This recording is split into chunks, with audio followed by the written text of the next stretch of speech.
Hello everyone and welcome back to Old Man Stories. I'm aware that many of you use these videos to fall asleep, so before you doze off, I thought it would be a fun idea if each of you could leave a comment letting me know which part of the world you're listening from. Also, give a like and subscribe to the channel if you're enjoying the episodes, okay? Let's get comfortable, relax, and begin. Okay, I'll do my best to recreate that. Here goes. I was about 9 or 10 years old. It was a Saturday in the middle of winter, the kind of day where the sky stays this flat, dull gray from morning until night, and the cold just seeps into the house no matter how high you crank the heat. My mom and I were stuck inside. It was too cold to play out. The snow was deep, one of those heavy, wet blankets that just kills all the sound outside. Everything was quiet, eerily quiet. We ended up on the couch in the living room, wrapped in this big, thick Afghan my grandma had made, just channel surfing because there was nothing else to do. This was back in the late 90s, so we had cable, but not hundreds of channels. We landed on one of those documentary channels, the kind that always had shows about UFOs or Bigfoot or haunted places. This one was about a haunted house in Indiana. I don't remember the name of the town. I wish I did. It was one of those old Victorian-style houses, painted a dark color with a bunch of gables and a wraparound porch. The show was talking about how the family that lived there experienced all these phenomena, objects moving, voices, the usual stuff. But then they got to the heavy part. They started talking about a demonic attachment. They had these reenactments with actors, people waking up to sounds of scratching at the walls, heavy breathing from empty corners. I remember squeezing my mom's arm during one part where the actor, playing the father, was shown staring at a door that was vibrating in its frame, like someone was shaking it from the other side. The narrator said, in this real grave voice, the entity was not a ghost. It was something far older and far more malevolent. My mom, she's not really a superstitious person. She laughed at some of the more dramatic parts, saying things like, "Oh, come on, how do they know it was a demon?" But I was glued to it. I was at that age where you're scared of the dark, but too old to admit it. The show got under my skin. It was the way they described the sounds, not just knocks, but pounding, like something that wanted to break in, not just get your attention. When it was over, the normal world felt a little less solid. The house seemed bigger. The shadows in the hallway seemed deeper. I remember helping my mom make dinner, and every little creak the house made, every pop from the radiators made me jump. She noticed and told me not to be silly, that it was just a TV show. I tried to believe her. Night came. I did my whole routine, brushed my teeth, put on my pajamas.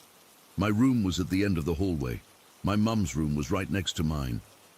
I remember getting into bed and just lying there for a while, staring at the ceiling, listening. The house was its usual self, making its nighttime noises. The furnace would kick on with a low rumble. The old pipes in the walls would clunk. I started to feel silly for being so scared. I must have fallen asleep. I don't know what time it was when I woke up. It was still pitch black outside, the kind of dark that feels thick. I woke up not from a nightmare, but from a sound, a single, solid thump from somewhere downstairs. I held my breath, listening. Nothing.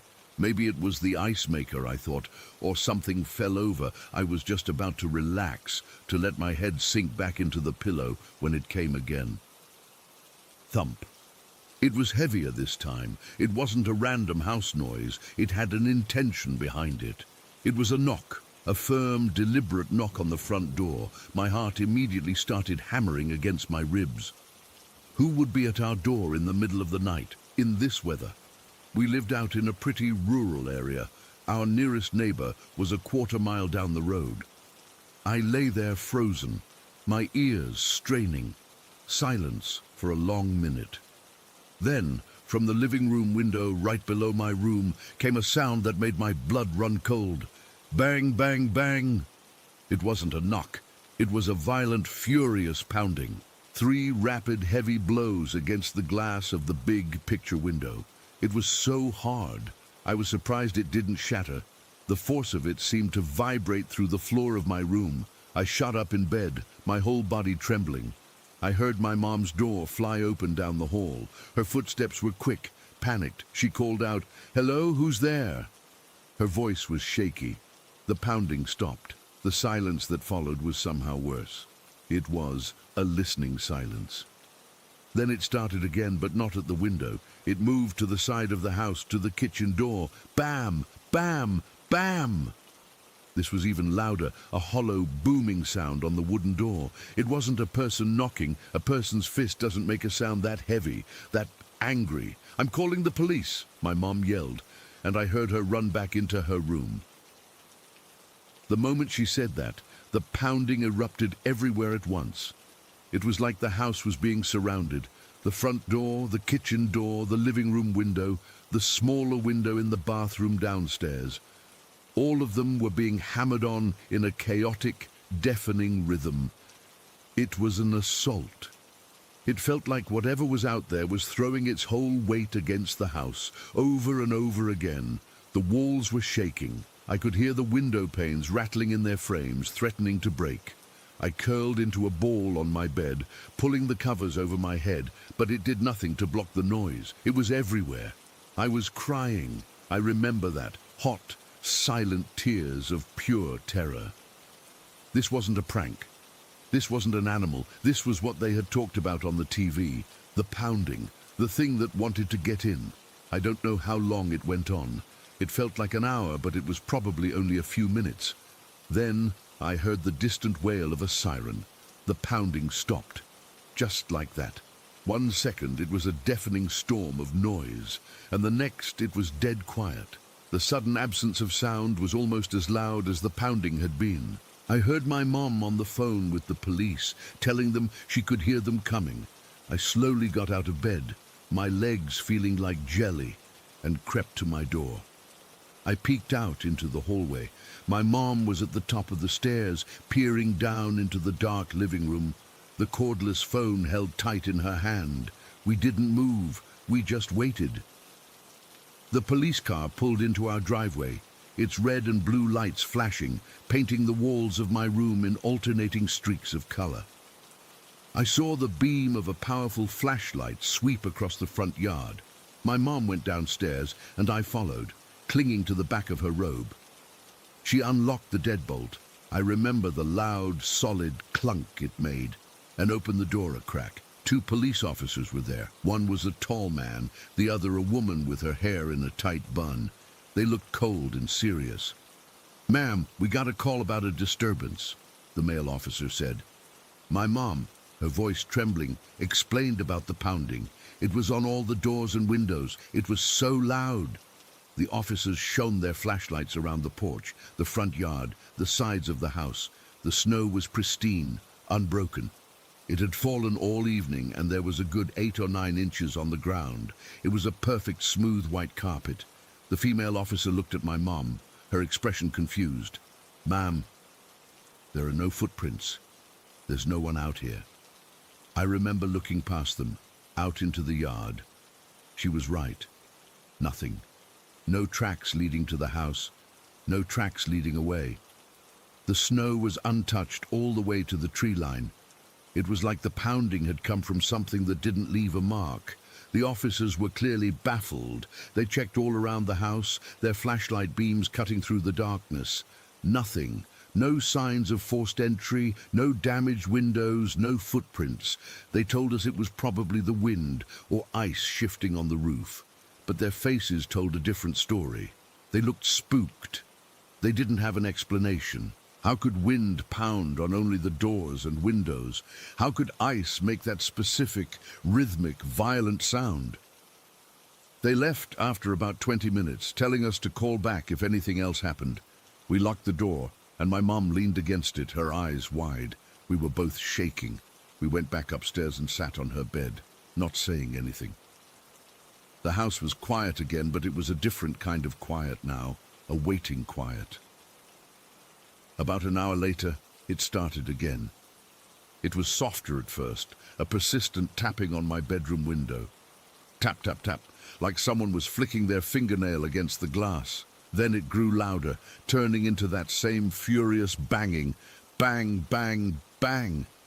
My whole window shuddered. I screamed and ran into my mum's room.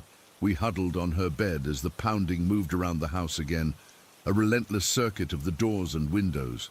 It felt more personal this time, more focused. It knew the police were gone. My mom was crying now too. She didn't know what to do. Then she remembered her sister, my aunt. My aunt was into all that spiritual stuff, crystals, meditation, and she was really big on cleansing spaces. My mom grabbed the phone and called her, even though it was probably 3 in the morning. She was practically shouting over the noise. "Something's here! It's pounding on the house! There's nothing in the snow!" I don't know what my aunt said, but my mom hung up and ran into the bathroom. She came back with a small, flat box. It was incense. Sandalwood, I think. She also had a lighter. Her hands were shaking so badly she could barely light one of the thin sticks. When she finally got it, a thin line of smoke began to curl up from the glowing tip. She started walking through the house, holding the incense out in front of her like a weapon. She went from room to room, saying things under her breath. I don't remember the exact words, but it was something like, "You are not welcome here. You have to leave. This is our home." I followed right behind her, clutching her robe, too terrified to be alone. The pounding was still happening, but it seemed to falter as she moved from the living room to the kitchen. It was like it was following her, but losing its strength. She went to the front door, traced the frame with the smoke, and said, "Leave." She did the same at the back door, at every window. When we got to my bedroom, the pounding on that window was the most violent. The glass was actually bowing inward with each impact. My mom stood in front of it, her face pale but determined, and held the incense up. "This is my child's room," she said, her voice stronger now. "You will not touch this room. You will leave now." The pounding stopped mid-blow, just stopped. The silence rushed back in, but this time it felt clean, empty. The oppressive, heavy feeling that had filled the house was just gone. It was like a switch had been flipped. We stood there for a long time, just listening. The only sound was the faint crackle of the burning incense and the thumping of our own hearts. The fear didn't leave me, not for a long time, but the attack was over. We slept in my mom's bed that night with the lights on. The next morning the sun was out bright and glaring off the snow. Everything looked normal, peaceful. We went outside to look. The snow was still a perfect, unbroken sheet around the entire house. No footprints, no animal tracks, nothing. My aunt came over later that day and did a more thorough cleansing, walking through every room with her incense and her prayers. It never happened again. Not once in all the years we lived in that house, but I've never forgotten it. I'm an adult now, and I still get a cold knot in my stomach whenever I see a documentary about hauntings. I can't watch them, because I know what that pounding sounds like. I know what it feels like to have your house surrounded by something you can't see, something that doesn't leave tracks in the snow. I know the specific chilling terror of hearing a violence that has no physical source, and I know the profound, almost shocking relief when a simple stick of burning incense makes it all just stop. I don't have an explanation. I never will. It just happened. Story 2. All right, I'll just get this out. I've been sitting on it for a while, but I still think about it sometimes, especially when I'm filling up my car. It's one of those things that just plays in your head on a loop, you know? The whole what-if thing. So here goes. It was a Tuesday, I think. Middle of the week, middle of the afternoon. The sky was that flat, grey color that makes everything feel kinda dull and heavy. I was a broke college student, and I mean broke, like calculating how many packs of ramen I could buy with the change in my cup holder broke. My gas light had been on for a good 20 miles, that little orange symbol, a constant reminder of my empty bank account. I was driving back from visiting a friend a couple hours away, and I knew I couldn't make it home without stopping. I'd seen a sign a few miles back for a town called Bison Creek, never heard of it. My phone's GPS showed it as this tiny little speck, population maybe 400. But the sign promised lower gas prices, and at that point, I'd have driven to the moon if it saved me 2 cents a gallon. I took the exit, and it was like driving into a different decade. The road into town was narrow, lined with these big, old trees that blocked out a lot of the already weak light. The houses I passed were set way back from the road, some of them looking like they hadn't seen a fresh coat of paint in 50 years. It was quiet, not a peaceful quiet, but a thick, heavy quiet, like the whole place was holding its breath. I didn't see a single person outside, not even a kid on a bike. I followed the signs to the only gas station, a place called Otto's Pump and Go. It was at the end of the main street, which was really just a 2-block stretch of crumbling pavement. The station itself was this sad beige building with a roof that sagged in the middle. The pumps were old, the kind with the rolling numbers, and they looked like they'd been there since the 70s, but the price was right. It was a solid 30 cents cheaper than anywhere else on my route. Relief washed over me, that simple, stupid relief you feel when you realize you're not going to be stranded on the side of the road. I pulled up to one of the pumps, my tires crunching on the gravel that was more weeds than stone at this point. I swiped my card at the pump. Nothing. Tried again. Declined. My heart did that little sinky thing. I knew I had just enough in my account, but sometimes those pre-authorization holds mess with you. I figured I'd have to go inside and prepay with the cashier. I walked towards the building. The door was this heavy glass thing, and through it I could see the lights were on inside. I could see racks of chips and a soda cooler humming. But when I pulled the handle, it was locked. Not just locked, but bolted. I could see a thick, shiny deadbolt on the inside. That was weird. It was the middle of the day. I cupped my hands around my eyes and peered inside. The place was a mess. Cluttered shelves, a dusty floor, but definitely open for business. Then I noticed it. To the right of the door, there was one of those thick, rotating plastic windows, like you see at drive-through pharmacies or some sketchy late-night food spots. It was the only way to interact with whoever was inside. There was a little buzzer button next to the window. I pressed it. A harsh, electric brrrst sound echoed from somewhere inside. I waited. Nothing. No movement, no sound. I pressed it again, holding it down a bit longer this time. Still nothing. The silence from inside the station felt deliberate, like I was being ignored.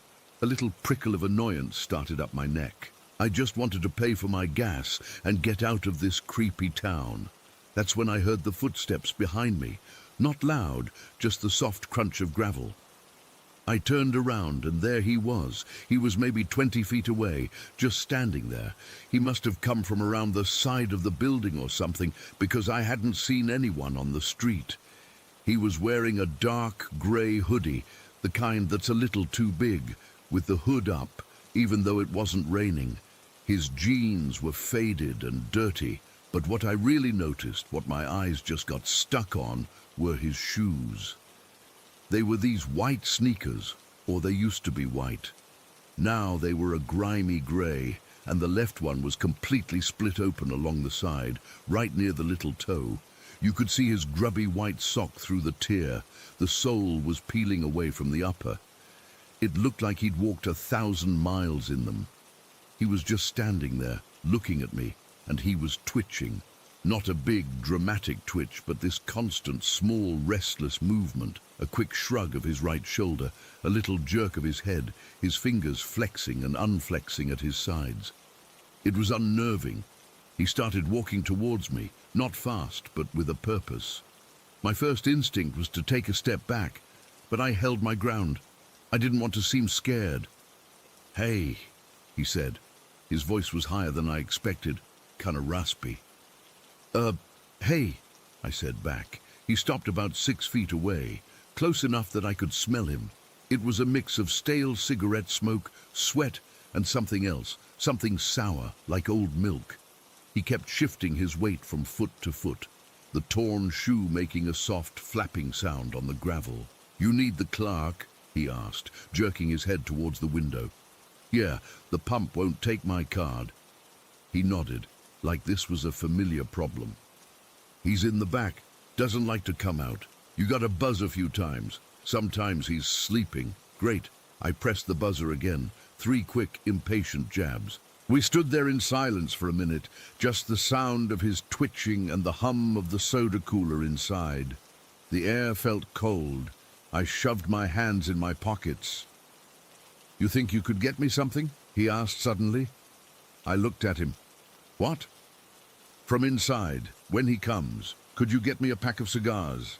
Swisher Sweets, the sweet ones. I just stared at him.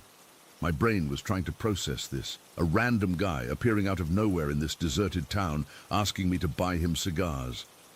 Every single alarm bell in my head was ringing, but they were muffled by this other feeling. Pity. He looked so ragged, so desperate. The torn shoes, the twitching, the smell. It was just a pack of cigars. What was it? $2? 3? Yeah, sure, man, I heard myself say. It felt like someone else was talking. A weird, tight smile stretched across his face. It didn't reach his eyes. Thanks. I appreciate it. Really. So we waited. Another minute passed. Then 2. I buzzed again. Nothing. The silence from inside the station was starting to feel aggressive. My annoyance was quickly being replaced by a low-grade anxiety. I just wanted to leave. This whole situation was feeling wrong. The locked door, the absent clerk, this guy. He had moved closer. I hadn't even noticed him doing it. But he was now only about 3 feet away, well inside my personal space. I could see the individual greasy strands of hair sticking out from under his hood. I could see the dirt under his fingernails. That sour smell was stronger. He was staring at the plastic window, but I could feel his attention on me. It was a physical pressure. You know, he said, his voice dropping to a more conversational tone, though it still had that rasp. There's an ATM just around the corner. You could get cash. I glanced at him. An ATM. Yeah, just behind the station, down that alley. It's right there. We could walk. It'll just take a second. The way he said we sent a cold trickle down my spine. We could walk. My mouth felt dry. Nah, man, I said, trying to sound casual, like this was a normal suggestion. ATM fees are a rip-off. I'm good. I forced a little laugh, a dry, hollow sound. It died in the thick air between us. That's when everything changed. The twitching stopped, just completely ceased. He went perfectly, unnaturally still. It was more frightening than the twitching had been. He slowly turned his head to look directly at me, and his eyes. They just went flat, like someone had flipped a switch behind them. All the faint, weird energy was gone, replaced by a dead, empty calm. His voice, when he spoke again, was completely different. It was lower, flatter, devoid of any of that previous false friendliness. It's just around the corner. He wasn't asking anymore. He was telling me. My heart was suddenly hammering against my ribs so hard I could feel it in my throat. Every instinct I had was screaming at me to run. This wasn't about cigars anymore. This wasn't about helping a guy out. That alley he mentioned, that a TM that probably didn't exist. He was trying to get me away from my car, away from the road, to a place where no one could see us. I took a slow, careful step backward toward my car. He didn't move, but his eyes tracked me. They were locked on mine with an intensity that felt like a physical grip. I'm good, I repeated, my voice trembling slightly despite my best efforts. I think I'll just go. Another step back. The gravel crunched under my heel. It sounded incredibly loud. It's really no trouble, he said, his voice still that low, flat monotone. He took a single, deliberate step forward, closing the distance I had just created. That was it. The spell broke. I wasn't going to wait to see what he did next. I turned my back on him, which felt like the most dangerous thing I had ever done, and I started walking as fast as I could to my car without breaking into a run. I didn't want to trigger a chase. I could feel his gaze burning a hole between my shoulder blades. My car was only about 15 feet away. but it felt like a mile. My hands were shaking. I fumbled in my pocket for my keys. I had one of those old-fashioned key fobs, not a push-button start. My plan, the only plan my panic-soaked brain could come up with, was to hit the unlock button, but instead I shoved the actual metal key into the driver's side door lock and turned it. The car didn't unlock. Instead, a deafening, blaring alarm shattered the silence. Whoop, whoop, whoop. The lights started flashing. I flinched so hard I almost dropped the keys. I hadn't even known my piece of crap car had a theft alarm. I must have triggered it by using the key in the door instead of the fob. I risked a glance back. The man had frozen in place, his hands half raised as if to shield himself from the noise. The flat, dead look in his eyes was gone, replaced by a flash of pure, startled shock. The blaring alarm was so out of place, so violently loud in that dead quiet town, that it seemed to physically push him back. He took 2 stumbling steps backward, away from me, his head swiveling as if looking for the source of the sound. That was all the time I needed. I yanked the door open, scrambled inside, and slammed it shut, my fingers fumbling to get the key into the ignition. The alarm was still screaming, the interior lights flashing. I turned the key. The engine coughed to life. I didn't even bother with my seatbelt. I just threw the car into drive and stomped on the gas. The tires spun, kicking up a cloud of gravel and dust. In my rearview mirror, I saw him just standing there, a solitary figure in a grey hoodie, getting smaller and smaller. He wasn't twitching. He wasn't moving at all. He was just watching me go. I didn't slow down until I was back on the highway, my knuckles white on the steering wheel, my whole body trembling. The sheer dumb luck of it. If my car hadn't had that stupid alarm, if I'd just used the fob. I didn't want to think about it. A few miles down the road, when my heart rate had dropped from a gallop to a canter, I pulled out my phone. My hands were still shaking so badly I could barely type. I opened Google Maps and searched for ATMs in Bison Creek. Nothing. The map showed the gas station, a post office, and a handful of other buildings. No bank, no ATM, not a single one.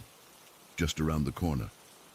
There was nothing around the corner but a dark, narrow alley that probably led to the woods behind the town. He wasn't just trying to rob me. There was no ATM to rob me from. He was luring me. That's the part that still wakes me up at night sometimes. The flatness in his eyes, the calm certainty in his voice. He had a plan, and I was a step in it. What was in that alley? A friend of his? A weapon? Something worse? I'll never know. I drove the rest of the way home in a complete daze, jumping at every shadow, checking my mirror every 5 seconds. I never got my gas.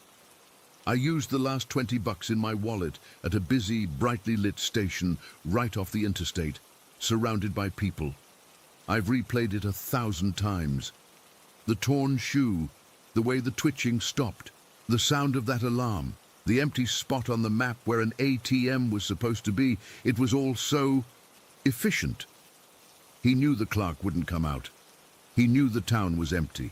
He saw a young, alone, probably naive kid, and he saw an opportunity. I got away because of a malfunctioning car lock and a moment of panic. That's it. That's the only reason I'm sitting here typing this out now. Sheer, stupid luck. And that's the thing that really gets me, the part I can't shake. It wasn't some monster. It was just a man in a hoodie with messed up shoes. And for 5 minutes on a Tuesday afternoon, in a town in the middle of nowhere, he decided I was what he wanted. Story 3. The house itself was old. Not charming old, more like neglected old. The floors creaked in places you weren't even stepping, and the wallpaper in the hall had this faded floral pattern that looked like it was watching you. We moved in on a Tuesday, I think. It was all a blur of cardboard boxes and that weird smell a house gets when it's been empty for a while, a mix of dust and stale air. My room was at the end of the hallway. It was smaller than my old one, with a single window that looked out onto the brick wall of the next building.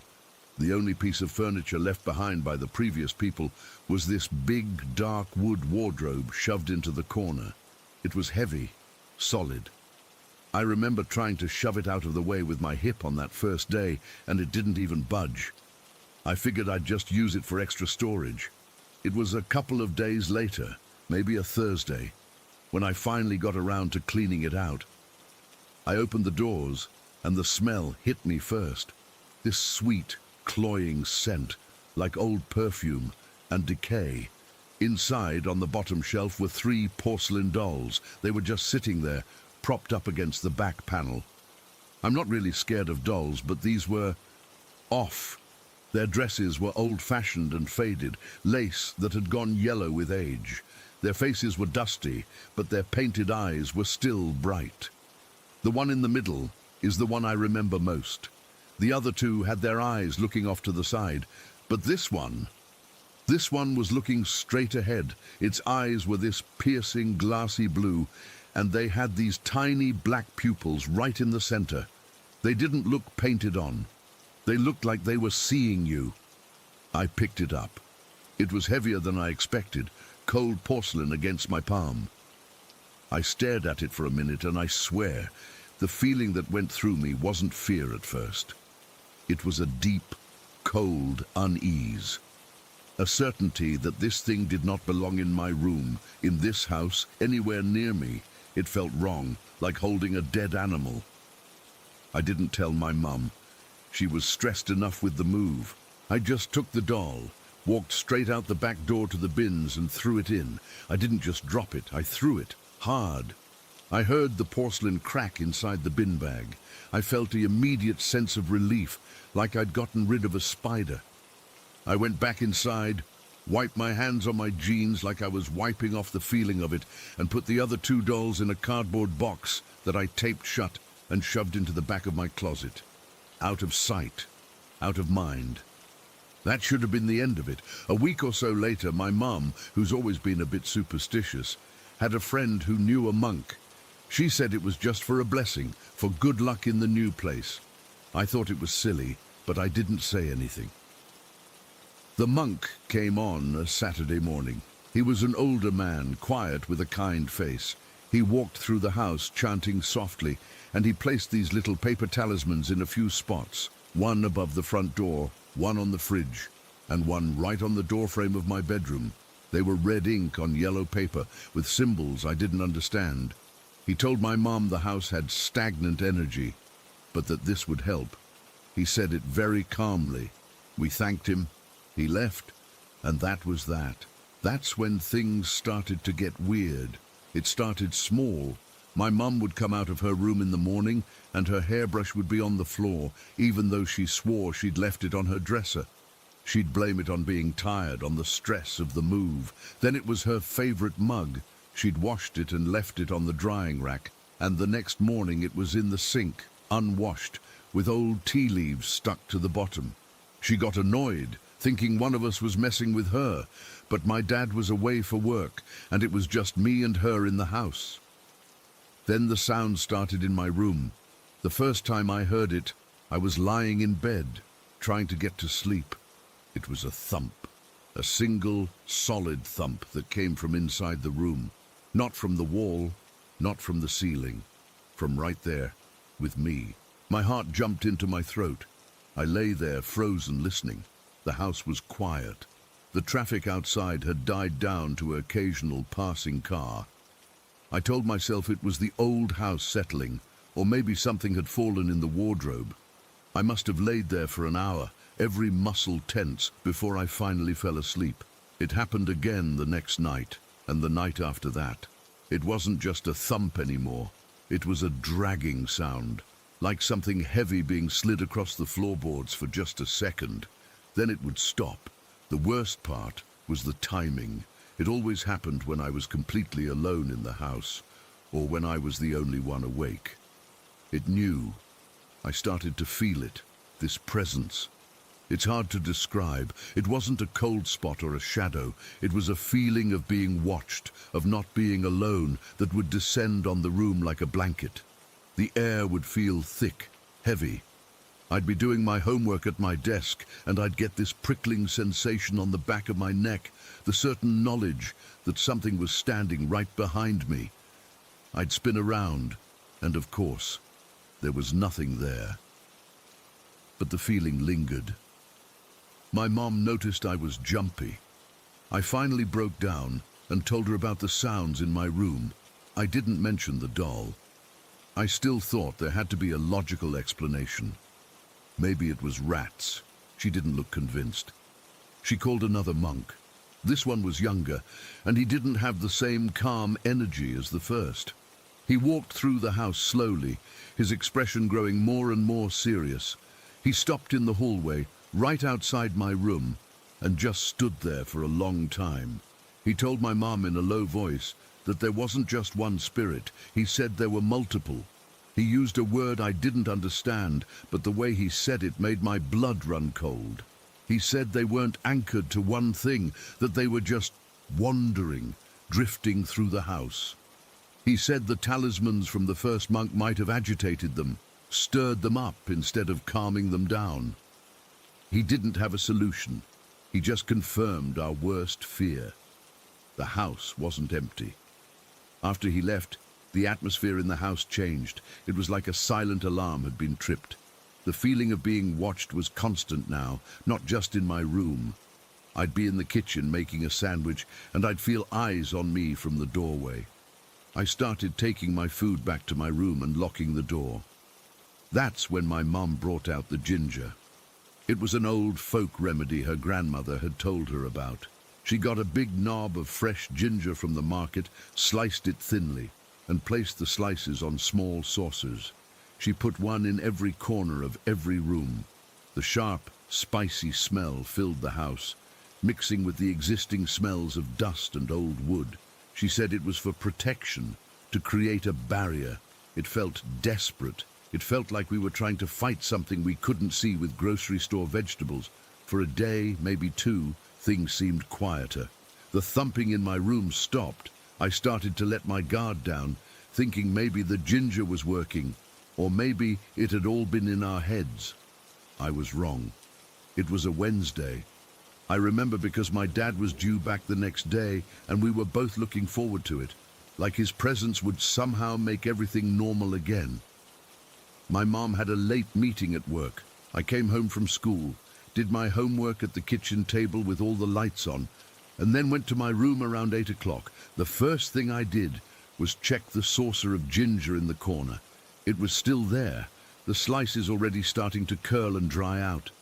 I got into bed with a book, trying to read, but I couldn't focus. The house was too quiet. The usual traffic noise was faint, and the silence in the house felt intentional, like it was holding its breath. I turned off my lamp and tried to sleep. I must have drifted off, because the next thing I knew, I was jolted awake. Thump. It was back. Louder this time. It came from the corner where the wardrobe was. I lay perfectly still, my heart hammering against my ribs. I could hear my own blood pulsing in my ears. I strained my eyes, trying to see into the darkness of the room.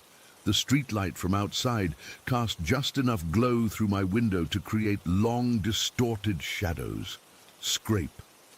A slow, deliberate scrape, like a foot being dragged. It was in the room with me. I squeezed my eyes shut, praying for it to stop, praying for my mom to come home. I pulled the blanket over my head like a little kid, creating a tiny, hot pocket of safety. The logic was ridiculous. If I couldn't see it, it couldn't see me. But under the covers, the sounds were muffled but still there. I could feel the vibrations through the mattress. Then the air changed. The space under my blanket, which had been warm with my own breath, suddenly went cold. A deep, penetrating cold that seeped right through the duvet and into my bones. My skin prickled with goosebumps, and then I smelled it. That smell from the wardrobe, the sweet, cloying scent of old perfume and decay. It was here, in my bed, with me. I started to cry, silent, terrified tears. I couldn't move. I was paralyzed with a fear so complete it felt like I was being physically held down, and then I heard the breathing. It wasn't my own. It was a soft, wet, rhythmic sound. In and out. In and out. It was close, right next to my ear, on the other side of the blanket. That's when I broke. I threw the covers off and scrambled for the lamp on my bedside table, my hands fumbling, knocking over a glass of water. I finally found the switch, and light flooded the room. I was alone. I was panting, my whole body shaking. I looked around wildly. The room was exactly as I'd left it, my book on the floor where it had fallen. The wardrobe door was closed. The saucer of ginger was still in the corner, but the smell was still there. Faint, but unmistakable. I didn't even think. I got out of bed, my legs feeling like jelly, and I ran to my closet. I tore open the door and shoved aside clothes until I found the cardboard box at the back, the one with the 2 other dolls. I ripped the tape off and looked inside. There were 2 dolls, but I had put 3 in there. The 2 with the averted eyes, and the one with the staring blue eyes that I had thrown in the trash. I stared into the box, my mind refusing to process what I was seeing. It wasn't possible. I had heard it break. I had thrown it away. Slowly, my hands trembling so hard I could barely control them, I reached into the box and picked up one of the dolls. It was one of the ones looking away. I put it down and picked up the other one. It was the doll, the one from the bin. Its cold porcelain face was turned slightly upwards. Its piercing blue eyes with their tiny black pupils were staring right at me, and running down its cheek, from the corner of its eye to its chin, was a fine hairline crack. The crack I had made when I threw it in the trash. I dropped it. It hit the carpeted floor with a dull thud. I didn't sleep the rest of that night. I sat on my bed with my back against the wall and all the lights on, staring at the doll lying on the floor until the sun came up and I heard my mum's key in the front door. I never told her. What would I even say? We moved out a month later. The new house was ready sooner than expected. We never talked about what happened in that temporary house on the busy street. I left the doll there, on the floor of that room. I don't know what happened to it after we left. But sometimes, late at night, when the house is completely quiet, I'll catch a faint whiff of something sweet and cloying, like old perfume, and my heart will stop for a second, because I know it wasn't the house. It followed me. It's just biding its time. Story 4. Okay, I'm just going to type this out. I don't know if anyone will believe me, and honestly, I don't even know if I fully believe what happened, but I need to get it out there. My hands are still a little shaky thinking about it, so excuse any typos. It was last Thursday. I'd taken a couple days off work, just needed to get away from everything. The screens, the noise, the constant pinging of my phone. I've always found a weird kind of peace in the woods, and Cold Mountain in North Carolina is one of my favorite spots. It's rugged, not too crowded, and the views, well, they're supposed to be incredible. I'd planned an overnight trip, just me, my pack, and the trail. The hike in was beautiful. It was one of those perfect early autumn days where the air is crisp, but the sun is still warm on your skin. I remember the sound of my boots on the dirt path, that solid crunch, crunch, crunch, with every step. The leaves were just starting to turn, little flashes of yellow and red against the deep green. I was sweating under my pack, feeling that good, honest burn in my legs. I passed a few people on the way up. A couple with a dog, a trail runner with earbuds in who just gave a quick nod, but for the most part I was alone, and that's how I wanted it. I found a decent spot to camp a little off the main trail in a small clearing surrounded by rhododendrons. It was flat, sheltered, and had a gurgling sound from a nearby stream that I thought would be nice to fall asleep to. It took me about 20 minutes to set up my little one-person tent, get my sleeping bag rolled out, and hang my food bag from a high branch away from camp. Standard procedure. By the time I was done, the sun was dipping behind the mountain, and the light was getting that long golden quality. I made a simple dinner on my camp stove, one of those dehydrated pasta meals, and just sat on a log, eating and listening to the woods settle down for the night. It was so quiet.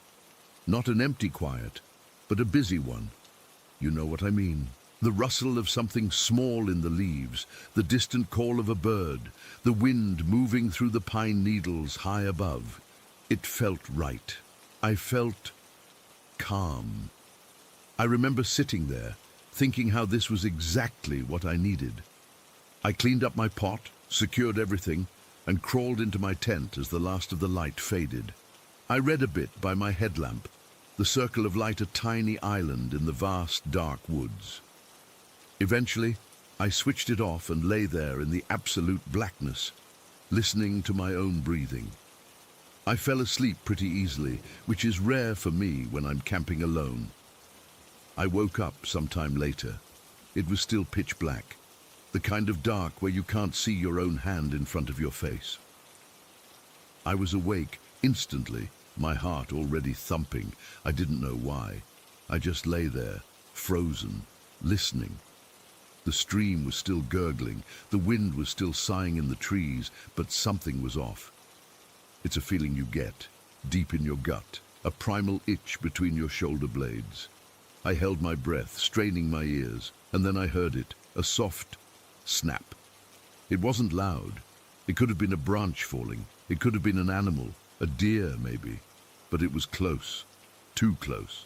I stayed like that, curled in my sleeping bag, for what felt like an hour, just listening. I didn't hear it again. My mind started to rationalize it. It's just the woods, man. It's what they do. Things move. I must have drifted off again, because the next thing I knew, gray light was filtering through the nylon of my tent. I felt a massive wave of relief.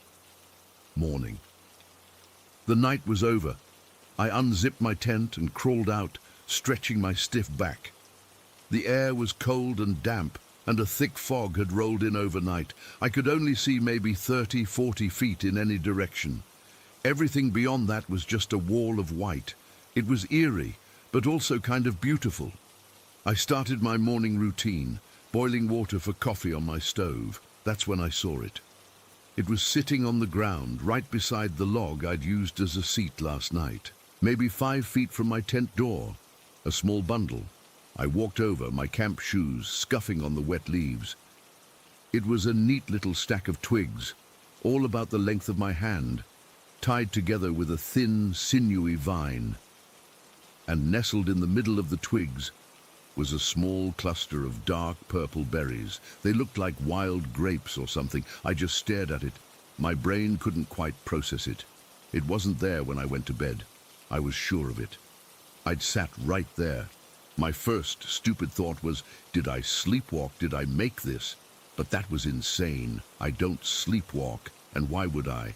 Then I thought maybe it was an animal, but no animal ties twigs together with a vine, and the berries were placed so deliberately in the center. That's when the feeling from the night came rushing back. That snap. It hadn't been a deer. Someone had been out here, right here, while I was sleeping. They had stood right where I was standing now, and they had left this thing. I felt a coldness that had nothing to do with the morning air. It was a deep, sinking chill in my guts. I looked around, my head snapping left and right.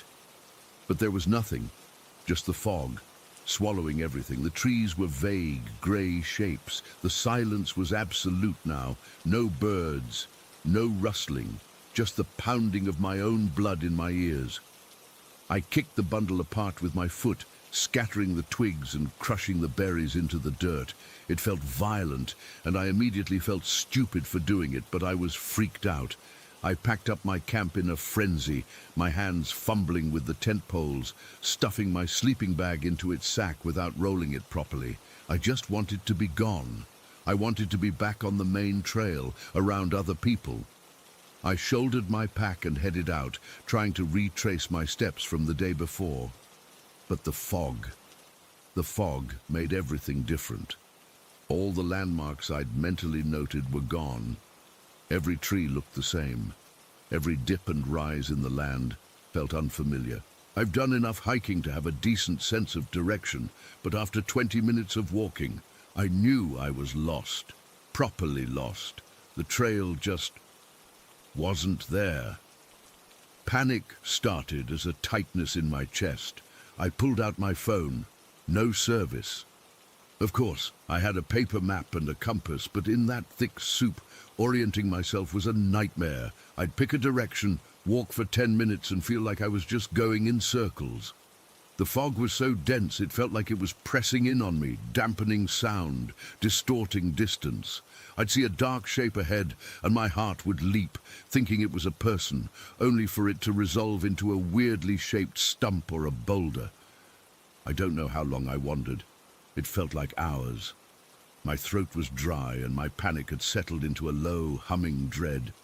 Every little sound, a drip from a leaf, the creak of a tree, made me jump. I was constantly looking over my shoulder, expecting to see a figure materializing from the mist behind me. The memory of that bundle of twigs was like a splinter in my mind. Finally, I stumbled onto a path. It wasn't the main trail. It was too narrow. But it was something. I followed it, desperation giving my steps new energy. After another 10 minutes, the fog began to thin, and I heard voices. I almost cried with relief. I broke into a jog and came out into a small parking area at a trailhead. There were a few cars there, and a small group of people were gathered around a park ranger's truck. I walked over, my legs feeling like jelly. I must have looked a mess, pale, wide-eyed, covered in a fine mist of moisture. The ranger, a woman with a kind, weathered face, saw me and excused herself from the group. "You okay, son? You look like you've seen a ghost," she said. I tried to sound normal. "Yeah, just got turned around in the fog. It's a real pea souper up there." She nodded, her expression grim. "It is. We're actually dealing with a situation this morning. It's probably best you're down here." "A situation?" She lowered her voice a little. "A hiker. Didn't come back from a day hike yesterday. Search team found him a couple hours ago, not far from the Bluff Trail." The Bluff Trail. That was the one I was on. That was where I'd camped. My mouth went dry. "Is he—" She just shook her head, her lips pressed into a thin line. "It looks like he fell sometime yesterday morning." Yesterday morning. While I was driving up here, full of excitement for my little solo trip, a man had died on the same trail. The air felt like it had been sucked out of my lungs. The people in the group looked somber, talking in low murmurs. I just stood there, numb. I thanked the ranger and walked over to a bench, sitting down heavily. The relief of being found, of being around people, was now mixed with a profound, sickening unease. A man had died. That was tragic and horrible, all on its own, but my mind, my terrified, paranoid mind, started connecting dots that probably weren't there. The bundle of twigs, the feeling of being watched, the sound in the night. Was it him, the hiker who died? Had he been up there, alive when I arrived? Maybe he was the one who left the bundle? A weird, friendly gesture from a fellow hiker? But that made no sense. Why wouldn't he have just said hello? Why leave it in the dead of night? Or was it someone else? That was the thought that iced my veins. The ranger said they found the hiker. They didn't say anything about anyone else being up there. The official assumption was an accident, a fall. But what if it wasn't? What if the person who left that bundle by my tent wasn't the hiker who died? What if it was someone else entirely? Someone who was still up there in the fog? Someone who had been watching me from the shadows as I panicked and stumbled through the woods? The man died in the morning. The bundle appeared at night. The timeline didn't add up for it to be him. The terror of that moment, sitting on that bench, wasn't about being lost anymore. It was the dawning, horrifying realization that I hadn't been alone in those woods with just the memory of a dead man. I had been sharing the mountain with someone living, someone who moved silently, someone who left little gifts in the dark. I drove home in a complete daze. I didn't stop for coffee, didn't stop for food. I just drove, my knuckles white on the steering wheel, checking my rearview mirror more than I ever have in my life. And now I'm here, in my apartment, with all the lights on. I keep looking out my window at the dark street. I can't shake the feeling. The relief of being safe is there, yeah. I'm home, I'm locked in, but it's completely tangled up with this deep, crawling unease. Because I don't have an answer. I probably never will. Who was in the woods with me? Why did they leave that bundle? Were they just being strange? Were they trying to scare me? Or was it something else, something I don't even want to think about? The hiker's death was a tragedy. My experience was a scare. But the two things, happening on the same mountain on the same day, they're linked in my head now, forever. The official story is an accident. But I know what I heard. I know what I saw when I crawled out of my tent. I know that someone was watching me, and I have no idea who they were or what they wanted. And that's the part that keeps me up at night. That's the part I can't explain. Story 5, okay.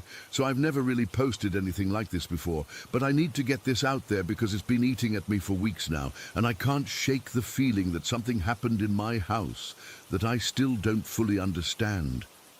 I'm just a regular person.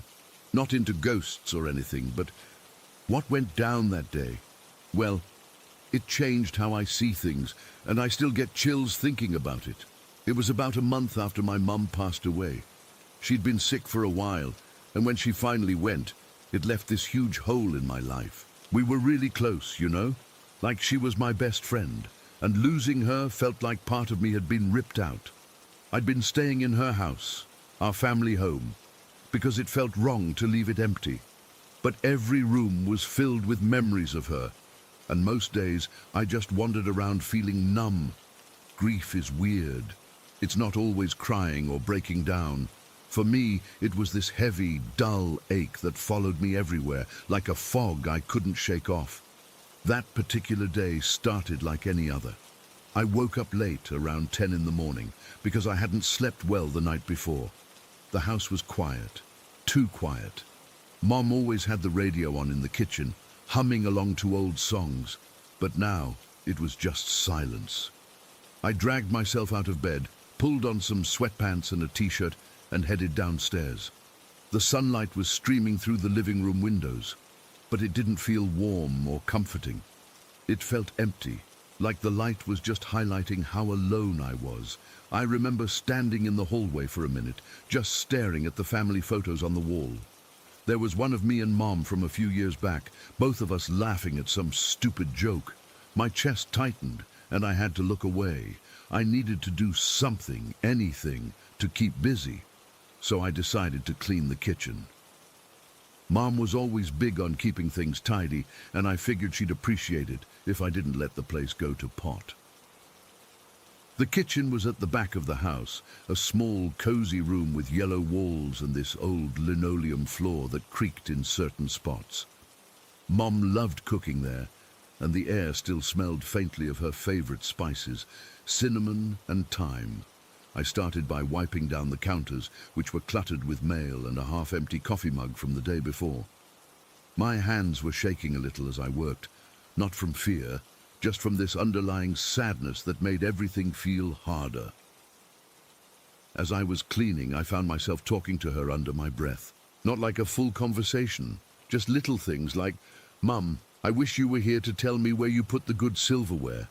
Or, "Why did you have to leave all this junk for me to sort through?" It was a habit I'd picked up since she died, almost like I was hoping she'd answer. She used to have this playful side. When I was a kid, if I couldn't find something, she'd jokingly toss it my way from across the room. Like one time I was looking for my keys, and she threw them from the couch so they landed right in my lap. It was her way of teasing me, and I always laughed about it. Anyway, I moved on to organizing the pantry. It was a mess, with cans and boxes shoved everywhere. Mom had this shelf above the sink where she kept random stuff, plastic bags, aluminum foil, that kind of thing. I was standing there, reaching for a box of cereal, when I heard a rustling sound. At first, I thought it was just the house settling, or maybe the wind outside. The window over the sink was open a crack, and a breeze was coming in, but it wasn't strong enough to move anything big. I kept working, pulling out expired items and wiping down shelves. My mind was wandering, thinking about how Mum would have scolded me for letting things get so disorganized. Then, out of nowhere, something flew off that shelf above the sink. It was the cling wrap, you know, that plastic stuff you use for covering food. The roll was just sitting there, and it launched itself into the air like someone had thrown it. I froze for a second, my heart jumping into my throat. It wasn't like it fell. It shot straight at me, hitting me right in the face. The plastic wrap unspooled a little as it flew, so it kind of wrapped around my cheek and nose before dropping to the floor. For a split second, I just stood there, stunned. My face stung where it had hit, and I could feel the cool, slick texture of the plastic against my skin. It was so sudden and so weird that my brain couldn't process it. I mean, things don't just fly off shelves on their own, right? I looked around, half expecting to see a mouse or something, but there was nothing. No drafts, no vibrations, no one else in the house. The cling wrap roll was now lying on the floor near my feet, and the end of it was still tangled around my shoulder. I reached up and pulled it off, my hands trembling. The whole thing probably lasted only a couple of seconds, but it felt like time had slowed down. My breath caught in my chest, and I could hear my own heartbeat pounding in my ears. This wasn't just spooky, it was terrifying because it was so real and so physical. I backed away from the sink, my eyes darting around the room. The kitchen seemed smaller suddenly, the walls closing in. I remember the light from the window glinting off the metallic edge of the cling wrap box on the shelf, and I kept staring at it, waiting for something else to happen. But nothing did. The air felt thick, heavy, like before a storm, and I had this overwhelming sense that I wasn't alone. Not in a comforting way, but in a way that made my skin crawl. My first thought was that it was Mom. I know it sounds crazy, but in that moment it clicked. Her habit of throwing things, her playful spirit, it was exactly the kind of thing she'd do. But instead of feeling comforted, I was scared shitless. Because if it was her, that meant she was really here in some form, and that broke through the numbness of my grief like a sledgehammer. All the sadness I'd been holding back came rushing up, mixed with this raw, primal fear. I started crying, not softly, but this ragged, choking sob that made my whole body shake. I slid down to the floor, my back against the cabinets, and just sat there with the cling wrap in my hand, trying to make sense of it. I must have stayed like that for what felt like hours, but it was probably only 10 or 15 minutes. The fear slowly ebbed away, leaving behind this weird, hollow feeling. I kept replaying it in my head. The way the cling wrap had moved, the sound it made, the impact on my face. It wasn't like in movies where ghosts float around or make spooky noises.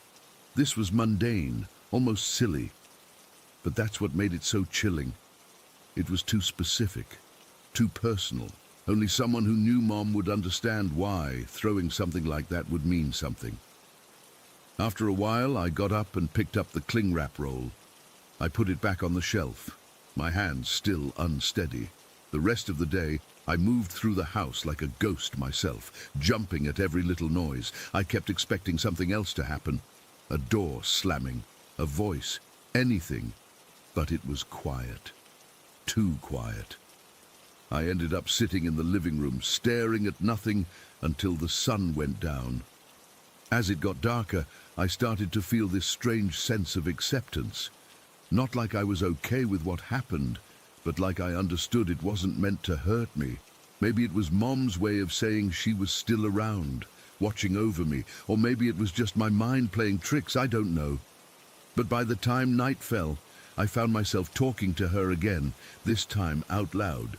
I said, "Mum, if that was you, thanks for the reminder, but next time, maybe use a pillow or something softer, okay?" And I almost laughed, because it was such a her thing to do. I never figured out how it happened. No logical explanation, no wind, no pets, no one else in the house. To this day, I can't explain it. And that's the part that still gets to me. Sometimes when I'm in the kitchen, I'll glance at that shelf and half expect something to move. But nothing ever has since. It's like that one moment was all there was, and then it was over. I've accepted that she might be here in some way, but I'm still left with this lingering unease, this feeling that the world isn't as solid as I thought. And every time I use cling wrap now, I get this chill down my spine, remembering how it felt hitting my face out of nowhere. I guess some things just stick with you, and you never really get over them. So, story 6. First, some background on the house. It's not some old creaky mansion or anything, just a regular 2-story place in a quiet neighborhood. My brother, my cousin, and I moved in about a year ago after our parents passed away. We needed somewhere affordable, and this place was a steal. At first it seemed fine, normal even, but after a few weeks, things started feeling off, especially the upper floor. The stairs leading up there are this narrow, carpeted thing that always felt a little too steep, and the upstairs hallway is long and dark, with 3 bedrooms and a bathroom branching off it. From the moment we moved in, I'd get this uneasy feeling whenever I had to go up there. It's hard to describe, but it's like the air itself changes. In some spots, it feels thin, almost like you're struggling to take a full breath, and in others, it's heavy, like a weight pressing down on you. I'd hear soft footsteps on the stairs sometimes, even when no one else was home. Not loud, stomping ones, just this gentle padding sound, like someone walking carefully. I'd brush it off as the house settling or my imagination, but it happened too often to ignore. Then there's Fig, our dog. He's a mutt we adopted a few months back, and he's usually the friendliest guy, always wagging his tail, eager for attention. But in this house, he acts weird, especially after dark. He'll be fine downstairs, but the moment we get near the stairs or the hallway upstairs, he starts growling low in his throat. Not like he's playing or annoyed, but this deep, wary growl that makes the hair on my arms stand up. He outright refuses to go into certain areas after the sun sets. Like if I try to lead him down the hallway, he'll plant his feet and back away, whining. It's not just one spot, it's the whole upper floor, but the hallway is the worst. I've tried coaxing him with treats, but he won't budge. It's like he senses something we can't. That brings me to the specific day I want to talk about. It was a Tuesday, I think. Nothing special about it. I'd been at work all day, came home around 6 in the evening. My brother was out with friends, and my cousin was in her room upstairs, probably studying. Fig was his usual self, greeting me at the door with a wagging tail. Everything felt normal at first. I made dinner, we ate, and then I settled in to watch some TV downstairs. The sun had set, and the house was quiet except for the hum of the refrigerator and the occasional creak from upstairs. I didn't think much of it. Old houses make noises, right? But as the night went on, I started feeling that familiar unease. The air in the living room felt fine, but whenever I glanced toward the stairs, it was like a cold spot was waiting there. I'd catch myself staring at the darkness at the top of the stairs, half expecting to see something move. Fig was lying at my feet, but he kept lifting his head and staring toward the hallway, his ears perked up. A couple of times he let out a soft growl, and I'd shush him, telling myself it was nothing. Around 10 o'clock I decided to head up to bed. My cousin had already gone to sleep, and my brother wasn't back yet. I remember feeling tired, but also a little on edge, like I was dreading the walk upstairs. I grabbed a glass of water from the kitchen and headed for the stairs. Fig followed me, but he stopped at the bottom, whining. I tried to get him to come up, but he just sat there, his tail tucked between his legs. I sighed and went up alone. The upstairs hallway was dark, with only a sliver of light from the moon filtering through the window at the end. I flipped the switch, but the bulb was out, again. It seemed to burn out every other week, no matter how many times we replaced it. I fumbled my way to my room, my heart beating a little faster than usual. The air felt heavy up there, like I was walking through syrup. I could hear my own breathing, and it sounded too loud in the silence. I got ready for bed quickly, brushing my teeth in the bathroom. The sink is right across from the door, and I could see the dark hallway through the mirror. I kept my eyes down, focusing on brushing, trying not to let my mind wander. But then I heard it, a soft footstep on the stairs. It was so faint I almost missed it, but Fig started barking downstairs, a sharp, alarmed sound that made me jump. I spat out the toothpaste and rinsed my mouth, my hands shaking a little. "It's just the house," I muttered to myself, but I didn't believe it. I finished up and headed back toward my room. That's when I decided to grab something from the den downstairs, a book I'd left on the coffee table. The den is just off the living room, a small room with a couch and a TV. I figured I'd read for a bit to calm down. So I went back down, Fig trailing behind me, still whining. He didn't want to go into the den, so I left him in the living room. I walked into the den, and the air felt different in there, colder, thinner. I shivered and reached for the lamp on the side table. As I fumbled for the switch, I saw something out of the corner of my eye, a shape standing near the window. At first, I thought it was a shadow from the streetlights, but it was too defined. It was a figure, tall and slender, just standing there. My breath caught in my throat, and I froze. I couldn't move, couldn't even scream. It was like that feeling I'd had years ago during sleep paralysis, where you're awake but can't move, and something is pressing down on you. I used to get those episodes when I was a kid, and there was always this pale hand that would press against my cheek, cold and weightless. This figure reminded me of that, but it was full-bodied, not just a hand. I stood there for what felt like forever, just staring.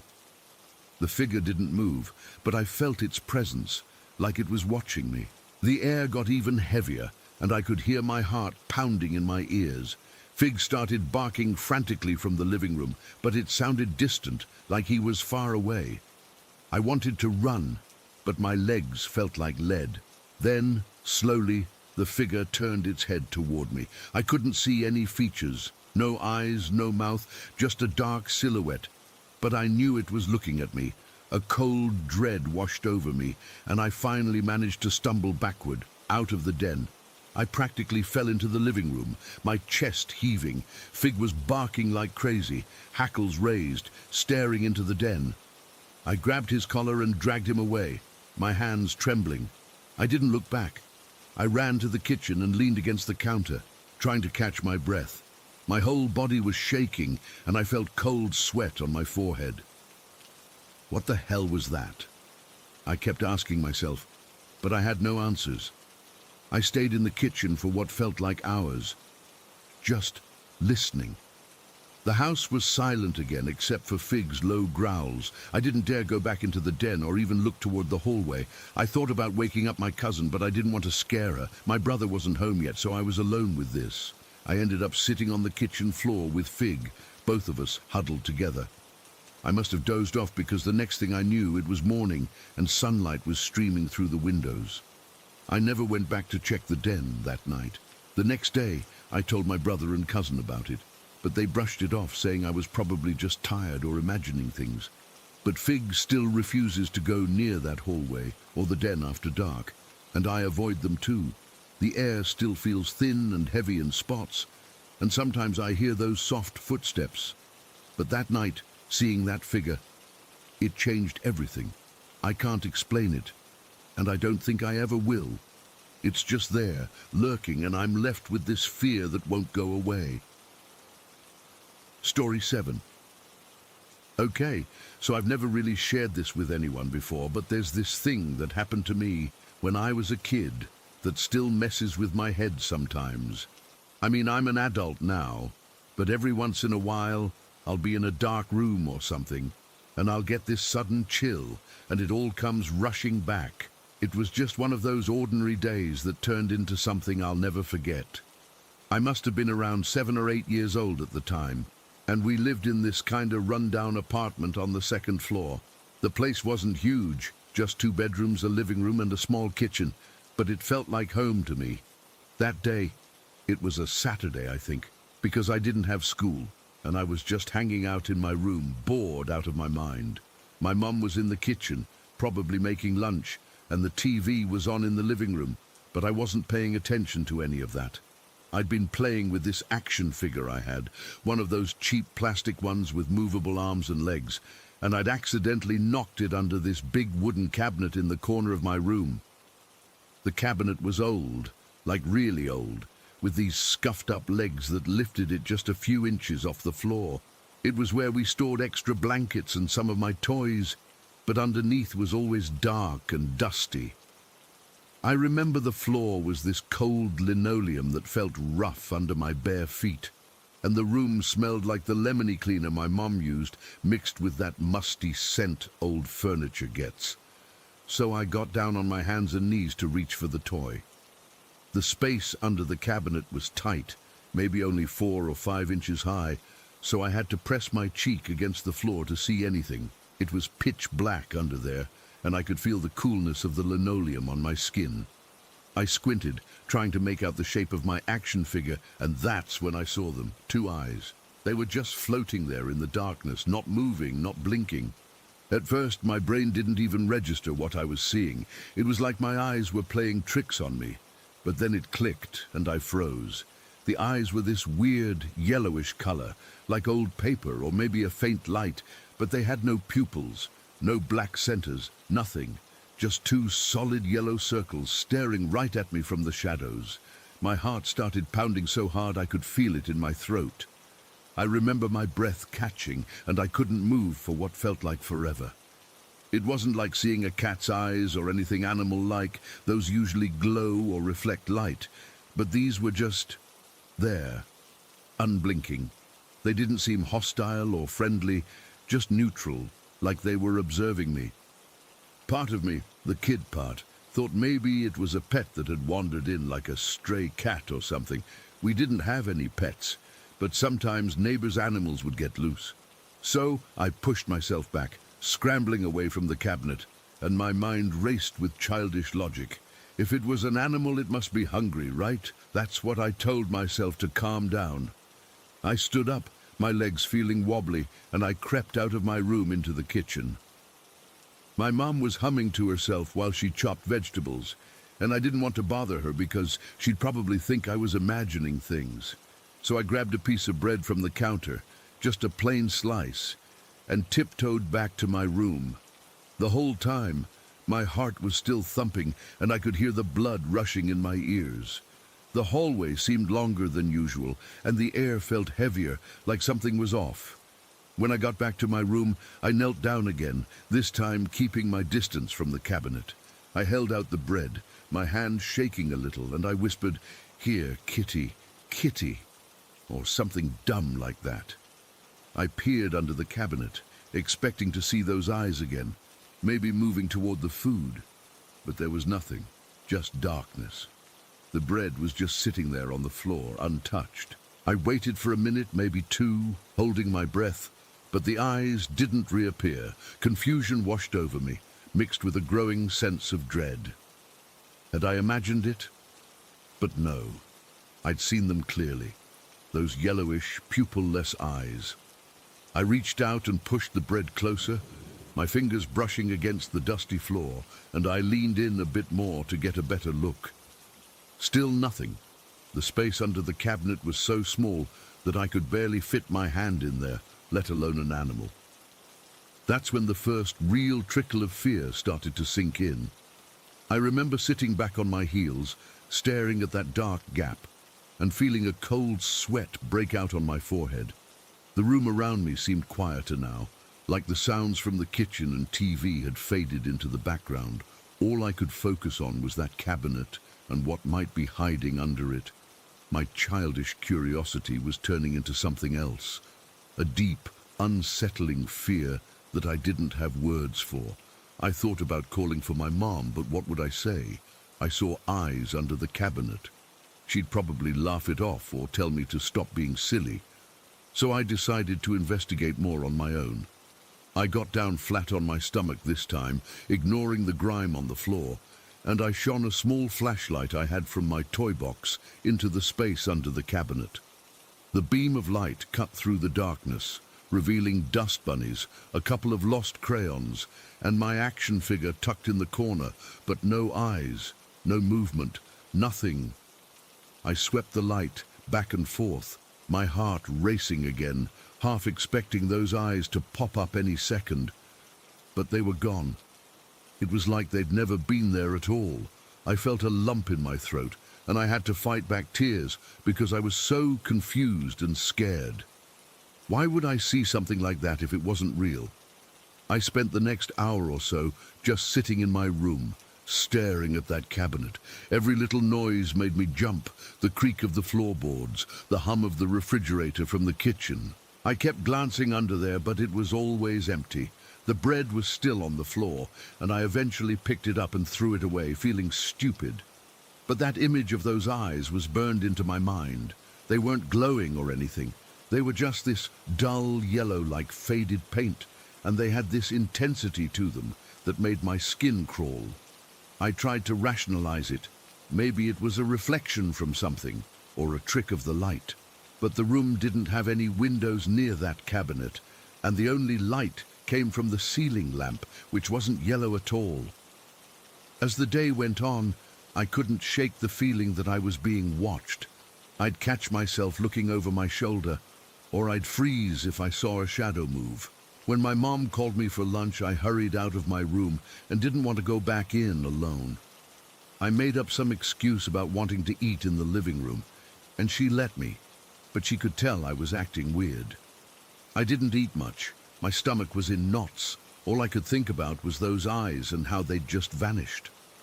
After lunch, I tried to distract myself with TV, but every time a commercial came on or the screen went dark, I'd see them again in my mind's eye. Later that afternoon, I mustered up the courage to go back to my room. I stood in the doorway for a long time, just watching the cabinet. The sun was starting to set, casting long shadows across the floor, and the room felt different, colder almost. I took a step inside, and my breath fogged slightly in the air, which was weird because it wasn't that cold in the apartment. I knelt down again, but this time I didn't get too close.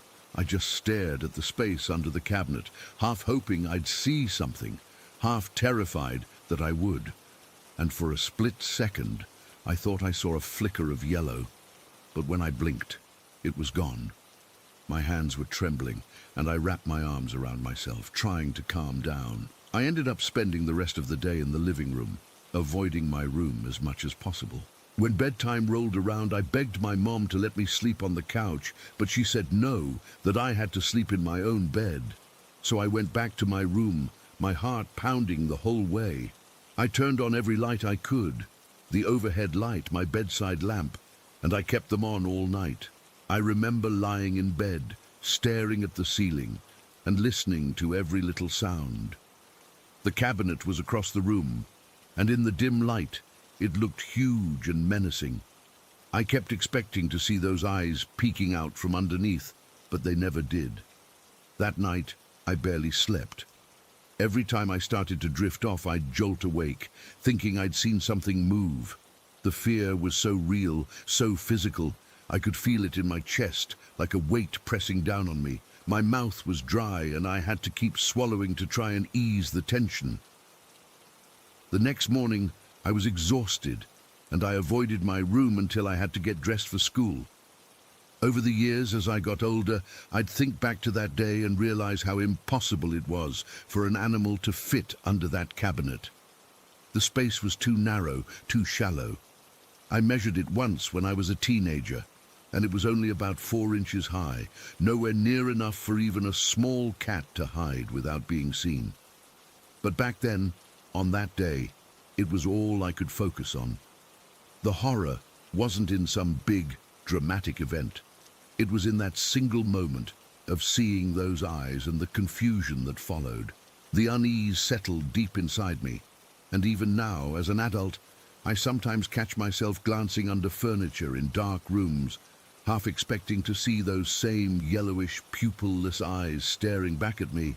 I never found an explanation for it. No dead animals, no pranks from siblings, nothing. It's just one of those things that happened, and I've never been able to shake the feeling that whatever it wasn't meant to be seen, and that's what makes it so chilling, even after all this time. Story 8. Okay, so I've never really posted anything like this before, but I need to get this out there because it's been eating at me for years, and I still can't make sense of it. I'm just going to write it all down like it happened, because maybe someone else has been through something similar, or maybe it'll help me feel less alone in how messed up it made me feel. This is all true, every bit of it, and I swear I'm not making any of it up. It happened back in high school, when I was a senior, and it's stuck with me ever since. So first, a little background. There was this freshman girl.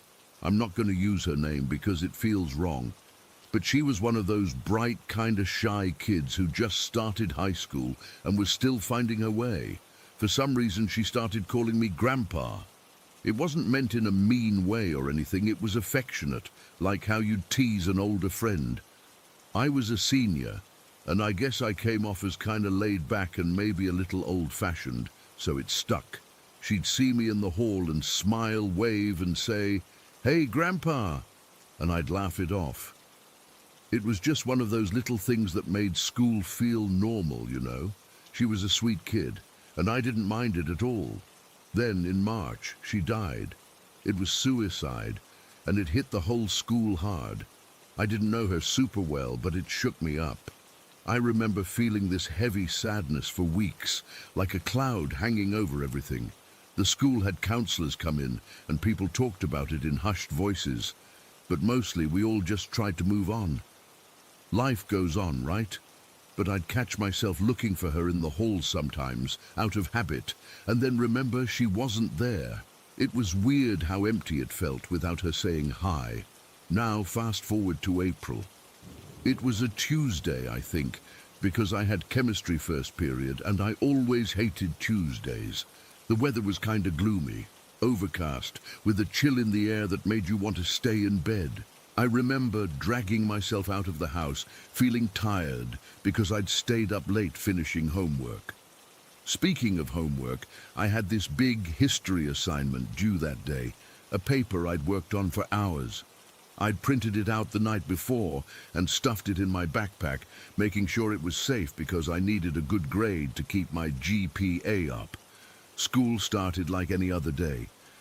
I went to my locker, chatted with a couple friends, and headed to class. Everything felt normal, or as normal as it could be after what happened in March. I remember thinking about her briefly, like I often did, but I pushed it aside. I had to focus on getting through the day. Then, around mid-morning, between second and third period, I was walking down the main hall toward the math wing. The halls were crowded as usual, kids laughing, lockers slamming, that general buzz of noise that fills a high school. I was half paying attention, just trying to weave through people without bumping into anyone, and that's when I saw her. She was standing by the water fountain, near the stairwell, just leaning against the wall. At first, I didn't even process it. My brain just registered someone familiar. But then I looked closer, and it was her, the freshman girl. She looked exactly like I remembered, but different in a way I can't quite describe. She was wearing the same kind of clothes she always did, a light blue hoodie and jeans, but her face was pale, and she had this sad, distant look in her eyes. Not like she was crying, but just empty, like all the life had been drained out of her. My heart skipped a beat. I froze for a second, just staring, because my mind was screaming that this couldn't be real. I knew she was dead. I'd seen the announcements, heard the teachers talk about it. But there she was, solid as anything, and she looked right at me. Then she smiled, but it wasn't her usual bright smile. It was weak, almost forced, and she lifted her hand in a small wave. "Hi, Grandpa," she said. Her voice was quiet, but I heard it clear as day over the noise of the hall. It sounded exactly like her, but softer, like she was tired. I don't know why, but I automatically waved back and said, "Hey," before I could even think. It was just instinct, like muscle memory from all those times before, but as soon as I did, a cold shiver went down my spine. My stomach tightened, and I felt this weird dizziness, like the floor was tilting under me. I blinked, and when I looked again, she was gone. Not like she walked away, she was just gone. Vanished. The spot by the water fountain was empty, and people were still milling around like nothing happened. For a few seconds, I just stood there, my heart pounding in my chest. I could feel my palms getting sweaty and my breath caught in my throat. I looked around, scanning the crowd, but she wasn't there. I thought maybe I'd imagined it, that my mind was playing tricks on me because I'd been thinking about her, but it felt so real. I could still hear her voice in my head, that quiet, "Hi, Grandpa," and it sent chills through me. I shook it off and forced myself to keep walking to class. I told myself it was just stress or something, that I needed to get a grip. But the whole time I felt uneasy, like someone was watching me. In math class, I couldn't concentrate. I kept replaying the moment in my head, how she looked, how she sounded. Her eyes were so sad and it made my chest ache. I remembered how she used to be, full of energy, and now she was just gone. But I'd seen her, or had I? After math, I had a free period, so I went to the library to try and finish some work. That's when I realized my history homework was missing. The paper I'd printed out, it wasn't in my backpack. I dumped everything out on the table, my hands shaking as I searched through folders and notebooks. Nothing. I knew I'd put it in there that morning. I double-checked before leaving home. Panic started to set in because this was a major assignment, and if I didn't turn it in, I'd fail the class. I retraced my steps in my head, locker, hall, class, and then it hit me. When I saw her in the hall, I'd been carrying my backpack loosely, and I remember feeling a tug, like someone brushed past me, but I didn't think anything of it at the time. Now, I wondered if that was when I lost it. Maybe I dropped it, or someone bumped into me and it fell out. But why wouldn't I have noticed? I felt a knot in my stomach, and the memory of seeing her mixed with this new anxiety made me feel sick. I spent the next hour frantically searching the halls, asking people if they'd seen a folder with my history paper. No one had. I even went back to the spot where I saw her, near the water fountain, and looked around. Nothing. The floor was clean, no papers scattered. It was like the homework had just disappeared into thin air. I started to feel this creeping dread, like something was wrong beyond just losing an assignment. The encounter with the girl kept popping into my mind, and I couldn't shake the feeling that they were connected. Lunchtime came, and I barely ate. I sat with my friends, but I was quiet, lost in my thoughts. They noticed and asked if I was okay, and I almost told them about seeing her, but I chickened out. I didn't want them to think I was losing it. So I just said I was stressed about the homework, but inside I was freaking out. Every time I closed my eyes, I saw her face, that sad, pale look, and it made my skin crawl. Later that afternoon, I had band practice. I play the trumpet, and we were rehearsing for an upcoming concert. Music was usually my escape, but that day I couldn't focus. My fingers felt clumsy on the valves, and I kept messing up the notes. During a break, I was sitting in the auditorium, just staring into space, when our band director started talking about the spring concert. He mentioned that we were going to have a dedication segment for students we'd lost recently, and my heart sank. I knew where this was going. He passed around a list of names to include in the program, and when it got to me, I glanced down. And there it was, her name, printed in black and white. Seeing it in writing in that context made everything real in a way it hadn't been before. It was like a punch to the gut. I felt the air leave my lungs. and my hands started trembling. I couldn't look away from her name on that page. It was proof, solid proof, that she was dead, that she'd been dead for weeks. And then it all crashed down on me. The encounter in the hall, it wasn't a mistake or my imagination. I'd seen a ghost. I'd talked to a ghost. The realization hit me so hard that I felt dizzy, like the room was spinning, my chest tightened, and I had to grip the seat to steady myself.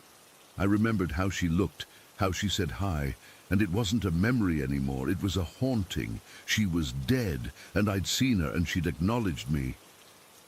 Tears welled up in my eyes, and I couldn't stop them. I started crying right there in the auditorium, quietly, so no one would notice, but it was this ugly, choked-up crying where I could barely breathe. I was haunted by it, by her, by the lost homework, by the sheer impossibility of it all. Why me? Why did she appear to me? Was it because I was Grandpa? Was she trying to say goodbye, or was she stuck somehow? I didn't know, but the fear was overwhelming. It wasn't just sadness, it was this deep, primal terror that made my skin feel cold and my hair stand on end. The rest of the day was a blur. I went through the motions, but I was on autopilot. When I got home, I collapsed on my bed and just lay there, staring at the ceiling. I couldn't eat, couldn't sleep. Every time I closed my eyes, I saw her face, that sad expression, and heard her voice. I kept thinking about the homework, how it vanished around the same time. It felt like a sign, like she'd taken it or something, but that didn't make sense. Maybe it was just a coincidence. But it added to the eeriness. I never found that homework. I had to talk to my teacher the next day and explain that I lost it, and he gave me an extension, but it didn't matter. The grade felt insignificant compared to what I'd experienced. For weeks after, I'd avoid that hall, or I'd jump at every shadow. I'd wake up in the middle of the night, sweating, convinced I'd heard her voice. It took a long time for the fear to fade, but it never really went away. Even now, years later, I can still picture it all perfectly. The way she stood there, the sound of her voice, the chill I felt. I've never told anyone this whole story until now, because how do you explain something like that? People would think I'm crazy, or that I made it up for attention. But I know what I saw, and I know how it felt. It was real, and it changed me. I don't have any answers, and I probably never will. All I know is that on that day in April, I saw a ghost, and I've been haunted by it ever since. Story 9.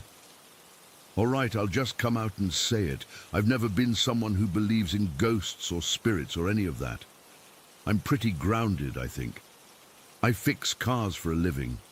I deal with what's in front of me, with things I can touch and see. But what happened to me last summer at that resort in Wimberley, Texas? I still can't explain it. I can't rationalize it. I just have to live with it. And most days I try not to think about it too hard. But it's always there, sitting in the back of my mind. It was the third day of our family reunion at the 7A resort. Big place, lots of land, kind of rustic and spread out. The main draw, at least for me, was this area called Pioneer Town. It's not a real town. It's like a replica of an old Western settlement they built for movies or something a long time ago. There's a general store, a blacksmith shop, a saloon, and this old movie theater, all looking like they've been frozen in time for 100 years. It's cool during the day with the sun out and kids running around. But that afternoon, things got quiet. Everyone else had gone back to the main lodge cabins to get ready for a big barbecue dinner. I'd had enough of the loud conversations and my aunts asking me when I was going to settle down, so I told them I was going for a walk. I ended up back at Pioneer Town. It was around 4 in the afternoon. The sun was still up, but it was that kind of heavy, late afternoon light where shadows start getting long and everything feels still. The kind of quiet that's so complete, it almost has a sound of its own. I was just wandering, not really going anywhere, just enjoying the silence. I ended up sitting on this old, weathered bench right outside the movie theater. The theater is this wooden building with a faded marquee. The paint is peeling off in big curls. I was just sitting there, scrolling through my phone, not really thinking about much, when I heard it. Knock, knock, knock. 3 knocks, clear as day. It wasn't a random tree branch or an animal. It was 3 distinct solid knocks, like someone rapping their knuckles on wood, right behind me. I spun around, thinking one of my cousins had followed me to mess with me. But there was nothing there. Just the solid wooden wall of the theater. The doors were these big, heavy-looking things, and they were both shut tight. I even got up and walked over to them, tried the handles. Locked. Solid. I remember the feel of the sun-warmed rough wood under my fingers. I stood there for a minute, my heart starting to beat a little faster, listening. Nothing. Just the wind moving through the leaves of the live oaks. I shook my head, laughed at myself a little. You're hearing things, Spencer. Too much sun. I sat back down on the bench, but the ease was gone. I was tense now, listening. A few minutes passed, maybe 5, and then I heard it again, same thing. Knock, knock, knock. A little louder this time, more impatient. It came from the same direction, from the theater wall. This time I didn't move. I just sat there, frozen, my phone gripped tight in my hand. My mouth had gone dry. It was the kind of sound that you just know isn't natural. It had an intention behind it, and then, right after the 3rd knock, I heard a door creak open, a long, slow, grinding creak. The sound an old, heavy door makes when its hinges haven't been oiled in 50 years. My eyes were locked on the theater doors. They didn't move. They were still shut. But the sound was so close, so real, it felt like it was happening right in front of me. The creak stopped, and there was just silence again, a deeper silence than before, like the whole world was holding its breath with me. That was the moment the feeling started, this cold dread that started in my stomach and just began to spread outwards. This wasn't fun anymore. This wasn't my imagination. Something was wrong. I stood up, deciding I was done with my walk. I was going back to the lodge, back to people, back to normal sounds like laughing and ice clinking in glasses. To get back, I had to cut through the rest of Pioneer Town. My path took me past this one cabin that was set a little apart from the others. It was smaller, looked more run down, with a heavy chain and a big padlock looped through the door handles. As I passed it, walking quickly now, I heard something else. It was distant, muffled, like it was coming from far away, but it was sharp. Gunfire. 2 quick shots, a pause, then a third. It wasn't loud like a modern gun, it was more of a pop, like a firecracker or an old-fashioned rifle. And right after, I heard voices, men's voices, raised, arguing. I couldn't make out the words. It was just a murmur of angry tones, like an argument you hear through a wall. I stopped dead in my tracks. My heart was hammering against my ribs now, a frantic, panicked rhythm. This wasn't in my head. This was outside of me.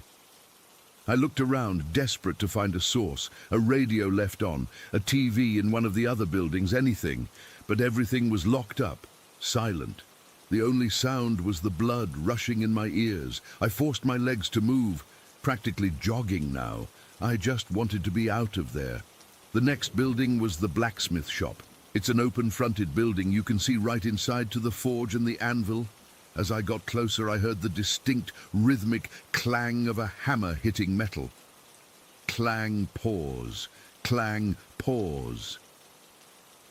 It was a steady, working sound, and with it, the sound of footsteps on the gravel floor inside the shop, like someone was moving around, working. I was so scared, but a part of me, the part that fixes engines and needs to see the broken part to believe it, made me stop. I stood at the entrance, peering into the dark, shadowy interior of the shop. The forge was cold and dark, a pile of grey ashes. The anvil was sitting there, dusty. There was no one there. The hammering stopped the second I focused on it. The footsteps stopped, but the echo of the sound seemed to hang in the air for a second, and then it was gone, replaced by that crushing, absolute silence. That's when the feeling of being watched hit me like a physical force. It wasn't a vague sensation. It was a pressure. It felt like there were people all around me, just out of sight, standing in the shadows of the buildings, behind the corners, just watching me. I couldn't see them, but I could feel their attention on me. My skin crawled. The hairs on my arms and the back of my neck stood straight up. I've never felt so exposed, so completely and utterly not alone, while being completely, terrifyingly alone. It wasn't just one thing anymore. It was all of it together. The knocks, the creaking door, the gunshots, the arguing, the hammering, the footsteps. They weren't random noises, they were echoes. Like I was hearing the leftover sounds of a day that had happened a long, long time ago. And for some reason, on that afternoon, I was tuned into the frequency. I wasn't just hearing them. I was feeling the reality of them. The intention behind the knocks, the anger in the voices, the industry of the hammer. These weren't recordings, they were imprints. I finally broke. I turned and I ran. I didn't care if I looked like an idiot. I ran past the saloon, past the general store, my feet pounding on the hard-packed dirt path. I didn't look back. I could feel it, this presence, this residue of the past, clinging to the air, trying to pull me back. It felt heavy, like wading through water. I just focused on the path ahead, on the modern world I could see in the distance, the cars, the lodge, the normalcy. I burst out of the tree line and into the main resort area. People were walking around, carrying plates of food, laughing. The sun was lower, casting a warm, golden light. It was so normal it was jarring. I must have looked a mess, because my uncle asked me if I was okay. Said I was white as a sheet. I just mumbled something about the heat and went straight to my room. I didn't tell anyone what happened. Not that night, not ever. What would I say? Hey, I think I heard a ghost town going about its business. They'd think I was crazy, or they'd try to explain it away. It was the wind. It was an animal. It was your imagination. But I know what I heard. I know what I felt. I'm a mechanic. I trust my senses. I know the sound of a knock on wood versus a branch on a roof. I know the sound of a hammer on an anvil. That was months ago. I've gone back to my life, to my garage, to the solid, real world of engines and tools. But sometimes when it's quiet, late at night, I'll think about it. I'll remember the exact tone of those 3 knocks. I'll remember the way the creak of that door felt like it was vibrating in my own bones. I'll remember the crushing weight of being watched by something I couldn't see. I went for a walk in a quiet, touristy place in the middle of the afternoon, and I stumbled into a pocket of the past, and it scared me in a way I didn't know was possible. It wasn't a jump scare kind of fear. It was a deep, existential dread, the kind that comes from realizing that maybe time isn't a straight line, and maybe things that happened long ago don't ever really go away. They just wait. And sometimes if you're in the wrong place at the right time or the right place at the wrong time, you can hear them. Story 10. It was the fall of 1994 when I finally scraped together enough money to buy that parcel of land. 180 acres of dense Pennsylvania woodland. It was my dream, you know, a place to get away from everything. I spent the next couple of years building the cabin myself, every nail and board, with my own 2 hands. It was hard work, but it felt good. It felt like I was putting down roots in a place that was truly mine. The cabin was finished by the late 90s, and that's when the weird little things started. Nothing you could really put your finger on, just a feeling of being watched when you were out splitting wood. Tools would go missing from the shed and show up days later, right where you'd already looked 3 times.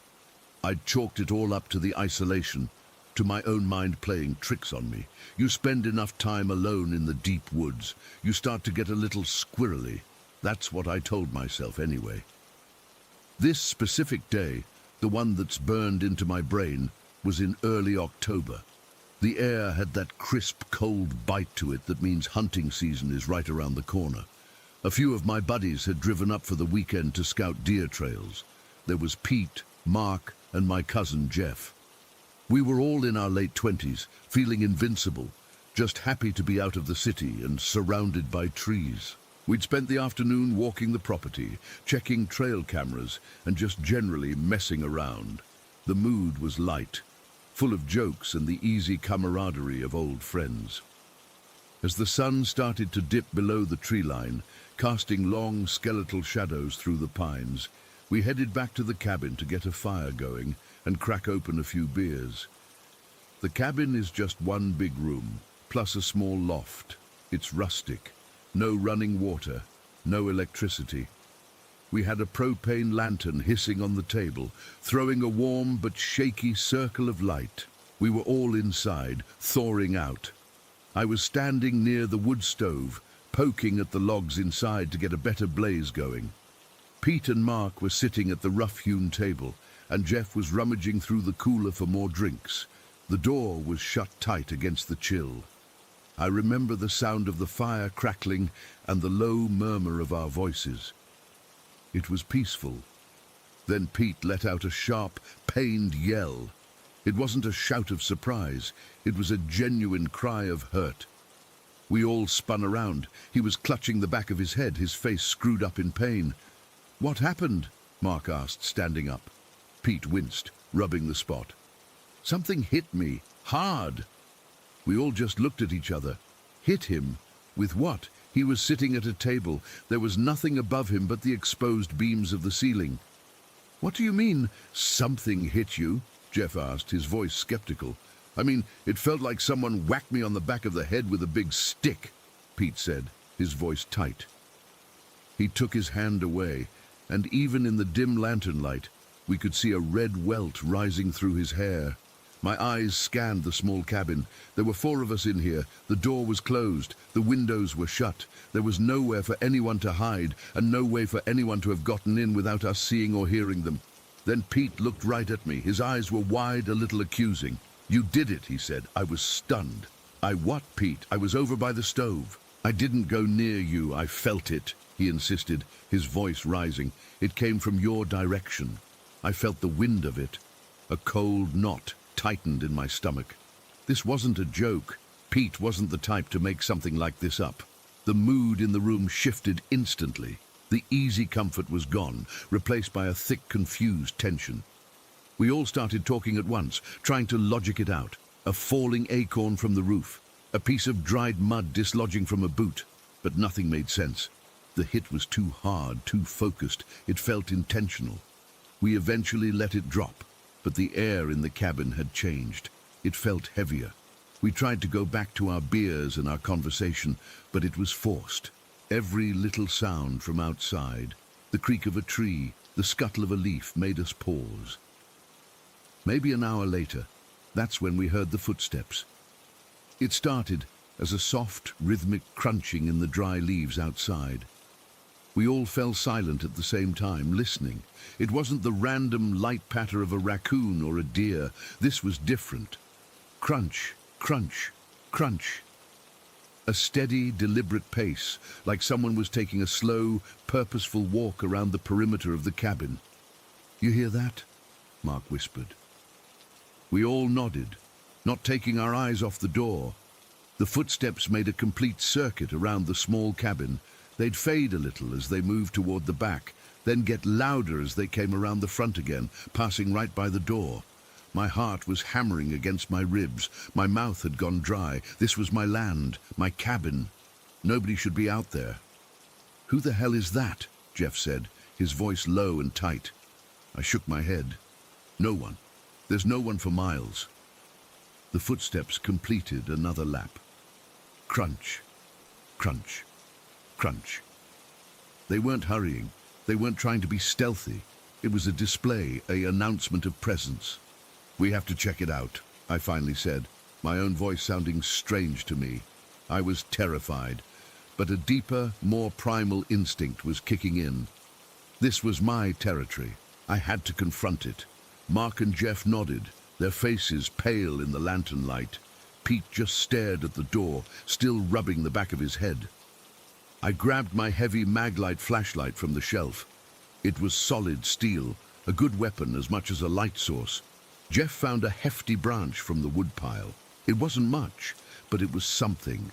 I looked at the other three. On three, I'll open the door and sweep the light. You guys be ready. Their grim nods were all the confirmation I needed. My hand was sweaty on the cold metal of the flashlight. I took a deep breath that did nothing to calm the frantic beating in my chest. 1, 2, 3. I yanked the door open and stepped out, thrusting the powerful beam of the Maglite into the darkness. The others crowded behind me. The circle of light cut through the inky black, illuminating the patch of ground in front of the cabin, the base of the pine trees, the stack of firewood. There was nothing. The footsteps had stopped the instant the door opened. The silence was somehow worse. It was a thick, waiting silence. The cold night air bit at my face. We stood there for a full minute, not moving, barely breathing, scanning the impenetrable wall of darkness beyond our meager light. "Hello?" I called out, my voice cracking a little. "Who's out there?" No answer. Just the absolute quiet of the woods at night. No crickets, no owls. It was as if every living thing was holding its breath. We took a few cautious steps away from the cabin, our little island of light. I swung the beam left and right, the light bouncing off tree trunks, creating shifting, monstrous shadows. We saw nothing, no one, no footprints in the beam of the light, though the ground was covered in a carpet of dry, crunchy leaves. We were about to turn back, to chalk it up to some weird acoustic trick or an animal we couldn't identify, when the footsteps started again. This time they were closer, crunch, crunch, crunch. They were maybe 20, 30 feet away, just beyond the reach of my flashlight beam. The sound was clearer now, more distinct. It wasn't the soft pad of a bare foot or the scuff of a shoe. It was a heavy, solid impact, like someone was stomping down with each step, driving their weight into the earth. We froze, all of us. It was a pure, instinctual freeze, the kind you read about in animal encounters. Every muscle in my body locked up. The fear was no longer just a feeling. It was a physical substance, cold and heavy, pouring into my veins. I forced my arm to move, swinging the flashlight toward the sound. The beam cut through the trees, illuminating a small clearing, empty. The footsteps didn't stop. Crunch, crunch, crunch. They were moving parallel to us now, pacing back and forth just outside the light. We could hear the leaves being crushed, the subtle snap of tiny twigs. It was right there. We were 4 grown men, armed with a flashlight and a stick, and we were utterly paralyzed by a sound. Then the pacing stopped. The footsteps turned, and they started walking directly toward us. Crunch. A step closer. Crunch. Closer still. Crunch. It was walking right into the beam of my flashlight. I was gripping the Maglite so hard my knuckles were white. I expected to see a person, a bear, a deer, anything materialize in the light. My mind was screaming, preparing for the shape to form, but nothing ever did. The footsteps came to a halt. The sound stopped. The entity, whatever it was now standing directly in front of us. I could feel its presence. It was a pressure in the air, a cold spot in the October night. I was staring right at the spot where it had to be, the center of my flashlight beam, and there was absolutely nothing there. Just empty air, a few fallen leaves, and the base of a large oak tree. We didn't wait. We didn't speak. A silent, unanimous understanding passed between us. We turned and scrambled back for the cabin, a panicked, stumbling retreat. I fumbled with the door, my hands shaking so badly I could barely turn the knob. We fell inside, and I slammed the door shut, throwing the heavy wooden bolt. We stood there in the middle of the room, panting, listening. The propane lantern hissed, the fire crackled. There was no sound from outside, no one said a word for a long time. We just looked at each other, our faces masks of pure, undiluted fear. We had all heard it. We had all seen the empty space where the footsteps ended. There was no rational explanation, It wasn't a person, it wasn't an animal, it was something else. We spent the rest of the night sitting with our backs to the wall, taking turns staring at the door and the windows, jumping at every normal night sound. We didn't sleep, we just waited for the sun. The morning light, when it finally came, felt like a pardon. It was weak and grey, but it was light. We went outside together, a tight little group, and examined the ground where the footsteps had been. The leaves were undisturbed. There were no tracks, no broken twigs, no sign that anything heavier than a squirrel had passed through. My friends packed up and left that morning. They made excuses about work, about family, but we all knew the real reason. The easy camaraderie was gone, replaced by a shared, unspoken horror. They never came back to the cabin after that. I still own the land. I still go up to the cabin sometimes, but never alone, and never ever after dark. The memory of those footsteps is as clear and sharp as it was that night. It's the unnatural deliberateness of them that haunts me, the way they paced, the way they turned, the way they walked right up to us and just stopped. It was an intelligence, a presence, and it's still out there in my woods. I know it is. Because years later, when I was hiking with my own kids, trying to find an old, undocumented family cemetery rumored to be on the property, we heard them again, the same heavy, crushing footsteps, this time moving fast through the trees, closing in on us. We ran, my kids crying, me yelling at them to not look back, my heart feeling like it was going to explode. We didn't stop running until we were back inside the cabin, the door bolted shut behind us. I never found that cemetery, and I never will. Some parts of these woods are not meant to be walked. Some things are better left alone. To this day, the sound of dry leaves crunching under my own feet is enough to send a jolt of pure, electric fear straight through me. I'll never know what was out there with us that night. I don't think I want to. All I know is that it was real. It was there, and it knew we were there too. Story 11.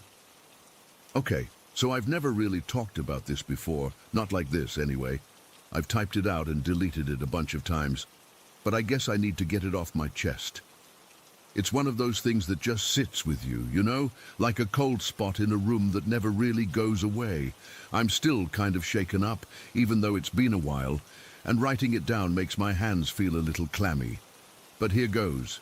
It was a Tuesday. I remember that much because Tuesdays are usually my lazy days. I work from home, and that day I'd finished up around 4 in the afternoon. The sky was starting to get that grayish tint, like it does before it gets dark, and I was just puttering around my apartment. Nothing special. I live in this old building, not creepy old, just kind of worn in, with creaky floors and those old-fashioned windows that rattle when the wind picks up.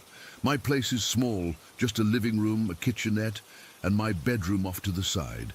I'd been living there for about 3 years, and up until that day it always felt normal. That afternoon, I was in the living room, tidying up a bit. I'd just made myself a cup of tea, and I was thinking about what to make for dinner. My mind was wandering, the way it does when you're alone, and there's not much noise. The only sound was the hum from the fridge and the occasional car passing by outside. I remember feeling pretty relaxed, almost bored, which is why what happened next hit me so hard. I have this shelf in my living room, right next to the door that leads to the hallway. It's one of those cheap assemble-it-yourself ones I got when I first moved in. I keep random stuff on it, a few books, some knickknacks, a couple of empty bottles I'd saved because they looked cool. One of them was this glass bottle that used to have olive oil in it. It was kind of heavy, with a thick bottom, and I'd placed it on the middle shelf months ago. It hadn't moved since.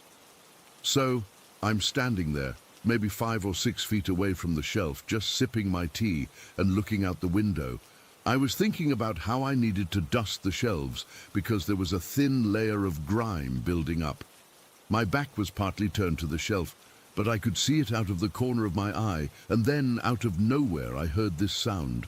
Not a loud crash, but a soft, almost gentle scraping noise, like something being shifted. I turned my head slightly, thinking maybe a book had slipped or something, but then the bottle, the olive oil one, just flew. It didn't fall. It flew, like it launched off the shelf straight past my head and smashed into the wall behind me. I felt the air move as it went by, this whoosh that made the hairs on my arm stand up. It happened so fast, but in that split second I saw it clear as day. The bottle wasn't tipping over, it was moving in a straight line, as if someone had thrown it from the exact spot where it was sitting. There was no one there, no one at all. My heart just dropped. I mean, 1 second I'm thinking about dusting, and the next, this bottle is zooming past my ear. I didn't scream or anything. I've never been one to panic in weird situations, which is part of what makes this so creepy for me. I just froze. My whole body went stiff and I could feel this cold sweat breaking out on my forehead. The tea in my hand was still warm, but my fingers felt numb. I stood there for what felt like forever, just staring at the shattered glass on the floor. The bottle had hit the wall with a sharp crack, and pieces were scattered everywhere, glinting in the fading light from the window. I remember my breathing was shallow, like I'd forgotten how to take a deep breath. My chest felt tight, and I had this urge to look back at the shelf, but I was too scared to move. The air in the room felt heavier, denser, like it was pressing in on me. I could smell the faint scent of tea and dust, but underneath it, there was this, I don't know, this emptiness, like the smell of old rooms that haven't been lived in for a while, which was stupid because I lived there, but that's how it felt. And then it hit me. The realization. It didn't come all at once. It started as a little itch in the back of my mind, something I'd pushed away for years. See, when I was a kid, maybe 7 or 8, I got really sick with a high fever. I was hallucinating, or at least that's what everyone told me. I was lying in bed, sweating and shivering, and I saw this woman, a full-scale apparition, like a real person. But she wasn't solid. She was blonde, wearing a wedding dress, this flowing white gown that looked old-fashioned, like from another time. She phased right through my bedroom door, just glided in without opening it, and stood at the foot of my bed. I wasn't scared then either. I remember feeling calm, almost peaceful, and I had this thought, clear as anything. I'm going to marry her one day. It was weird, but as a kid, you don't question stuff like that too much. I told my mom about it later, and she said it was just the fever, so I let it go. But standing there in my living room with glass all over the floor, that memory came rushing back. And not just the memory, the connection. The bottle flew from the same spot, the exact same spot where that woman had phased through the door when I was a kid. In my old house, my bedroom door was in a similar position relative to my bed, and here the shelf was right next to the door where she would have come through. It was like she was still there, or something tied to her was. The chills that ran down my spine weren't just a figure of speech. I felt them, actual icy trails from my neck down to my lower back. My skin prickled, and for a second I thought I was going to be sick. I forced myself to move finally. I set the tea down on a nearby table, my hand shaking so bad that the cup rattled against the saucer. I walked over to the shelf, slowly, like if I moved too fast, something else might happen. The shelf looked normal, nothing out of place except the empty spot where the bottle had been. I reached out and touched the wood. It felt cool and smooth under my fingers. No vibration, no weird energy, just ordinary, but I knew it wasn't. I could feel eyes on me, even though there was no one there. That sensation of being watched is something I've only felt a few times in my life, and it's always been during these weird moments. It's not like in movies where you spin around and see a ghost. It's just this weight, this presence that fills the room without making a sound. I spent the next hour or so cleaning up the glass. I didn't want to, but I had to do something to keep from losing it. I got a broom and dustpan from the kitchen, and my hands were still trembling as I swept up the shards. Every little noise made me jump, the scratch of the broom on the floor, the clink of glass hitting the plastic dustpan. I kept glancing over my shoulder, half expecting to see her again, but there was nothing. Just the empty room, getting darker as the sun went down. I didn't turn on the lights. I don't know why. Maybe I was afraid of what I might see in the brightness. While I was cleaning, I thought about how I've always had this strange reaction to paranormal stuff, like when people tell ghost stories. I don't get scared. I just tear up. Not crying, really, but my eyes water, and I feel this calm sadness wash over me. It's been that way since I was a kid. My friends used to tease me about it, saying I was too sensitive, but it's not that. It's like my body knows something my mind doesn't. And in that moment, with the glass all cleaned up and the room silent again, I felt that same calmness settling over me. But this time, it was terrifying because it meant that this was real. The bottle flying, the apparition from my childhood, they were connected, and I was the link. I sat down on the couch after I was done, just staring at the spot where the bottle had hit the wall. There was a small dent in the plaster, and a few tiny glass fragments I'd missed glittered in the dim light. My heart was still pounding, but slower now, like it was tired from all the adrenaline. I wrapped my arms around myself, trying to stop the shivering, but it wasn't from the cold. The apartment felt different, like the air had shifted somehow. I kept thinking about that woman, the blonde in the wedding dress. Why a wedding dress? Why did I think I'd marry her? It didn't make any sense. But in that moment, it felt like a promise or a threat. I couldn't tell which. As the evening wore on, I didn't move much. I just sat there, listening to the sounds of the building, the pipes groaning, a neighbor's TV faintly through the walls, the wind picking up outside. Normally, those sounds are comforting, but that night they felt ominous. Every creak of the floorboards made me tense up, and I found myself holding my breath, waiting for something else to happen. But nothing did. The horror wasn't in another event. It was in the silence, the waiting, and the knowledge that this wasn't over. That connection was still there, hanging in the air like a ghost itself. I thought about calling someone, but who would I call? My mum would say it was stress. My friends would think I was losing it. And honestly, I didn't want to talk about it. Saying it out loud would make it more real, and I wasn't ready for that. So I just sat there in the dark until it was fully night outside. The streetlights cast long shadows across the room, and I watched them move as cars passed by. At one point, I thought I saw a shape in the corner, near the door. But when I looked directly at it, there was nothing, just my mind playing tricks, or maybe not. That's the thing with this stuff, you never really know. The rest of the night was a blur. I eventually got up and went to bed, but I didn't sleep much. Every time I closed my eyes, I saw that bottle flying, or the woman's face from my childhood. I don't remember her features clearly, just the blonde hair and the white dress. But in that moment, it felt like she was right there with me. I woke up a few times, sweating and disoriented, and each time I'd check the room, half expecting to see her. But it was always empty. The next day, I went about my routine, but everything felt off. I avoided that shelf, and I ended up moving it to a different spot a week later, but it didn't help. The memory is stuck with me, and every now and then I'll tear up for no reason, or feel that calmness settle over me when I hear something spooky. It's like a part of me is still connected to whatever that was.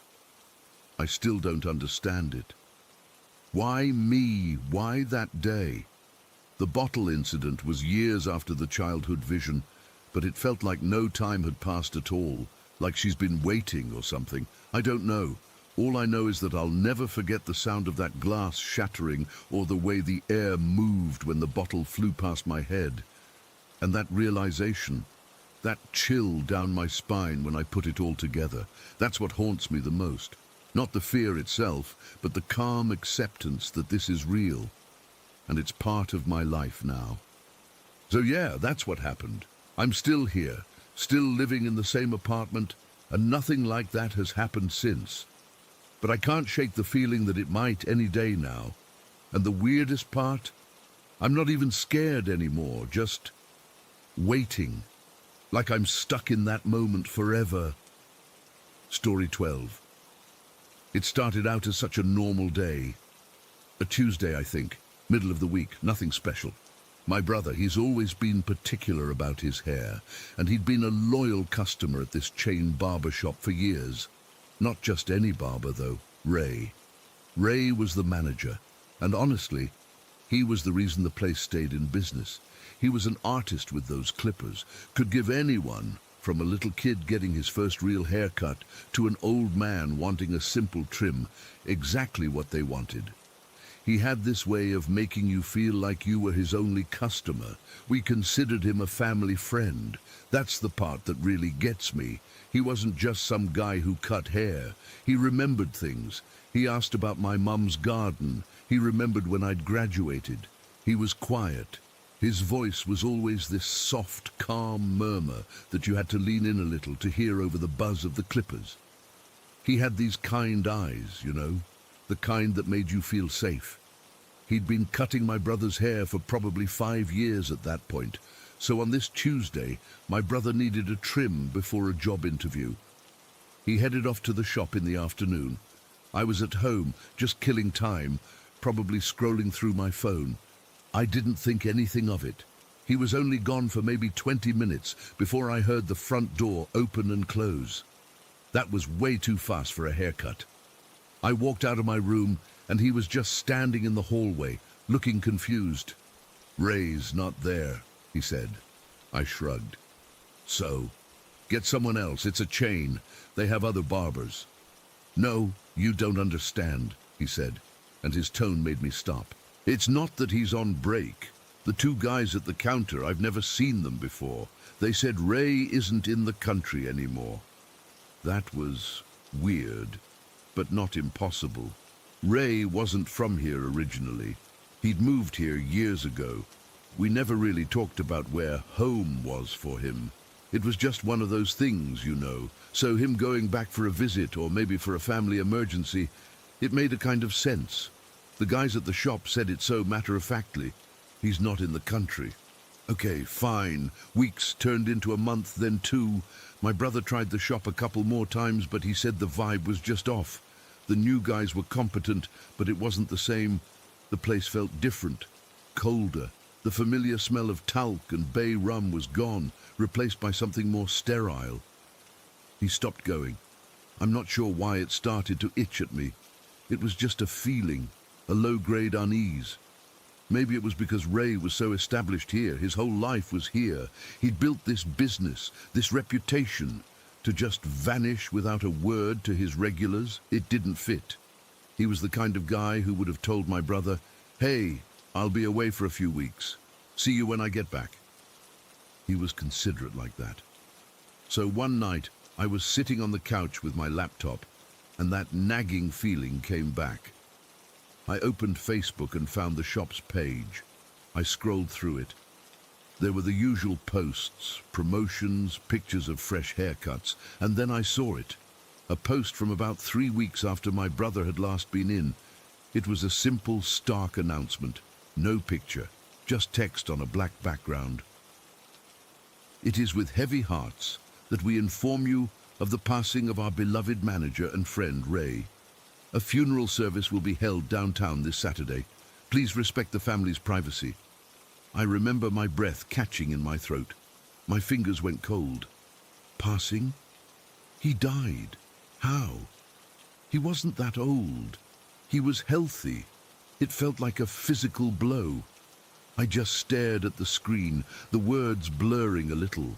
I felt a genuine, deep sadness. This man who had been a steady, gentle presence in our lives was just gone. I started reading the comments. Most were what you'd expect. R.I.P.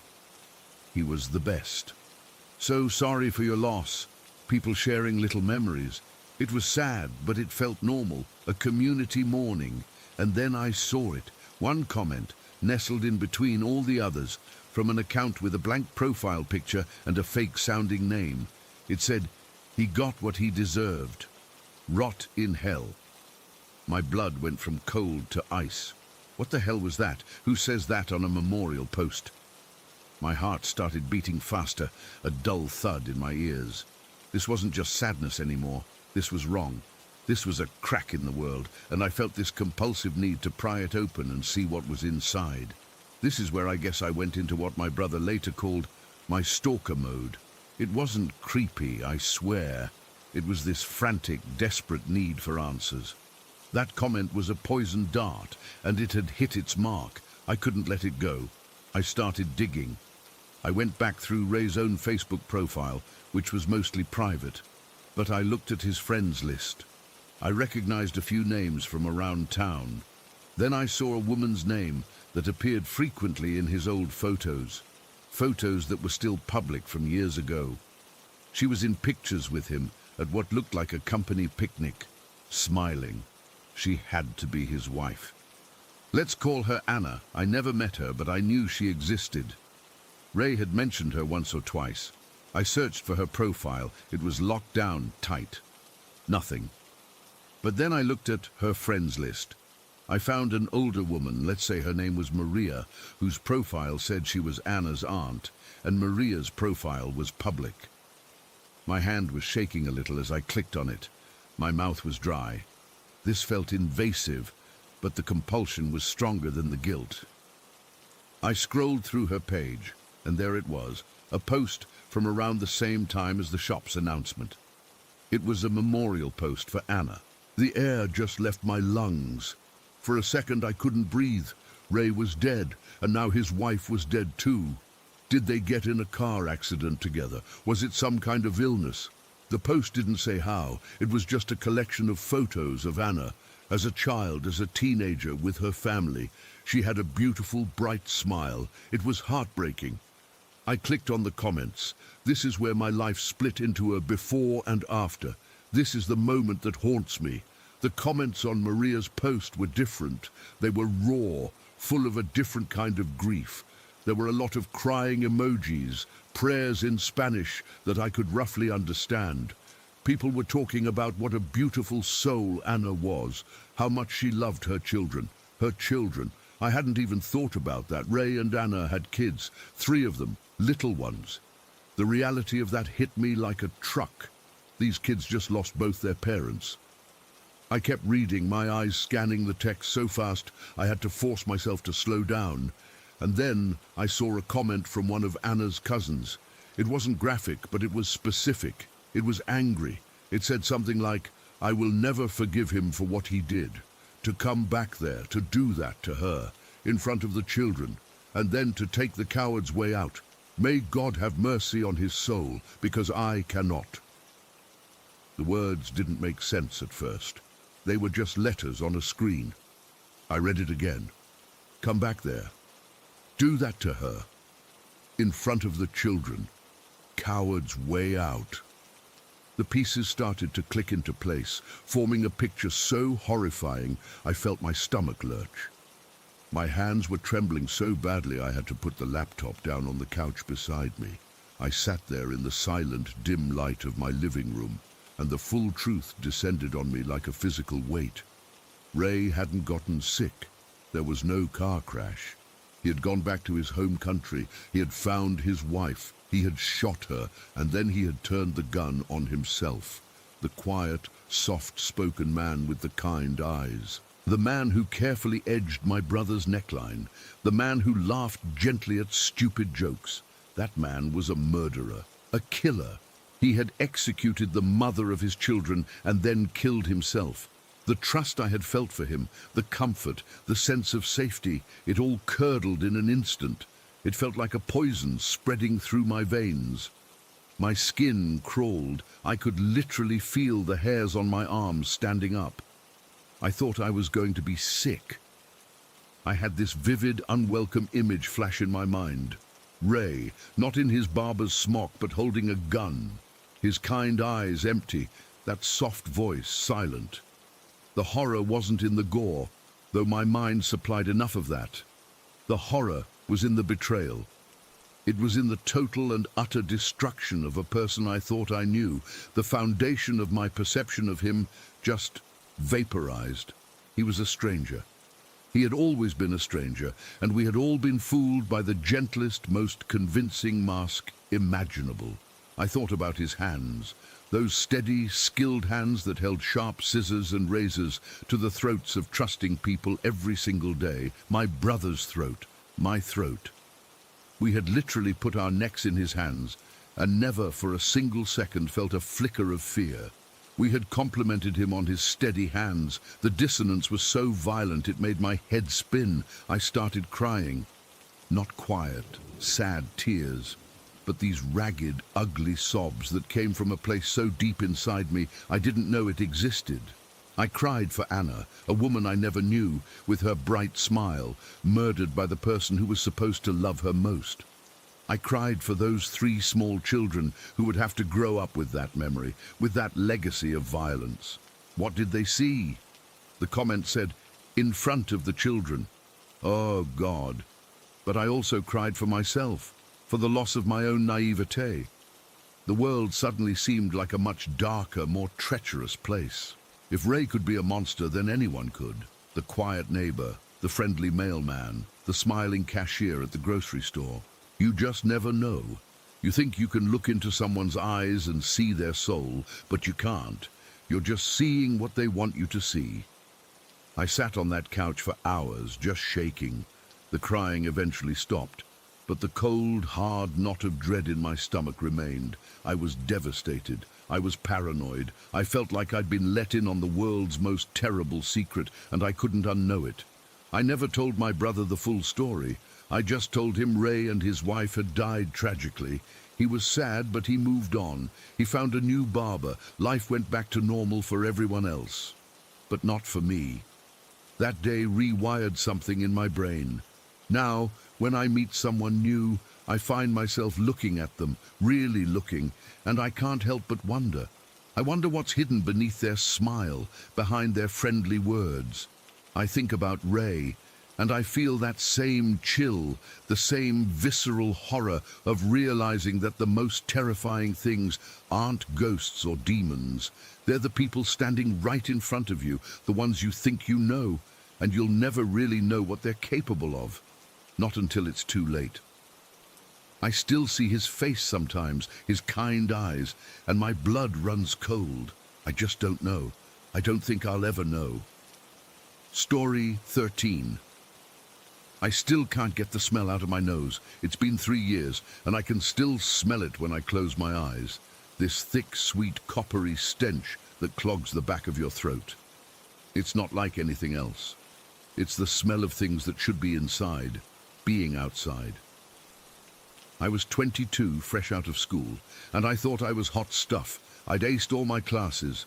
I knew the textbooks backwards and forwards. I thought I understood death. I didn't understand a damn thing. That day started like any other. I woke up way too early, my alarm screaming at me from the nightstand. It was still dark out. My apartment was cold, the kind of damp cold that seeps into your bones and makes you not want to get out from under the covers. But I did. I made my coffee, the cheap kind that tastes like burnt dirt, and I chugged it while staring at my blurry reflection in the microwave door. I remember thinking my new uniform shirt was still a little stiff. It was only my second week on the job at the county morgue. The drive was quiet.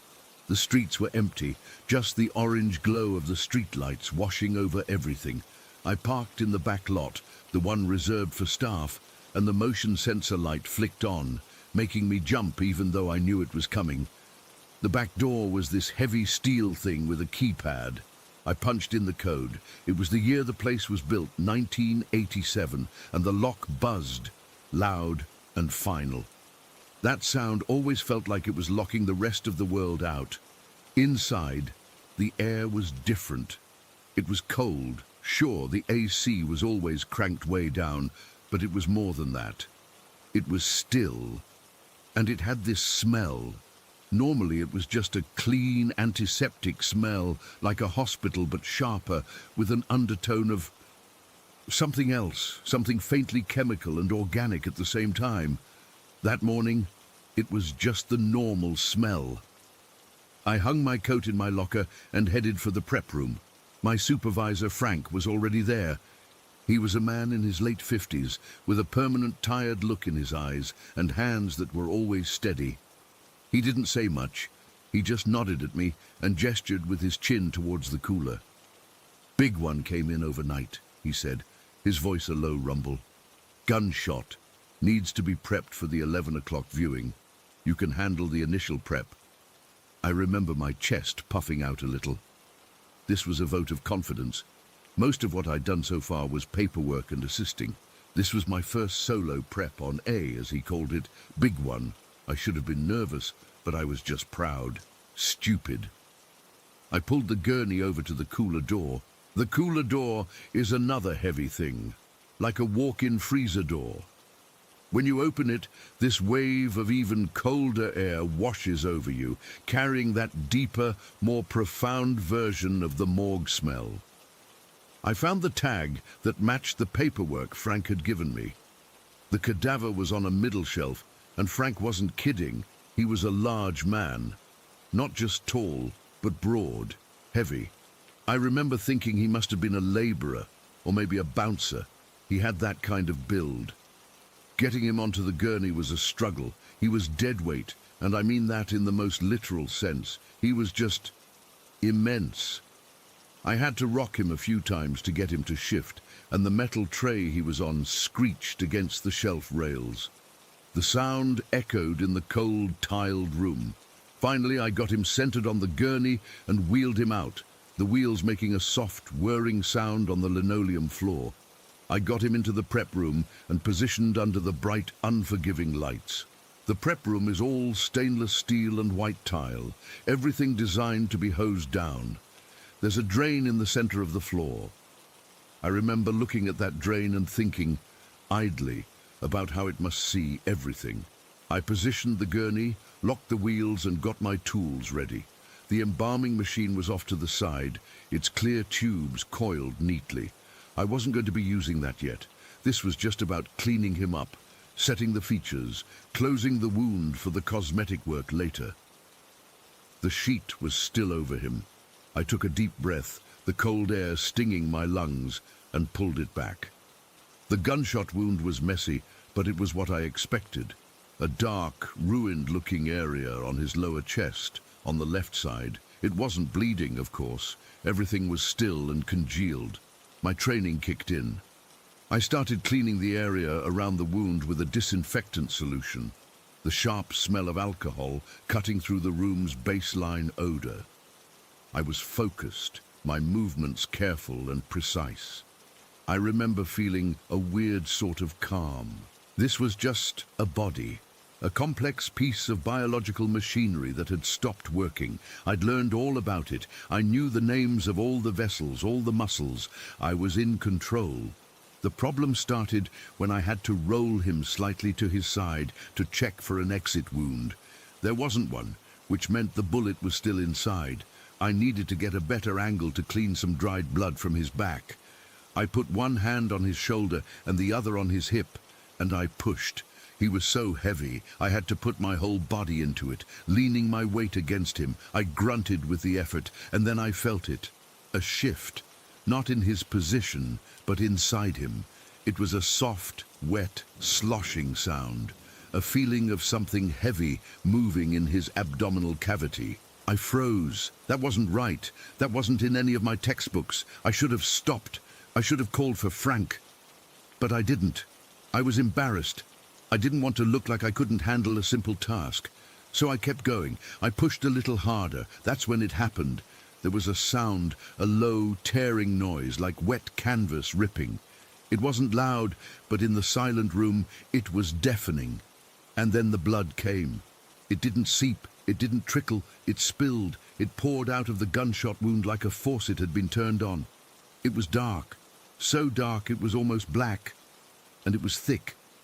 It wasn't like living blood. It was sluggish, full of clots, and there was so much of it. It just kept coming. a horrible silent flood that cascaded over the side of the stainless steel table and hit the floor with a sound I will never forget. It wasn't a splash. It was a thick, wet slap. For a second I just stood there, my hand still on him, my brain refusing to process what was happening. My mind was screaming one word, over and over: impossible. This was impossible. The blood should have been drained during the initial intake, or at the very least it should have coagulated. This wasn't supposed to happen. Then the smell hit me. Before that moment I thought I knew what bad smells were. I was wrong. This was a physical presence. It was a wall of stench that punched me in the face and crawled down my throat. It was sweet, cloyingly sweet, like rotten fruit left in the sun. But underneath that was the overpowering metallic tang of old blood. And beneath that was something else, something fundamentally foul, the smell of organs that had been stewing in their own fluids for hours. It was the smell of death, not the clean, clinical concept I'd learned about, but the raw, messy, visceral reality of it. My stomach clenched, bile, hot and sharp, rushed up into my mouth. I swallowed it back, my eyes watering. The blood was still flowing, pooling on the floor around my shoes. I could feel the warmth of it through the leather. I looked down and saw my white sneakers were now dipped in red, the laces soaking it up. I saw little air bubbles popping on the surface of the pool. I stumbled back, my shoulder hitting the wall of tools. A tray clattered to the floor, adding to the nightmare cacophony. I was gasping, trying to breathe. But every breath just pulled more of that horrific smell into my lungs. I felt dizzy. The room seemed to tilt. The bright lights were reflecting off the spreading pool of blood, making the whole room glow with a faint, hellish red light. I looked at the body. The flow was starting to slow, but it was still coming. A steady, thick trickle now. The man's face, which I had been so professionally assessing earlier, looked different. His mouth seemed to be open just a little wider, his skin a more waxy, grotesque yellow under the lights. He wasn't just a body anymore. He was a thing that had ruptured, a container that had failed, and I had caused it. That was the worst part. The terror wasn't just in the sight or the smell. It was in the knowledge that my own hands, my own stupid pride had done this. I had turned a routine procedure into a scene from a nightmare. I couldn't handle it. I was frozen. I didn't know what to do. Do you try to stanch the flow? With what? Your hands? A towel? It was pouring from a hole in a dead man's torso. There was no fixing this. I just stood there, watching the last of it drip onto the growing pile of clotting blood on the floor. The pool was huge. It had reached the drain, but it was too thick, too full of tissue to go down. It just sat there, a vast, dark red lake in the middle of the clean, white room. I don't know how long I stood there. It could have been 10 seconds or 10 minutes. Time had stopped. The only things that existed were me, the body, and the lake of blood. The door swung open. It was Frank. He took one step in and stopped dead. His eyes went from me, standing there pale and shaking, to the body, to the floor. His face, usually so impassive, went through a series of rapid changes. First, shock. Then a deep, weary understanding, and finally a flat, hard anger. He didn't yell. He just said, "Get out." His voice was quiet, but it cut through the haze in my head. I didn't need to be told twice. I stumbled forward, trying to step around the edge of the pool, but my foot slipped in a thinner patch near the edge. I didn't fall, but my shoes skidded, leaving a long red smear on the clean tile. The feeling of my foot sliding in that warmth made my stomach turn again. I practically ran out of the room, down the hall, and into the staff bathroom. I made it to a stall just in time before I threw up, the coffee and bile splashing into the toilet. I heaved until there was nothing left, but the taste of that smell was still in my mouth, in my nose, in the back of my throat.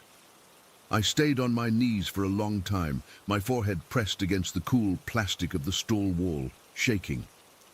I could hear Frank in the hall, his voice low as he got on the phone, calling for a cleanup crew. I heard words like, vascular rupture and massive hemoperitoneum. Later, he explained it to me. Sometimes with traumatic injuries, blood can pool in the body cavities. If the body is moved the wrong way, the pressure can cause a tear and it all just empties out. It's rare, but it happens. He said it wasn't entirely my fault, but he also said I should have known to be more careful with a trauma case. He was right. I didn't go back into the prep room that day. I sat in the break room, still trembling, staring at the pattern on the Formica table. I could still smell it on my clothes, on my skin. I eventually took a long, scalding shower in the staff locker room, scrubbing my hands and arms until they were raw, but I couldn't get the feeling of that warm blood on my shoes to go away. I finished my shift, doing paperwork in a daze. I quit 2 days later. I never went back. I work in an office now, in a cubicle, with beige walls and the smell of photocopier paper and stale coffee, and I still can't get the smell out of my nose. I can't look at raw meat without feeling sick. I can't see a puddle after it rains without my heart skipping a beat. It's been 3 years. The memory is just as sharp, just as vivid. The sound of that wet tear, the sight of that black blood pouring out like it would never stop, and that smell. God, that smell, it's like it's burned into the inside of my skull. I close my eyes, and I'm right back there, standing in my red-soaked shoes, watching my confidence and my future spill out all over the floor. I just stand there, and I watch it pour. Story 14. Okay, so I've never really posted anything like this before, but I need to get this out there because I can't stop thinking about it, and my friend thinks I should write it down. Maybe typing it all out will make it feel less real, or maybe it'll just make it worse. I don't know. It happened last Tuesday. I remember because it was trash night, and I just dragged the bin to the curb, feeling that little bit of satisfaction you get from a small chore done. The air was cool, not cold, just that kind of pleasant evening where you're happy to be inside. My apartment was quiet, the way it usually is. I live alone, have for years, in this 2-bedroom place that's maybe a little too big for one person. But I like the space. It's an older building, nothing fancy, but it's home. You know the kind. Creaky floorboards in specific spots. The way the pipes groan when you turn the hot water on in the kitchen, but not the bathroom. Little quirks. I'd settled on the couch, remote in hand, just flipping through channels without really watching anything. It was around 8:30, I think. The big, heavy old TV was on, some cooking show playing quietly in the background. It's one of those thick, bulky TVs from like 10 years ago, not a flat screen. It sits on this low, wide IKEA stand that's maybe a little too flimsy for it, but it's never been a problem. My phone buzzed on the cushion next to me. It was my friend, let's call him Mark. We've been friends since college, and we talk pretty much every day, usually about nothing, work, stupid movies, whatever. I put him on speakerphone and set the phone down on the coffee table so I could keep half watching the TV. We were in the middle of a conversation about his car, which was making a weird noise. I was leaning forward, elbows on my knees, trying to picture the sound he was describing. A sort of whining thump, he said, when it started. The TV shook. It wasn't a subtle vibration. It wasn't like a truck rumbling by outside, which does happen sometimes. This was violent. The whole unit, this heavy thing, started wobbling back and forth on its stand, side to side, like someone had both hands on the top corners and was just shaking it, hard. The screen blurred. The sound from the show stuttered and garbled for a second. The stand itself was rattling, the little decorative things I have on the shelves below it clinking together. I froze. My whole body just locked up. My first stupid thought was, earthquake? But nothing else was moving. The lamp on the side table was perfectly still. The pictures on the wall weren't swaying. It was just the TV, convulsing like it was alive. What the hell was that? Mark's voice came tinny from the phone speaker. Sounded like something fell. I couldn't speak for a second. I was just staring, my brain refusing to process what my eyes were seeing. The TV was still shaking, a really aggressive, jarring motion. It was so physical, so deliberate. "Dude," Mark said, his voice tighter now. "You okay?" "The TV," I finally managed to get out, my voice a dry croak. It's shaking, like someone's shaking it." "What do you mean? Is it falling?" "No, it's on the stand, but it's moving, it's wobbling, a lot." I remember my heart was starting to hammer against my ribs, a frantic, heavy beat I could feel in my throat. My palms were suddenly slick with sweat. The shaking stopped, just like that. 1 second it was this violent, noisy motion, and the next it was perfectly still.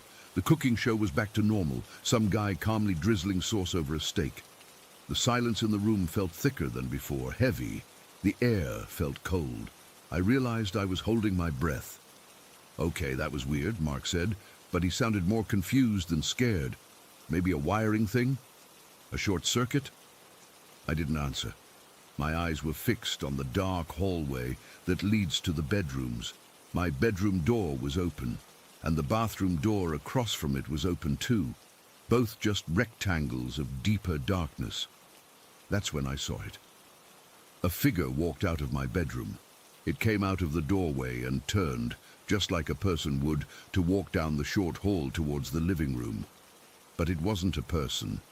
It was white, not bright, glowing white, but a flat, matte white, like old chalk or thick fog. It had a shape, a human shape, but there were no features, no face, no clothes, no hair. It was just this tall, pale form, solid enough to block the darkness of the hallway behind it, but you could see right through it, to the faint light from the bedroom window, outlining its edges. It didn't walk so much as it glided, a smooth, silent motion. There was no sound of footsteps on the hardwood floor, no sound at all. My breath caught in my chest, a sharp, painful hitch. Every hair on my arms and the back of my neck stood straight up. This wasn't a trick of the light. This wasn't my eyes being tired. This was a thing, and it was moving through my apartment. "Hello?" Mark's voice from the phone seemed a million miles away. "You still there? What's going on?" I couldn't make a sound. My vocal cords were frozen. My body was a statue. All I could do was watch as the white figure glided down the hall. It didn't look at me. It didn't seem to have eyes to look with.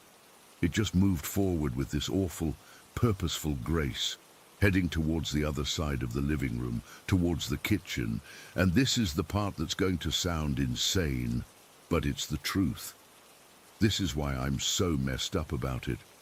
I have a rule I've known for a long time, that I'm not alone in this apartment. I've never seen anything before, not like this, but there are signs. Things go missing and show up in the exact spot I already looked 3 times.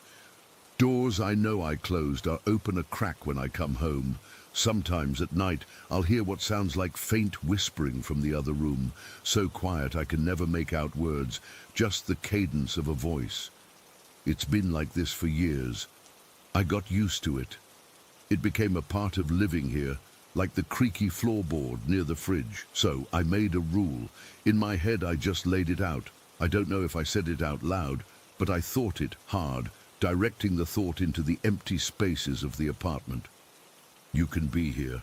I don't mind, but you do not make noise for me to hear, and you do not, under any circumstances, show yourself to me." It was a simple agreement, a boundary, and for years it was respected. The little occurrences continued, but they were manageable, almost comforting in their familiarity. They stayed in the background. They never, ever crossed that line. This was a breach, a massive, terrifying breach of the one rule we had. The white figure paused for a moment at the entrance to the kitchen. It didn't turn its head, but its form seemed to orient itself towards the dark kitchen. Then it just dissolved. It didn't walk away. It didn't fade. 1 second it was there, a solid, defined shape of white in the dark hallway. And the next, it was gone, like a wisp of smoke vanishing in still air. The moment it disappeared, the feeling of cold dread that had been pressing down on me lifted just a little. I could move again. I gasped, a ragged, sucking sound, and my whole body started to tremble. It was a fine, uncontrollable shaking that started in my hands and ran all the way up my arms and into my core.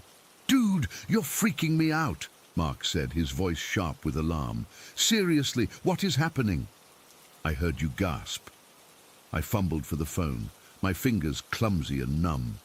I took him off speaker and pressed the phone to my ear. My hand was shaking so badly I could hear the plastic casing rattling against my ear. It showed itself," I whispered. My throat was so tight it hurt. "What showed itself? What are you talking about?" The thing, the one that lives here. I saw it. It came out of my bedroom." I was trying to keep my voice down, as if it could still hear me. "Saw what? A person? Is someone in your house?" His voice shot up an octave. "Do you need me to call the cops?" "No, it wasn't a person," I said, and I heard the hysteria creeping into my own voice. It was white, all white. No face. It just walked out of my room and then disappeared into the kitchen. There was a long silence on the other end of the line. I could hear his TV faintly in the background. "Mark?"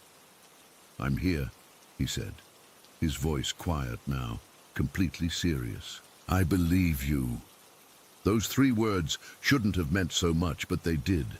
He didn't laugh. He didn't tell me I was dreaming or that it was a shadow. He heard the sheer, unvarnished terror in my voice, and he believed me. "It broke the rule," I said, and I started to cry. I'm not ashamed to admit it. It wasn't loud, just these hot, helpless tears streaming down my face while I sat there on the couch, trembling. It was the violation of it. This thing that I had coexisted with, that I had made a peace treaty with, had just ripped up the contract and walked into my living room. "What rule?" he asked gently. I told him, through the tears, about the rule, about the unspoken agreement I thought we had. I told him about all the little things over the years, things I'd never told anyone because they sounded so stupid. The missing keys that were in the bowl the whole time, the whispers, the doors. He listened to all of it. "So why now?" he finally asked. "Why would it break the rule now?" I had no answer. I still don't. I wiped my face with the sleeve of my hoodie, the rough fabric scratching my skin. The apartment was silent again, but it was a different kind of silence. It was a watching silence, a waiting silence. I didn't move from the couch for a long time. I just sat there, phone pressed to my ear, listening to Mark breathe on the other end. We didn't talk much. There wasn't anything left to say. He stayed on the line with me for what felt like an hour, just so I wasn't alone with the quiet. My eyes kept darting towards the hallway, towards the kitchen. Every normal shadow seemed to shift. Every tiny sound, the hum of the refrigerator kicking on, the faint rustle of the tree outside my window, made me jump. The comfortable familiarity of my home was gone, replaced by a constant, low-grade panic. This was my space, and something in it had just announced its presence in the most terrifying way possible. Eventually, I had to pee. It was a mundane, stupid human need that forced me to move.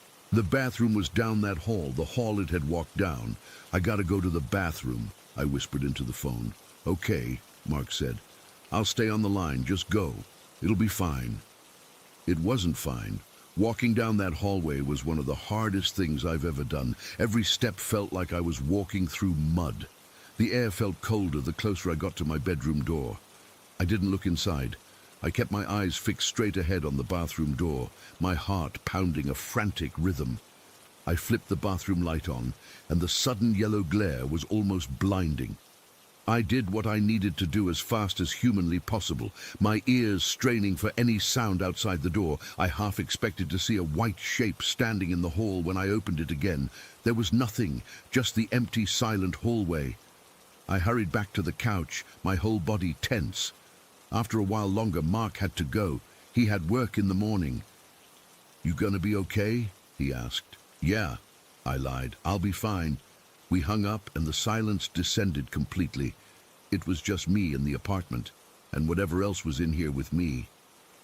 I didn't sleep in my bed that night. I stayed on the couch, wrapped in a blanket, with every single light in the living room and kitchen turned on. I must have drifted off at some point because the next thing I knew, it was morning, and grey light was filtering through the blinds. The apartment looked normal. The TV was just a TV. The hallway was just a hallway. Everything was in its place, but everything had changed. I went through the motions of my morning, making coffee, getting dressed for work, but I was on high alert. I kept looking over my shoulder. I jumped when my own toaster popped. Before I left, I stood in the middle of the living room. I didn't know what to do. Should I restate the rule? Should I get angry? Should I just move out? I felt stupid, but I closed my eyes and I thought as hard as I could, that can't happen again. You can't do that again. There was no response. Of course there wasn't. I went to work, went through the day in a fog. When I came home that evening, I stood outside my apartment door for a full 5 minutes, just listening, my key hovering near the lock. I finally went in, my shoulders hunched up around my ears. It's been a few days now. Nothing else has happened. No shaking, no figures. The little things have even stopped. The keys stay where I put them. The doors stay shut. It's quieter than it's ever been, and that's almost worse. The thing is, I'm not really scared of seeing it again. I mean, I am, of course I am. That was the most terrified I've ever been in my life. But what really gets me, what keeps me up at night, is the question, why? Why did it break the rule after all this time? What did it want me to see? And the thought that really chills me, the one that makes my stomach drop, is this. Maybe it wasn't breaking the rule at all. Maybe it was following a new one. Story 15 is seen it was at my grandparents' house. That house was this big old place out in the country, the kind that's been in the family for generations.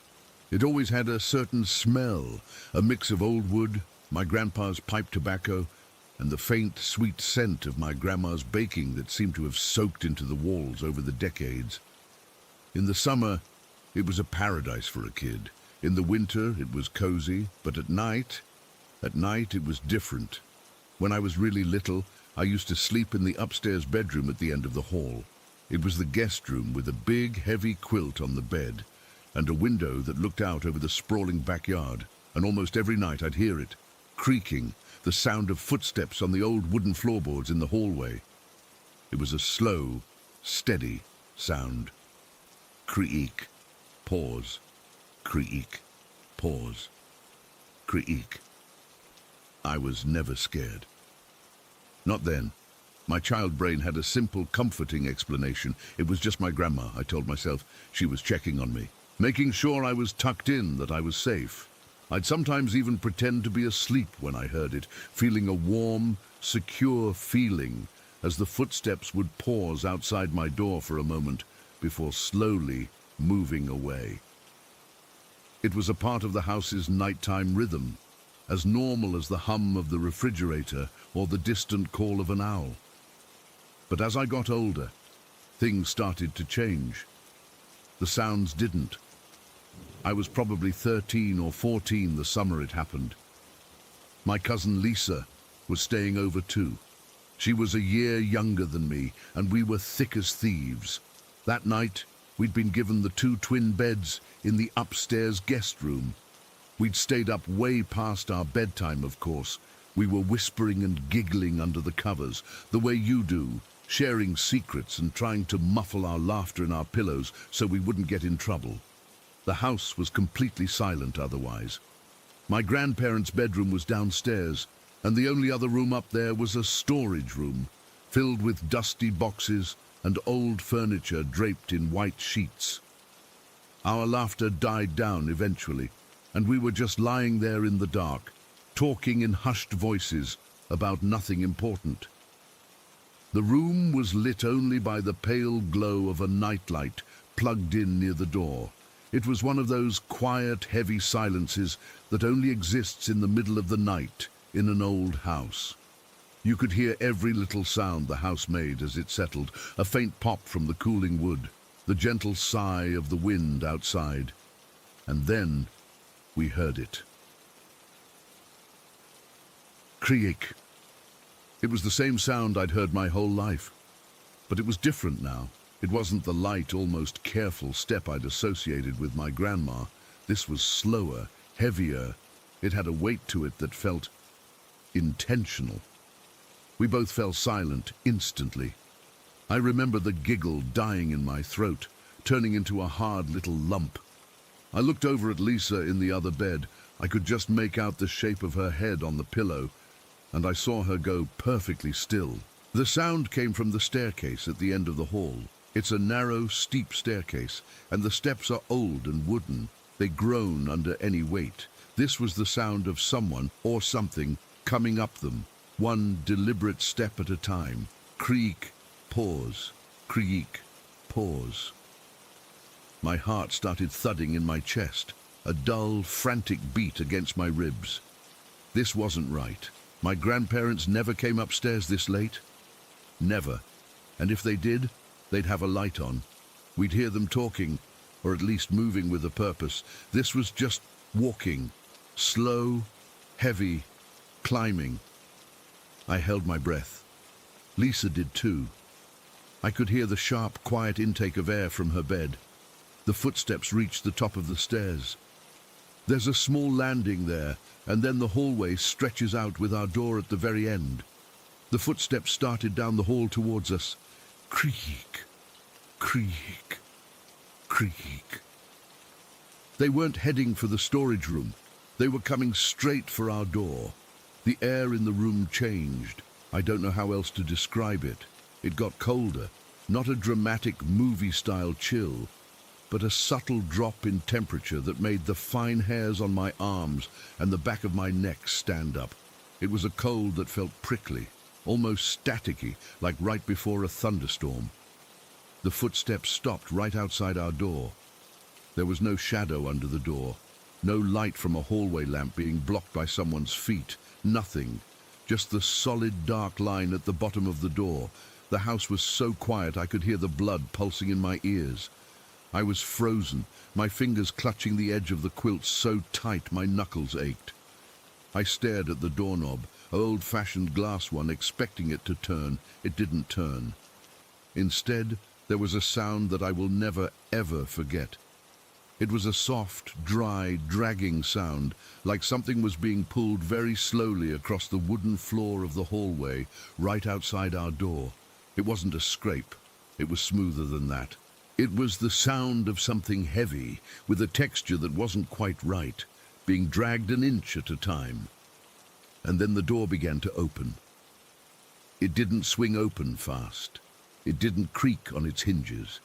It just moved inward, slowly, silently. It opened just wide enough for someone to slip through, and then it stopped. The hallway was pitch black. The nightlight in our room cast a weak, yellowish glow that only reached a foot or two past the doorway, illuminating nothing but empty floorboards. There was no one there, no silhouette, no shape, nothing. But we both felt it, a presence, a dense, heavy feeling of being watched from that empty darkness in the hallway. The cold in the room intensified. That prickly feeling washing over my skin again, making me shiver. I wanted to scream, to yell for my grandparents. But my throat was locked shut. All I could do was stare into that nothingness, my heart hammering so hard I felt dizzy. And then the floorboards in our room, just inside the doorway, made a sound. It was a soft, groaning creak, the kind of sound they make when you step on them. I saw it happen. One of the boards, the one that was always a little loose, dipped down. Then the one next to it did the same, then the next. It was as if someone invisible was walking into the room, step by step. The boards were bowing under a weight we couldn't see. The steps came closer. They were slow, heavy, just like the ones in the hall. I could track its progress by the soft, complaining groans of the wood. It was coming between our two beds. The cold became concentrated, a pocket of icy air moving with it. I could feel the temperature drop as it passed the foot of my bed. I pulled the quilt up to my chin, my entire body trembling uncontrollably. I could see Lisa doing the same thing in the other bed, her eyes wide and terrified, fixed on the same empty space. It stopped right between us. I couldn't see anything, but I could feel it standing there, a pressure in the air, a silence that was louder than any sound. The static cold was so intense, it felt like my skin was burning. I could feel it looking at me. I don't know how I knew, but I was certain. It was turned towards me. I was too terrified to even close my eyes. I just stared into the empty space, waiting for something, anything to happen. Then, after what felt like an eternity, the floorboard between the beds creaked again. It was turning. The steps began again, slow and heavy, heading back towards the door. I watched, my breath caught in my throat as the floorboards dipped in sequence, leading back the way it came. It walked out of the room, into the dark hallway. The door didn't move. It just stayed open that few inches. We listened, paralyzed, as the heavy, creaking footsteps moved back down the hallway. They didn't hurry. They were the same slow, deliberate pace. They reached the top of the stairs, and then we heard them start their descent.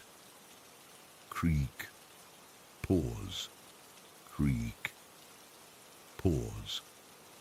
The sound faded as it went down, growing fainter and fainter until finally there was nothing, just the normal, empty silence of the house.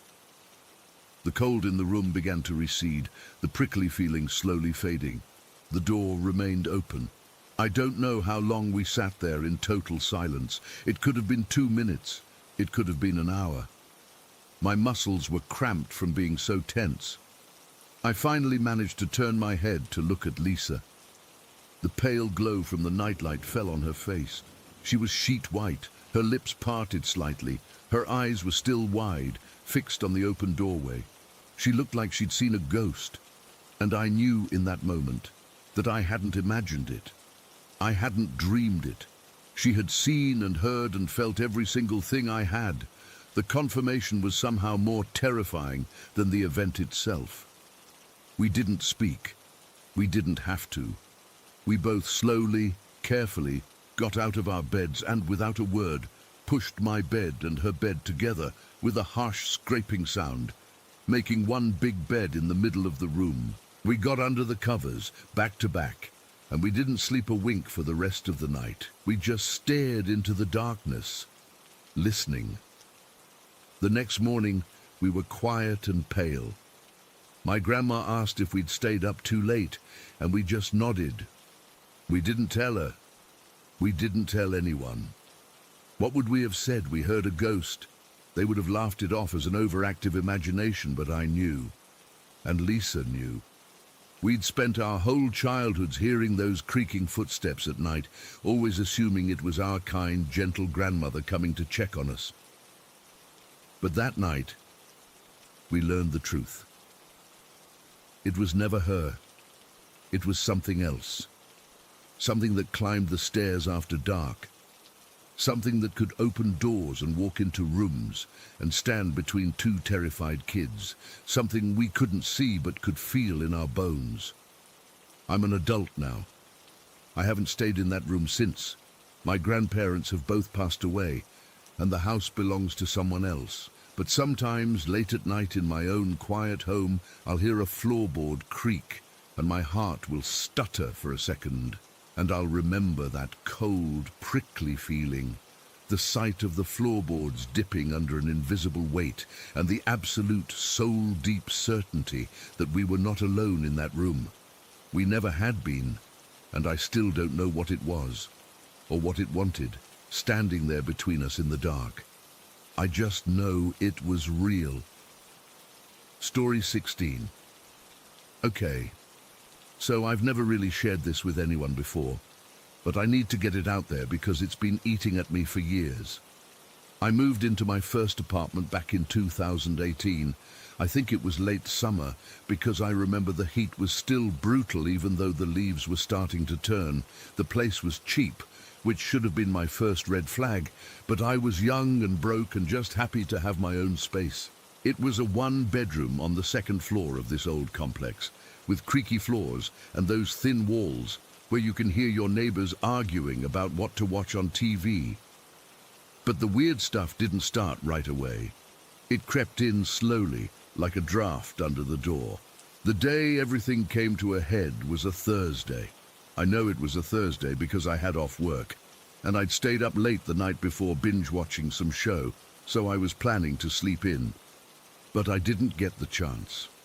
I woke up around 6 in the morning, not to my alarm or anything normal, but to this feeling that something was off. You know that gut sense you get when you're alone in the dark, and your brain just screams that you're not actually alone? That's what hit me first. I was lying in bed, half asleep, and my eyes adjusted to the dim light filtering through the blinds. That's when I saw it. My bedroom door was wide open. Now I'm a creature of habit. I always close that door before I go to sleep, not just shut, but properly closed, because the latch is finicky, and if it doesn't catch, it swings open on its own. But I'd made sure it was shut the night before. I remember pushing it until I heard the click, so seeing it open sent a cold jolt through me. I sat up slowly, my heart already thumping in my ears, and that's when I noticed the other door. Across the hall, the door to the room where I kept my cat's litter box and food, I call it the cat room, was also wide open, both doors just standing there like someone had walked through and forgotten to close them. I froze for a second, listening. The apartment was dead silent, except for the hum of the fridge from the kitchen. No footsteps, no breathing, nothing, but the air felt thick, heavy, like before a storm. I could feel the hairs on my arms standing up. My first thought was that maybe I'd sleepwalked or something, but I've never done that in my life. Then I thought about my cats. I have 2 of them, both rescues, and they're usually curled up with me or off doing their own thing. I glanced around the room, and they were both on the bed, staring at the open doorway. Not just looking, but fixed on it, their ears perked up and tails twitching. One of them let out this low growl, the kind they make when they see another cat outside the window. But there was nothing there. I forced myself to get out of bed, my legs feeling like jelly. The floor was cold under my bare feet, and I remember shivering even though I was wearing sweatpants and a t-shirt. I crept toward the bedroom door, peering into the hall. Nothing moved. The cat room door was about 10 feet away, and I could see inside. Just the usual stuff, the litter box in the corner, a scratching post, their food bowls. But both doors being open like that, it felt intentional, like a message. I'd been dealing with little things for weeks by then. Doors would open on their own when I knew I'd closed them, especially the closet door in my bedroom. That closet had a full-length mirror on the inside, and sometimes I'd catch it shaking, just a subtle vibration, like someone was tapping on it from the other side. At first, I thought it was the building settling or vibrations from the street, but it only happened when I was alone, and it was always that mirror. Then there were the orbs. I know it sounds crazy, but my cats would play with them. I'd be sitting on the couch, and they'd start batting at these little balls of light that drifted through the air. Not dust motes, I checked, but faint, shimmering dots that moved in zigzags. The cats would chase them around the room, pouncing and swatting, and sometimes I'd see the orbs vanish into thin air. It was eerie, but part of me tried to rationalize it. Maybe it was reflections from cars outside or something with the lighting. But deep down, I knew it wasn't normal. Back to that Thursday morning. I stood in the hallway, my breath catching in my throat. I reached out and pushed the bedroom door closed, then the cat room door. They clicked shut, and I leaned against the wall, trying to calm down. My cats had followed me out, and they were rubbing against my legs, purring like they were trying to comfort me. But their eyes kept darting toward the hallway, and one of them let out a soft meow, almost a question. I patted their heads and whispered, "It's okay, guys," but I didn't believe it. I decided to make coffee, hoping the routine would steady me. The kitchen was at the end of the hall, and as I walked, I couldn't shake the feeling of being watched. It was like eyes on the back of my neck, this prickling sensation that made me want to turn around constantly. I filled the coffee maker, my hands trembling a little, and while it brewed, I glanced around the living room. Everything looked normal. The couch, the TV, a stack of books on the coffee table. But then I noticed the closet door in the living room was slightly ajar. I'd closed that one too before bed. I always did a round of checking doors and windows because I'm paranoid like that. I walked over and pushed it shut, but as I did, I heard a faint tap from inside. Not loud, just a soft knock like a finger tapping on wood. I jumped back, my heart racing. The coffee maker gurgled and the smell of coffee filled the air, but it didn't comfort me. I stood there for a minute staring at the closet door, half expecting it to open. Nothing happened. My cats were sitting in the hallway watching me, and one of them started chasing something invisible again, batting at the air near the floor. I forced myself to ignore it and poured a cup of coffee. I took it to the couch and sat down, pulling a blanket over my legs even though I wasn't cold. The sun was starting to rise, casting long shadows across the room, and I just sat there, sipping my coffee and trying to make sense of it all. Over the past few weeks, I'd gotten used to the oddities. I'd wake up to find cabinet doors in the kitchen open, or items shifted on shelves. Once, I came home from work and found a book lying on the floor in the middle of the room, even though I'd left it on the table. My cats were always the first to react. They'd stare at empty corners, their fur standing on end, or they'd suddenly bolt from the room like something was chasing them. I started talking to the emptiness, just muttering things like, "Hey, if you're here, can you knock it off?" But it never helped. Then, about a week before that Thursday, I'd set a rule. I was lying in bed, unable to sleep because the closet mirror was shaking again, a steady, rhythmic vibration that made the hangers clink softly. I sat up and said out loud, "Look, I don't know who or what you are, but you can't show yourself. Just stay out of sight, okay?" And for a few days, things seemed to calm down. The mirror stayed still, the doors stayed shut, and the orbs disappeared. I thought maybe I'd imagined it all, or that my words had worked. But that morning, with both doors open, it felt like a violation of that rule, like whatever was there was testing me. I finished my coffee and decided to get dressed. I went back to my bedroom, and as I opened the door, I noticed the closet mirror was fogged up, like someone had breathed on it. But the room was cool, and I hadn't been in there since waking up. I wiped it with my hand, and the glass was cold. My reflection looked pale, my eyes wide with fear. I changed into jeans and a hoodie, my movements hurried, and I kept glancing at the mirror, half expecting to see something behind me. The rest of the morning was tense. I tried to distract myself by cleaning, but every little noise made me jump. The faucet dripping, the floor creaking, it all sounded amplified. My cats were on edge too. They'd follow me from room to room, but then stop and hiss at nothing. Around 10 o'clock I was in the living room, vacuuming, when the power went out. Not just in my apartment, but I could hear my neighbors complaining through the walls. I went to the window and saw that the whole complex was dark. Great, I thought, just what I need. I sat on the couch in the dim light, waiting for it to come back on. The silence was deafening without the hum of appliances.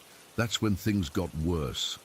I heard a scratching sound from the hallway, like nails on wood. At first I thought it was one of my cats, but both were curled up next to me on the couch. The scratching continued, slow and deliberate, coming from near the front door.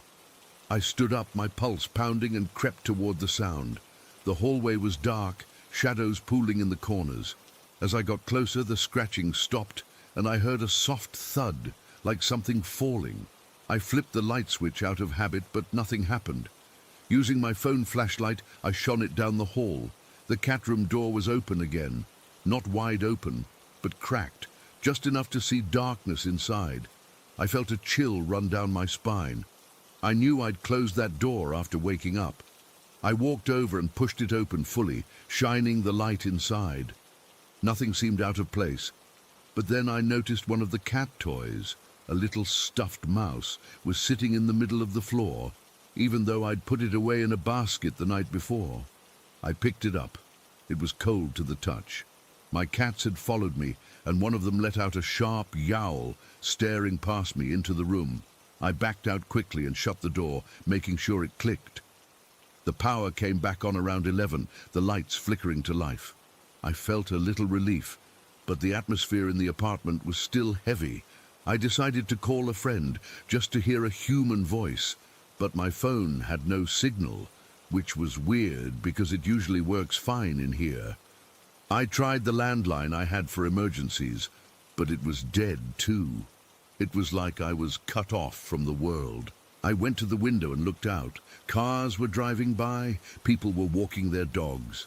Everything normal outside. But inside, it felt like a different dimension.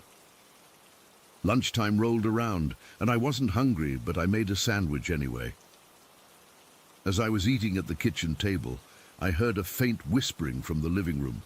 Not words, just a hushed, sibilant sound, like someone murmuring under their breath. I froze, my sandwich halfway to my mouth. The whispering stopped, then started again, this time closer, like it was coming from the hallway.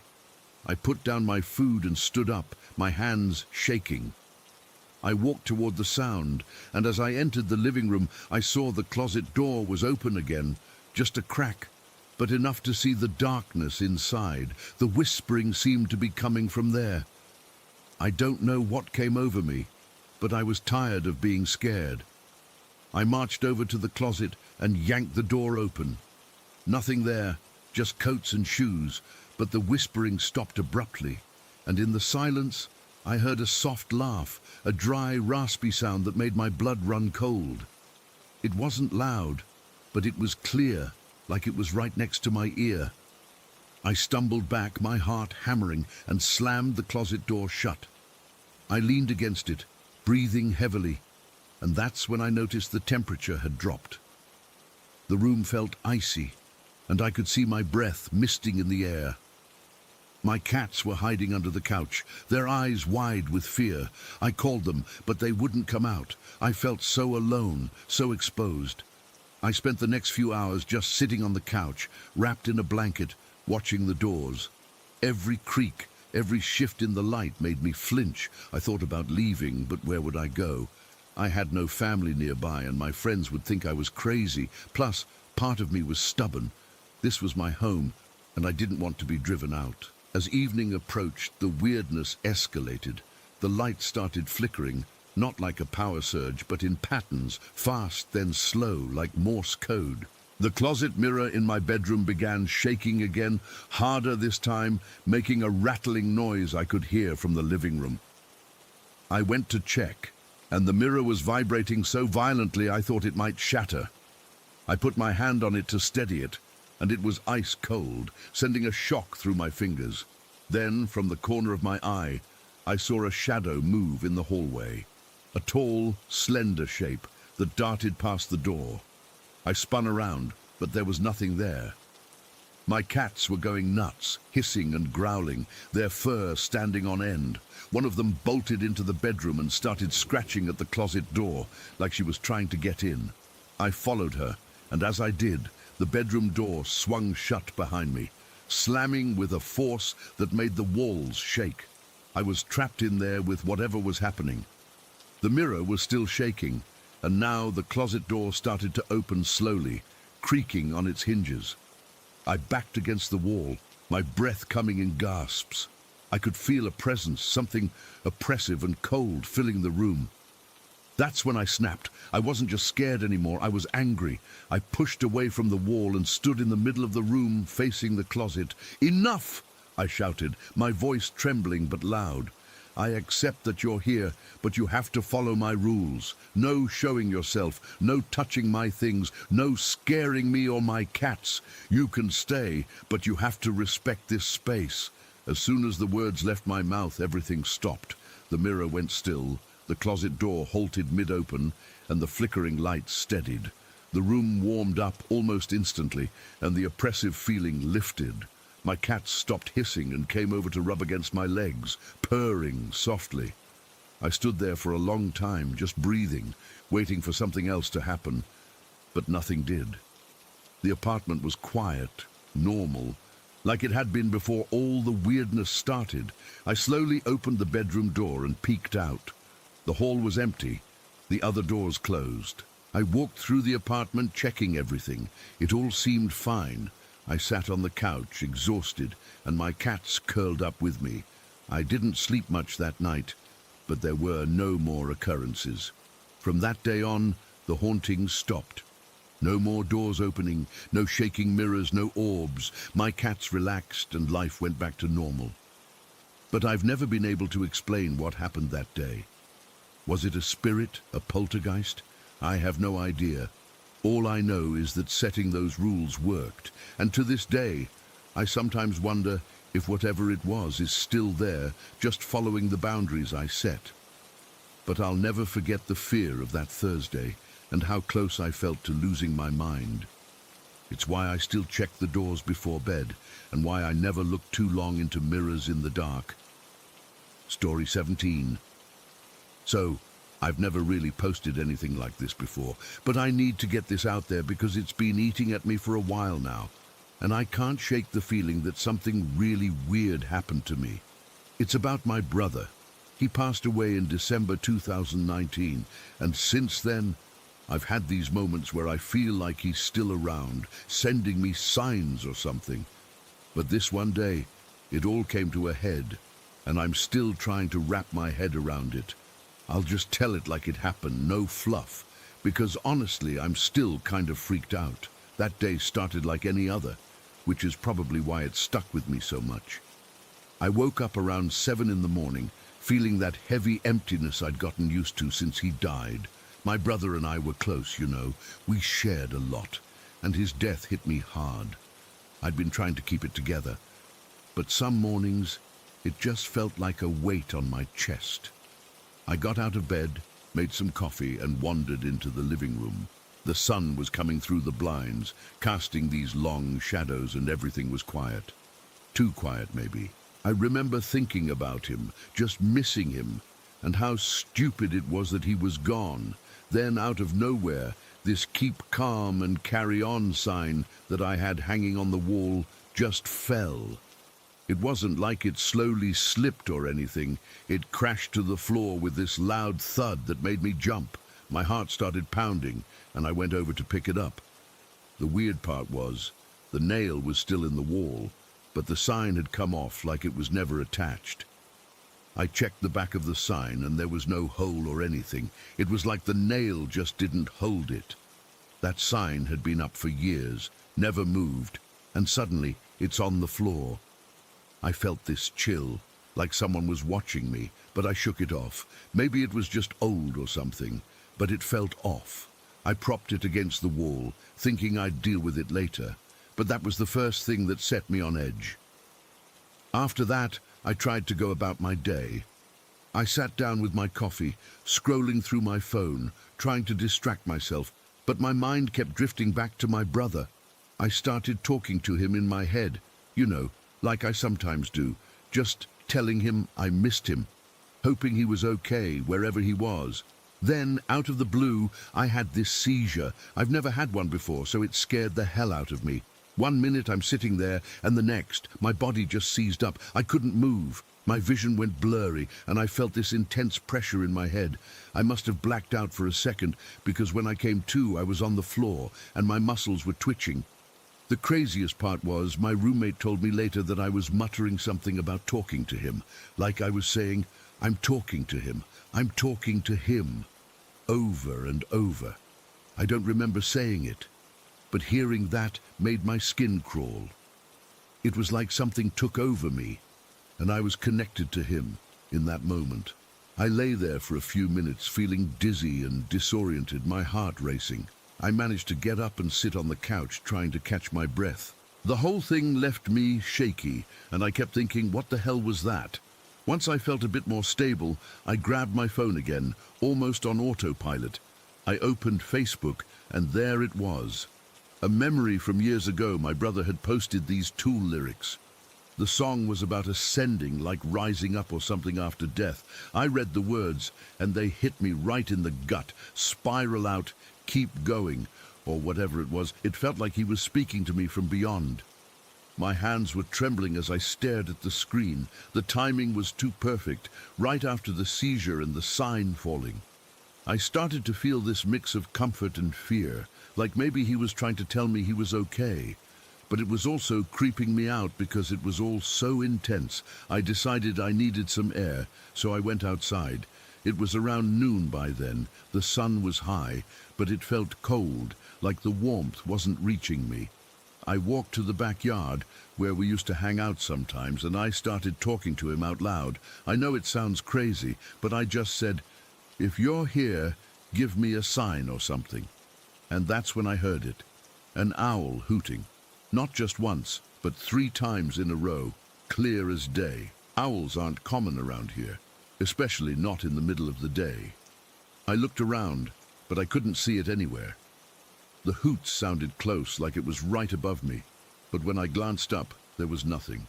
My breath caught in my throat, and I felt this cold sweat break out on my back. 3 hoots. It felt significant, like a message. In some cultures, owls are omens or messengers from the other side, and I couldn't help but think it was him. I stood there for a minute, frozen, before hurrying back inside. My heart was pounding so hard I could feel it in my ears. Back in the house, I tried to calm down. I made some lunch, but I couldn't eat much. My mind was racing, connecting all these dots. The sign, the seizure, the Facebook memory, the owl.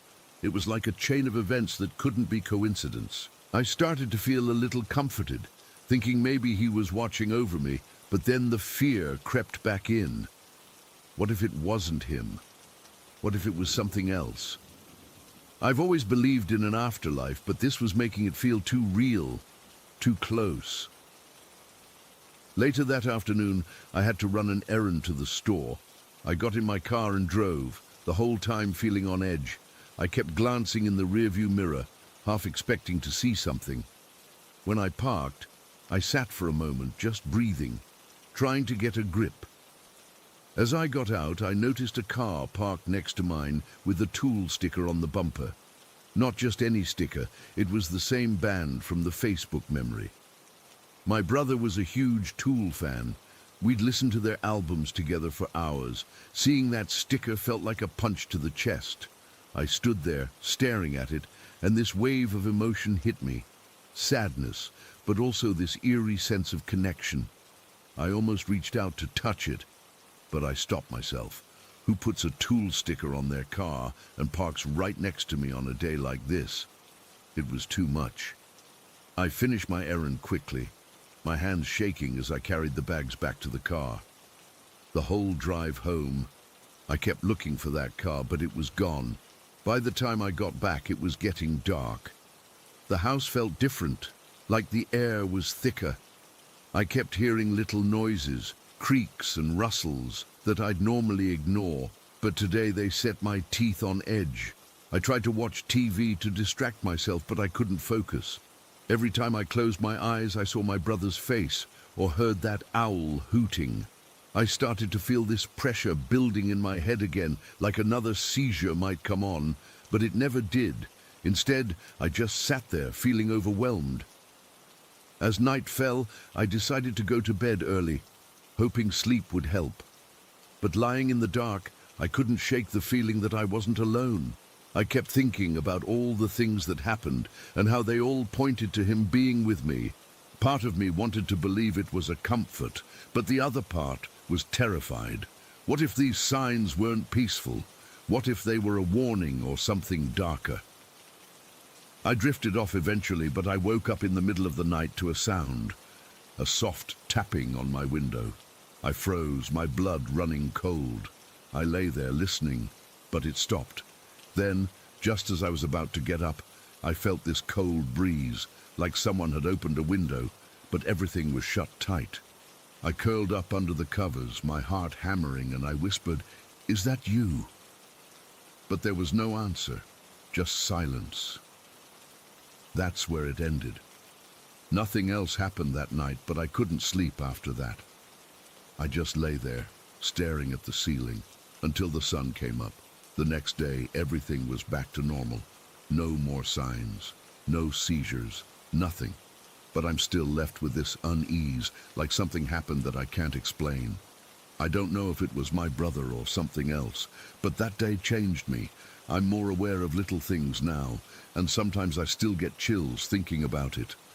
I guess I'll never really know, but I had to share it because keeping it to myself was making it worse. If anyone else has gone through something similar, maybe you get it. For now, I'm just trying to keep calm and carry on, like that sign said. But it's hard when you're not sure what's real. Story 18. It was a Tuesday in late November, just past 4 in the afternoon, and the light was already starting to fail. That's the first thing I remember clearly. That flat, grey light you only get in late autumn, where the world feels drained of colour. I was in the living room on the floor, with the new puppy, Luna, trying to get her interested in a chew toy. She was a little black lab mix, all clumsy paws and floppy ears, and she'd been with us for about 3 weeks. The house still felt too quiet, even with her. It still felt like it was waiting. Bella, our old golden retriever, had died in October. It was sudden. One day she was fine, her usual goofy self, leaning against my legs while I cooked, and the next she was just gone. A twisted stomach, the vet said. There was nothing they could do. The silence she left behind was a physical thing. It was a hollow space in the air, a cold spot on the floor where her bed used to be. We got Luna because the emptiness was starting to feel like it was swallowing me whole. My husband, Mark, thought it would help, and it did, a little. Luna's chaotic puppy energy was a distraction, but she wasn't Bella.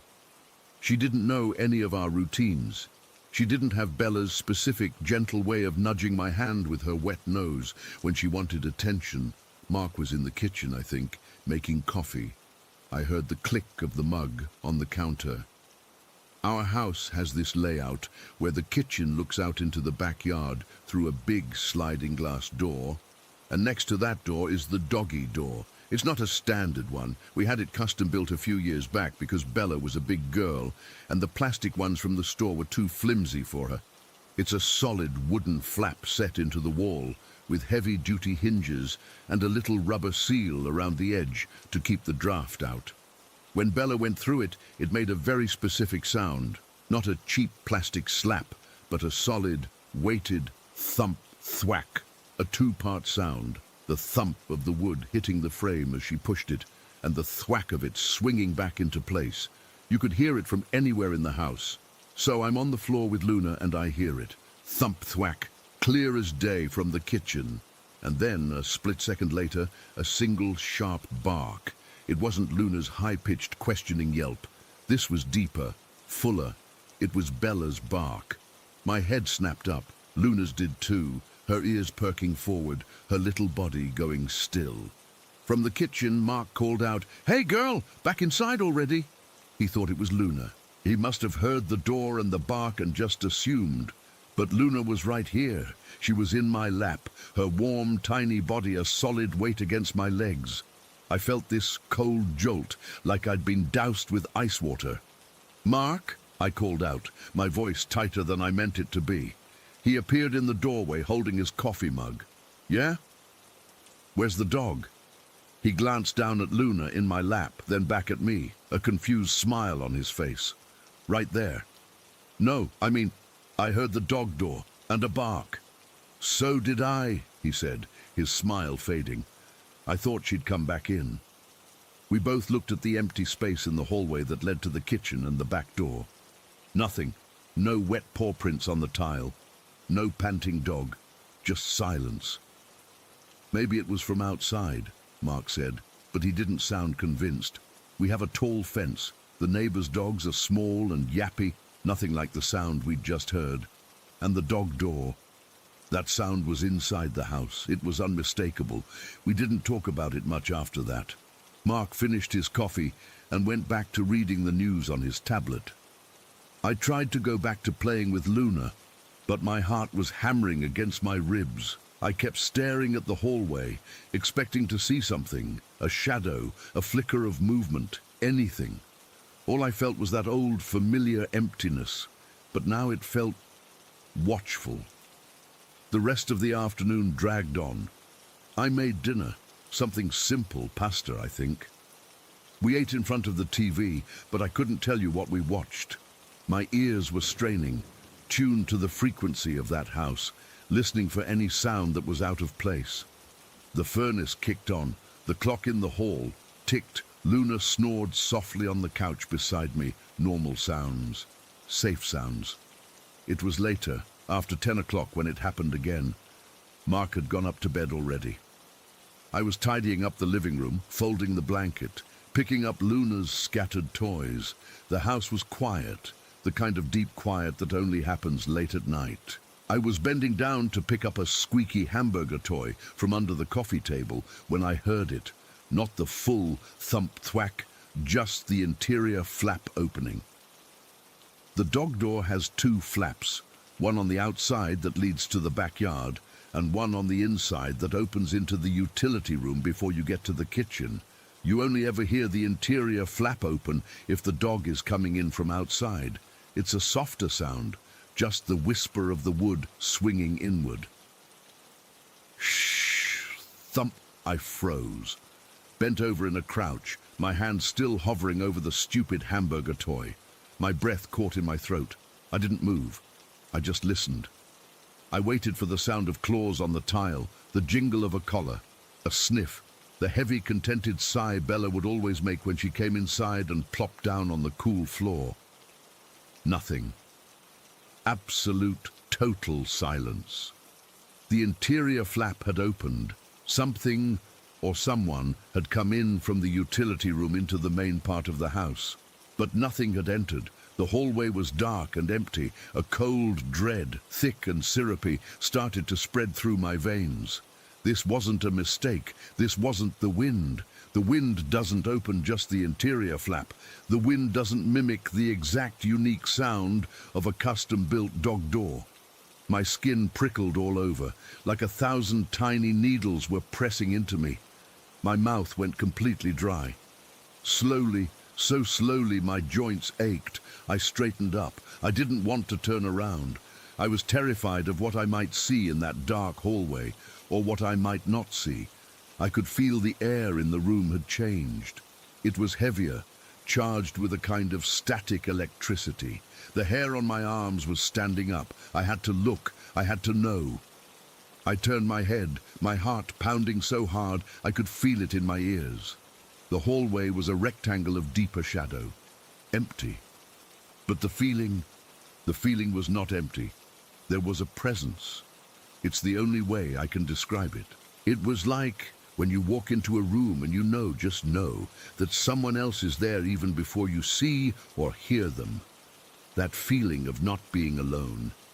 It was that, but 100 times stronger. It was a dense, focused feeling of being watched from that dark hallway. I didn't call out for Mark. I couldn't. My voice was gone, stolen by this sheer animal fear. I was rooted to the spot, my feet glued to the carpet. I just stared into that darkness, my eyes trying to make out a shape, a form, anything. And then I felt it, a shift in the air near my leg, a faint, cool draft. And with it, the ghost of a sensation, the barest, softest pressure against my thigh, just for a second. It was exactly the height and weight of Bella's head when she would lean against me. A sound escaped my throat then, a tiny, choked whimper. I looked down. Nothing. My leg was bare. I was wearing shorts, and I could still feel the faint, cool spot where the pressure had been, a patch of skin that felt 5 degrees colder than the rest of me. That's when the tears came, not tears of fear anymore, though I was still terrified, my whole body trembling with a fine, constant shake. These were tears of something else, a heartbreaking, overwhelming sense of recognition, of longing. It was her. I don't know how, I don't know why, but it was Bella. The logical part of my brain was screaming at me, trying to list off explanations. The house settling, a draft, my grief playing tricks on me. But I knew deep in my bones, in a place beyond logic and reason, that it wasn't a trick. The sound of that door was too specific. The bark was too familiar. The feeling of her leaning against me was a sensation I'd felt 1,000 times before, and it was branded into my memory. You can't hallucinate a physical sensation that precise. I stood there for what felt like an hour, crying silently, shaking, staring into the empty darkness. The presence didn't feel threatening. The fear I felt was the fear of the unknown, the sheer impossibility of what was happening. But underneath the terror, there was a thread of comfort, a profound, aching sadness, but also a feeling that I wasn't alone in my grief, that she was still here in some way I could never understand. Eventually, the trembling subsided enough for me to move. I didn't turn on any more lights. I just walked, on unsteady legs, through the living room and into the kitchen. I stopped in front of the dog door. I reached out and touched the wooden flap. It was still cold. I ran my fingers along the rubber seal. Normal. I looked out the sliding glass door into the blackness of the backyard. Nothing. No movement. No eyes staring back. I finally went upstairs. Mark was asleep, his breathing deep and even. I crawled into bed beside him, my body still trembling with aftershocks. I didn't wake him. What would I even say? Honey, I think Bella's ghost came in through her dog door and leaned on my leg. He would have worried about me, thought the grief was making me crack. Maybe it was. But I knew what I'd heard. I knew what I'd felt. I lay there in the dark, staring at the ceiling, listening. The house was quiet again, the normal sleeping house quiet. But the memory of those sounds, that pressure against my leg, was burned into me. It's still there now. I don't have an explanation. I don't think I ever will. I just know that on that Tuesday in late November, in the flat grey light, and then in the deep, silent dark, my dog came home. And a part of me, the part that's still broken and raw from losing her, was somehow impossibly comforted. Story 19. Okay, so I've never really shared this with anyone before, but I feel like I need to get it out there. It's one of those things that just sticks with you, you know? Like no matter how much time passes, I can still feel that chill down my spine when I think about it. This happened back in college a few years ago, and it's the reason I don't mess around with stuff like Ouija boards or haunted places anymore. I used to be kind of a skeptic, but after that day, I can't deny that there are things out there we just don't understand. It all went down in this old dorm on campus, a building that had been around since like the 1950s or something. Everyone called it the suicide suite because of what happened there. The story was that a student had killed himself in one of the rooms on the 3rd floor, and after that, the whole suite was sealed off. The university didn't want to deal with the rumors or the bad press, so they just blocked it up and pretended it didn't exist. But of course, that just made it more of a legend among students. People would dare each other to go up there, but no one ever did, until my friend and I decided to be stupid one afternoon. My friend was always into that kind of stuff, ghost hunting, urban legends, all of it. He'd heard about the suite from some upperclassmen and had been itching to check it out for weeks. I wasn't so sure, but he talked me into it, saying it would be an adventure. Honestly, I was curious too, in that way where you know it's a bad idea, but you can't help yourself.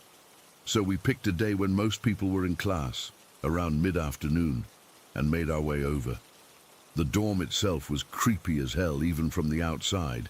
It was one of those brick buildings with ivy crawling up the walls, and some of the windows were boarded up. The air always felt heavier around it, like it was holding its breath.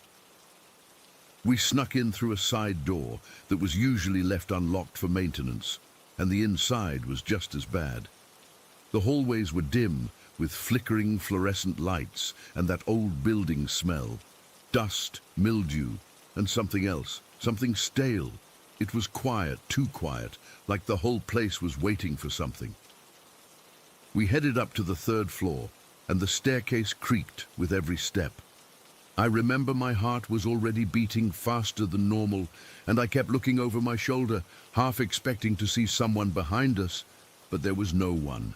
When we got to the door of the suite, it was padlocked, but my friend had brought a pair of bolt cutters he'd borrowed from the campus workshop.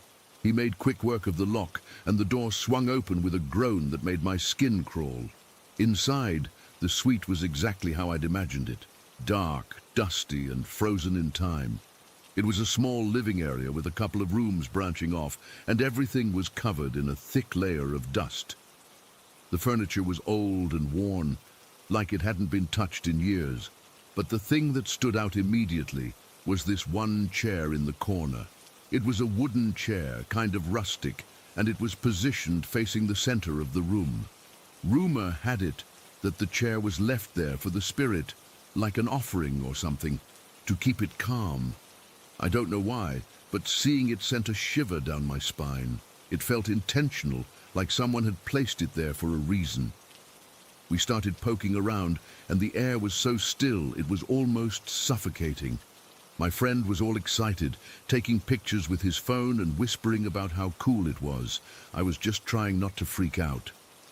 The silence was deafening, broken only by the sound of our footsteps on the creaky floorboards. After a few minutes, my friend pulled out a Ouija board from his backpack. He'd brought it just in case, he said. I told him it was a bad idea, but he insisted, saying we might as well try to communicate if we were already there. So we set it up on the floor in the middle of the room, using a dusty old blanket we found to sit on. The board itself was one of those cheap ones from a toy store, but in that setting it felt anything but harmless. We lit a couple of candles my friend had brought. He was always prepared for drama, and the flickering light made shadows dance on the walls. I remember my hands were sweating, and I kept wiping them on my jeans. We placed our fingers on the planchette, and my friend started asking questions in a low voice. At first, nothing happened. The planchette didn't move, and the only sound was our breathing. I was starting to feel silly, like we were wasting our time, but then slowly it began to shift. It moved in small circles at first, and I thought maybe one of us was pushing it without realizing. But then it started spelling out letters. It went to H, then E, then L, and it spelled out help. My blood ran cold. I looked at my friend, and his face was pale. He asked if it was the spirit of the student who died, and the planchette moved to yes. We kept going, asking more questions, and it felt like the temperature in the room had dropped. I could see my breath in the candlelight, and I was shivering even though it wasn't that cold outside. The planchette kept moving, spelling out words like trapped and angry. At one point it spelled Leave, and I wanted to, but my friend was too caught up. He asked why it was angry, and the planchette started moving faster, almost jerky, like it was being forced.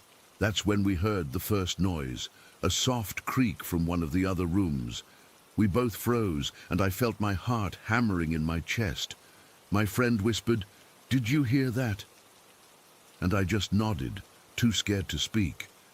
We waited, but nothing else happened. We went back to the board, and that's when things got really intense. The planchette started moving on its own, I swear, because neither of us was pushing it. It was circling wildly, and then it spelled out, "Get out!" I was ready to bolt, but my friend, stubborn as ever, asked one more question. "What do you want?" That's when the door slammed. It wasn't just a click or a gentle close. It was violent, like someone had thrown it shut with all their strength. The sound was deafening in the silence, and it echoed through the suite. I jumped so hard I almost knocked over the candles, and my friend let out a yelp. The door to the room we were in, the one we'd come through, had slammed shut, and there was no one there. No draft, no explanation. It was just us, alone in that room, with the door now closed tight. For a second, we were both too stunned to move. I could feel the adrenaline rushing through me, my hands trembling and my breath coming in short gasps. The candles flickered and one of them went out, plunging part of the room into shadow. My friend scrambled to his feet and I did the same, knocking over the Ouija board in the process. The planchette skittered across the floor and I didn't care. I just wanted to get out of there. We rushed to the door, but it wouldn't open. It was stuck, like something was holding it shut from the other side. My friend yanked on the handle, but it didn't budge. I started panicking, my mind racing with thoughts of being trapped in there forever. I could feel tears pricking at the corners of my eyes, but I forced them back. We both started pushing and pulling, but nothing worked. That's when we heard another sound. A low, guttural whisper from somewhere in the room. I couldn't make out words, but it sounded angry, like a growl. I don't know how, but we managed to get the door open after what felt like an eternity. It gave way suddenly, and we stumbled out into the hallway. We didn't look back. We just ran. I remember my legs feeling like jelly, and I almost tripped on the stairs, but we kept going until we were outside, gasping for air in the bright sunlight. It felt like we'd escaped from another world. We never talked about it much after that. My friend was shaken too, and we both agreed to never go back. I still don't know what happened in that suite, if it was a ghost or some kind of energy, or just our minds playing tricks on us. But that door slamming with no one there, it confirmed everything for me. It was real, and it was angry. To this day, I get chills thinking about it. And I'll never forget the feeling of that cold, heavy air and the sound of that door crashing shut. I guess some things are better left alone. Story 20. Okay, so I've never really posted anything like this before, but I need to get this out there because it's been eating at me for weeks now. I'm still kind of shaky just thinking about it, and I don't know if anyone will believe me. But here goes. My name's not important, but I was with my buddies Jake and Nick that day. We'd been planning this camping trip for a while. Just a guy's thing to get away from all the noise of the city. Jake's the one who suggested we check out this spot he'd heard about. Someplace deep in the woods called the Devil's Tramping Ground. Yeah, I know how that sounds, but we're not superstitious types, or at least we weren't before this happened. It was a Saturday morning, early, like the sun had just come up, and the air was still cool and damp. We'd packed up Jake's beat-up truck with tents, some beers, and enough snacks to last the weekend. The drive out was normal, just us joking around, music blasting, nothing out of the ordinary. But as we got deeper into the woods, the vibe started to change. The trees got thicker, and the road turned into this narrow, rutted path that felt like it hadn't been used in years. Jake was driving, and he kept saying how this place was supposed to be this circle where nothing grows, like the ground is cursed or something. Nick was in the passenger seat laughing it off, but I could tell he was a little on edge too. Me, I was just trying to enjoy the ride, but the further we went, the more the silence outside felt heavy, like the woods were holding their breath. We finally pulled up to this clearing around mid-morning. The Devil's Tramping Ground. It was just this bare patch of dirt, maybe 30 feet across, perfectly circular, with grass and weeds growing right up to the edges but nothing inside. It was weird, man, like someone had drawn a line and said, "Nothing lives here." We set up our tents a good distance away, not too close, but close enough that we could see it. The whole time I kept feeling like we were being watched, but every time I looked around there was nothing there. Just trees and that eerie quiet.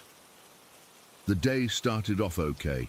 We built a small fire, cracked open some beers, and talked about work, life, the usual stuff. But as the afternoon dragged on, things got strange. It was around 3 o'clock when we first heard the voices. At first I thought it was just the wind, or maybe some animals, but it sounded like people talking, low and muffled, like they were having a conversation just out of sight. Jake heard it too. He stood up and peered into the trees, but there was nobody there. Nick tried to brush it off, saying it was probably hikers or something, but we hadn't seen anyone else all day. The voices didn't stop.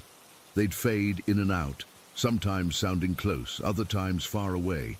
but always just on the edge of hearing. It was unsettling, like hearing ghosts or something, but we tried to ignore it. Then, as the sun started to dip lower, casting long shadows, we saw the car lights. We were sitting by the fire, and out of nowhere, headlights flashed on deep in the woods, maybe 100 yards away. They were bright, like from an old sedan, and they just turned on by themselves. The doors were open, both of them, swinging slowly like someone had just gotten out, but there was no one around. We all froze, just staring. Jake muttered, "What the hell?" And we stood up, trying to see better. The lights stayed on, illuminating a patch of trees, and the doors kept creaking back and forth in the breeze. But there was no wind. I felt this cold knot in my stomach, like something was seriously wrong. We debated going to check it out, but none of us wanted to leave the camp. It felt too exposed, too vulnerable. That's when the humming started. It was beautiful, I'll give it that. A soft, melodic hum that seemed to come from everywhere at once. At first, it was almost soothing, like a lullaby, but then it got louder, more insistent. It wrapped around us, filling the air, and I could feel it vibrating in my chest. My skin prickled with goosebumps, and I saw Jake and Nick looking just as freaked out. The humming didn't sound human. It was too perfect, too eerie, like something from another world. We started packing up our stuff in a hurry, not even talking, just moving fast. The voices were still there, whispering now, and the car lights were still on, those open doors looking like mouths waiting to swallow us whole. We threw everything into the truck, not even bothering to fold the tents properly. Jake jumped into the driver's seat, and I climbed in beside him, Nick in the back. The humming was so loud now, it was almost deafening, and it felt like it was pulling at us, urging us to stay. But every instinct screamed to get out of there. Jake gunned the engine, and we sped down that rough path, bouncing over rocks and roots. I glanced back, and I swear I saw shadows moving around the car lights. But they were gone in a blink. The whole ride, none of us said a word. We were just breathing hard, hearts pounding. We didn't stop until we hit the main road, and even then, we were too rattled to go home. Jake suggested we check out Lydia's Bridge. It was another local spot people talked about, some old bridge that was supposed to be haunted. I don't know why we went. Maybe we needed to prove to ourselves that we weren't crazy, or maybe the fear had hooked us and we couldn't let it go.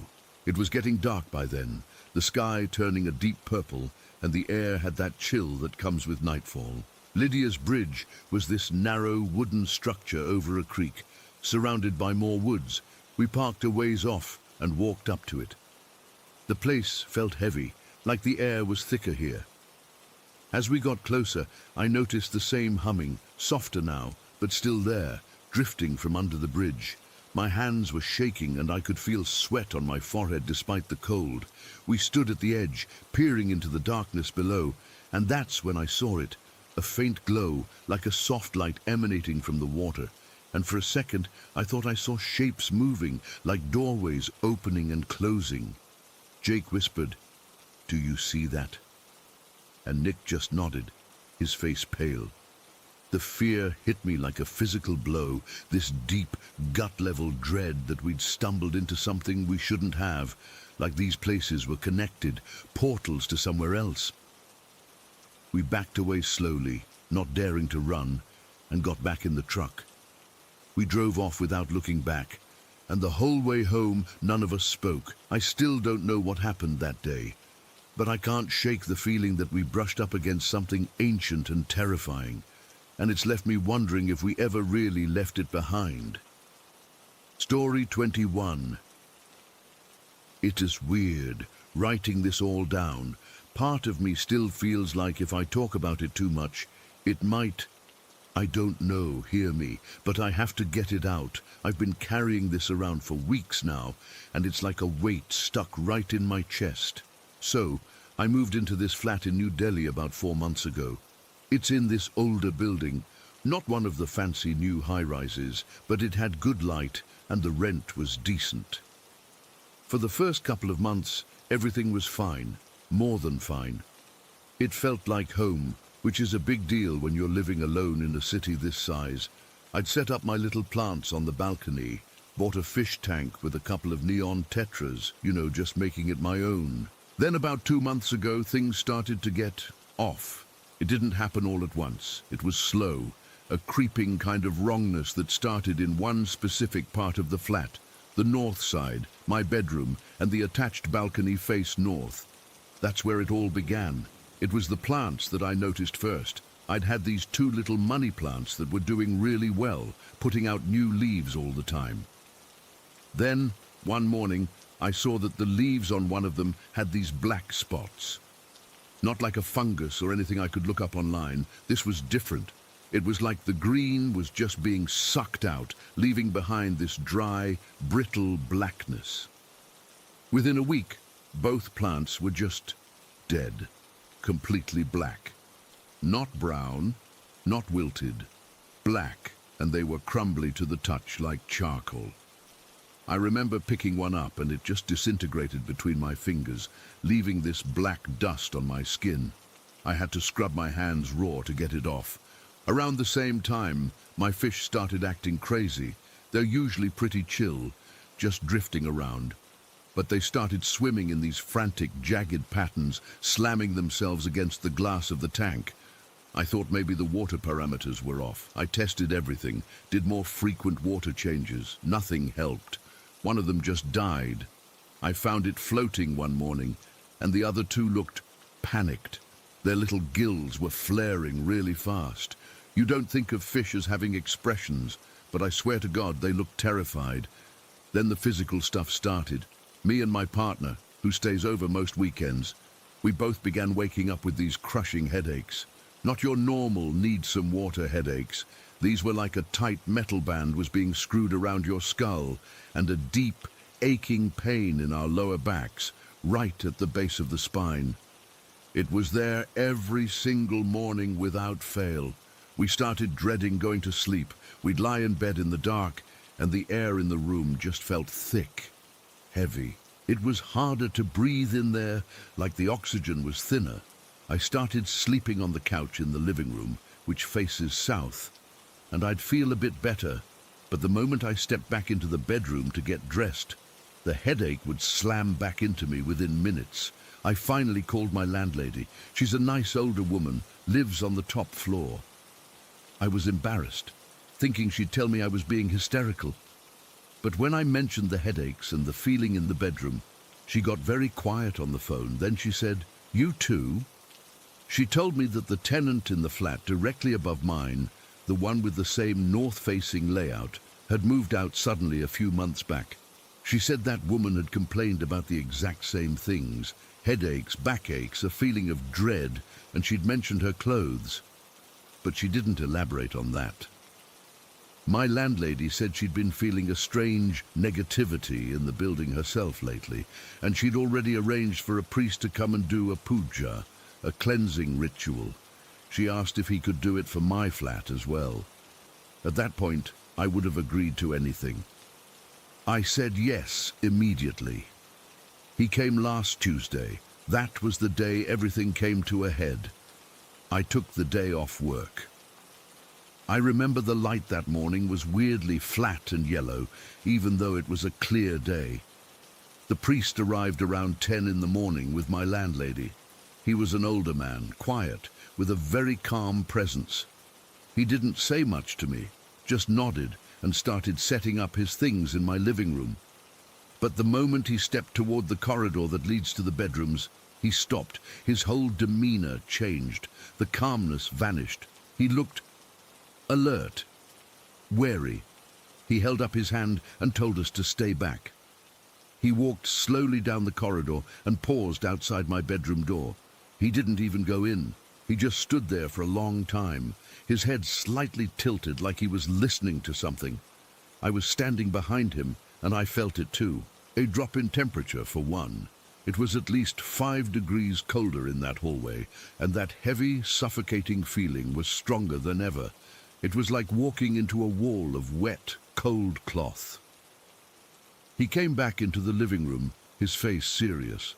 He started the puja, The chanting was low and rhythmic, and the smell of incense and ghee was strong.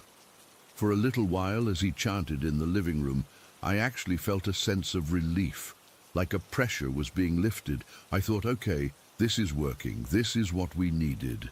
Then he had to go into the bedroom. The second he crossed the threshold with his bell and his lamp, the atmosphere in the entire flat twisted. It's the only word for it. The chanting, which had been soothing, now sounded strained. I was waiting in the living room with my landlady, and we could hear him. His voice got louder, more forceful. I heard him speaking sharply, not just chanting, but talking to something.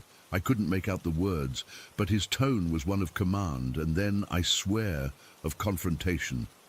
After what felt like an hour, but was probably only 20 minutes, he came out. He was sweating.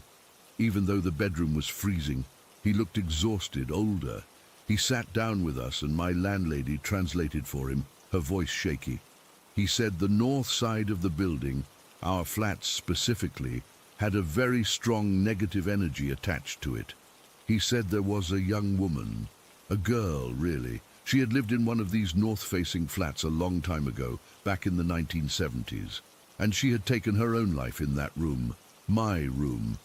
Hearing that was like a punch to the gut. I'd been sleeping in a room where someone died, not just died, but ended things. I felt sick. But that wasn't all. The priest said her energy was sad, confused. It was creating the coldness, the heaviness. But he said there was something else there too, something older and much more malicious. He called it a disturbance. He said these two energies, the girls and this other thing, had been awake and active for the past 51 to 53 days. I counted back in my head. The plants had started dying almost exactly 52 days ago. He said he had done what he could. He had pacified the girl's spirit, tried to help her move on, but the other presence, the disturbance, was stronger. It had resisted him. He told us the rituals had agitated it. He looked right at me and said, "Be very careful now, it is not happy." He left, and for a few hours the flat felt empty, in a good way. The heavy feeling was gone. The air felt lighter, easier to breathe. I was so relieved I almost cried. My landlady hugged me and said she was sure things would be better now. I believed her. I made a cup of tea and sat on my south-facing balcony, feeling the sun on my skin, thinking the nightmare was over. That's when the agitation started. It wasn't an external thing. It was inside me, a restless, jittery feeling, like I'd drunk 10 cups of coffee. I couldn't sit still.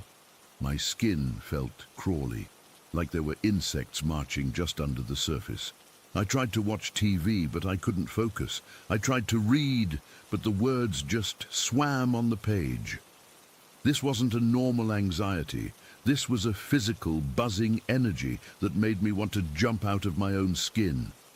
I kept pacing around the living room, looking over my shoulder at the dark hallway leading to the bedroom. The priest's words echoed in my head. It is not happy. As the afternoon wore on, the feeling got worse. The initial lightness of the flat began to fade, and that old familiar heaviness started to seep back in, but it was different this time. It felt sharper, angrier. My headache came back, a dull throb at first, then building into that familiar vice-like pain.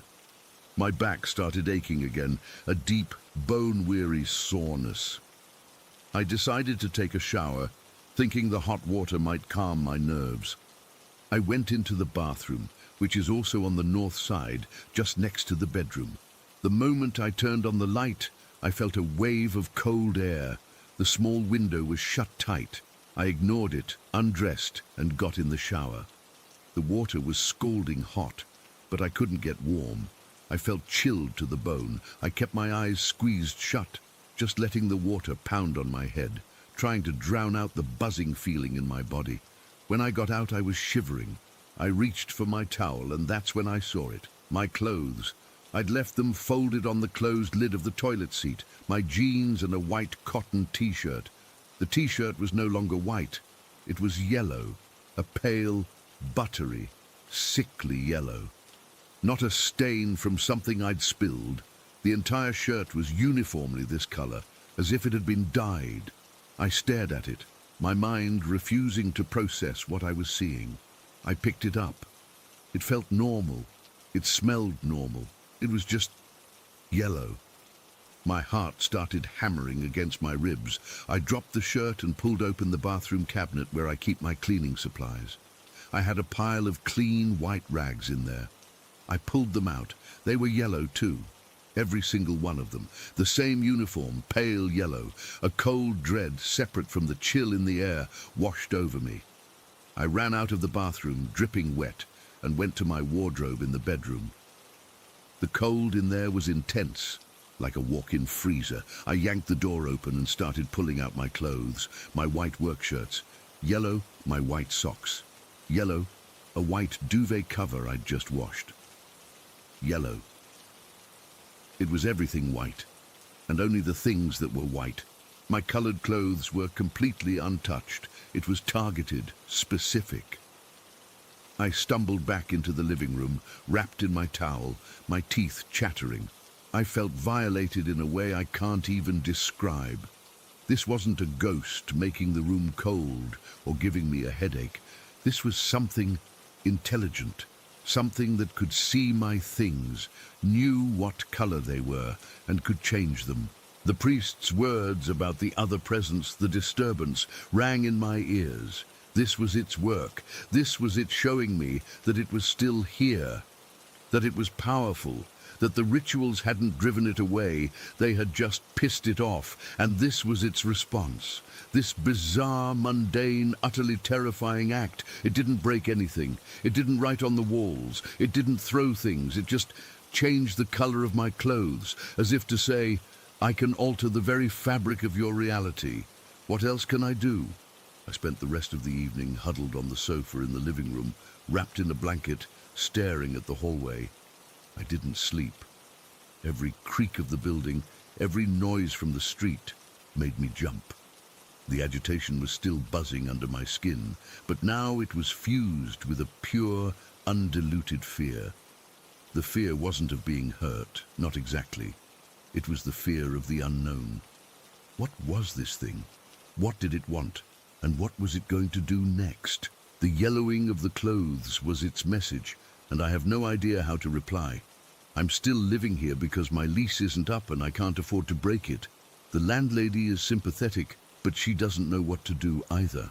The priest said more intense rituals might be needed, but the thought of provoking that thing again, I can't. So now I live with it. The headaches are back. The backache is a constant companion.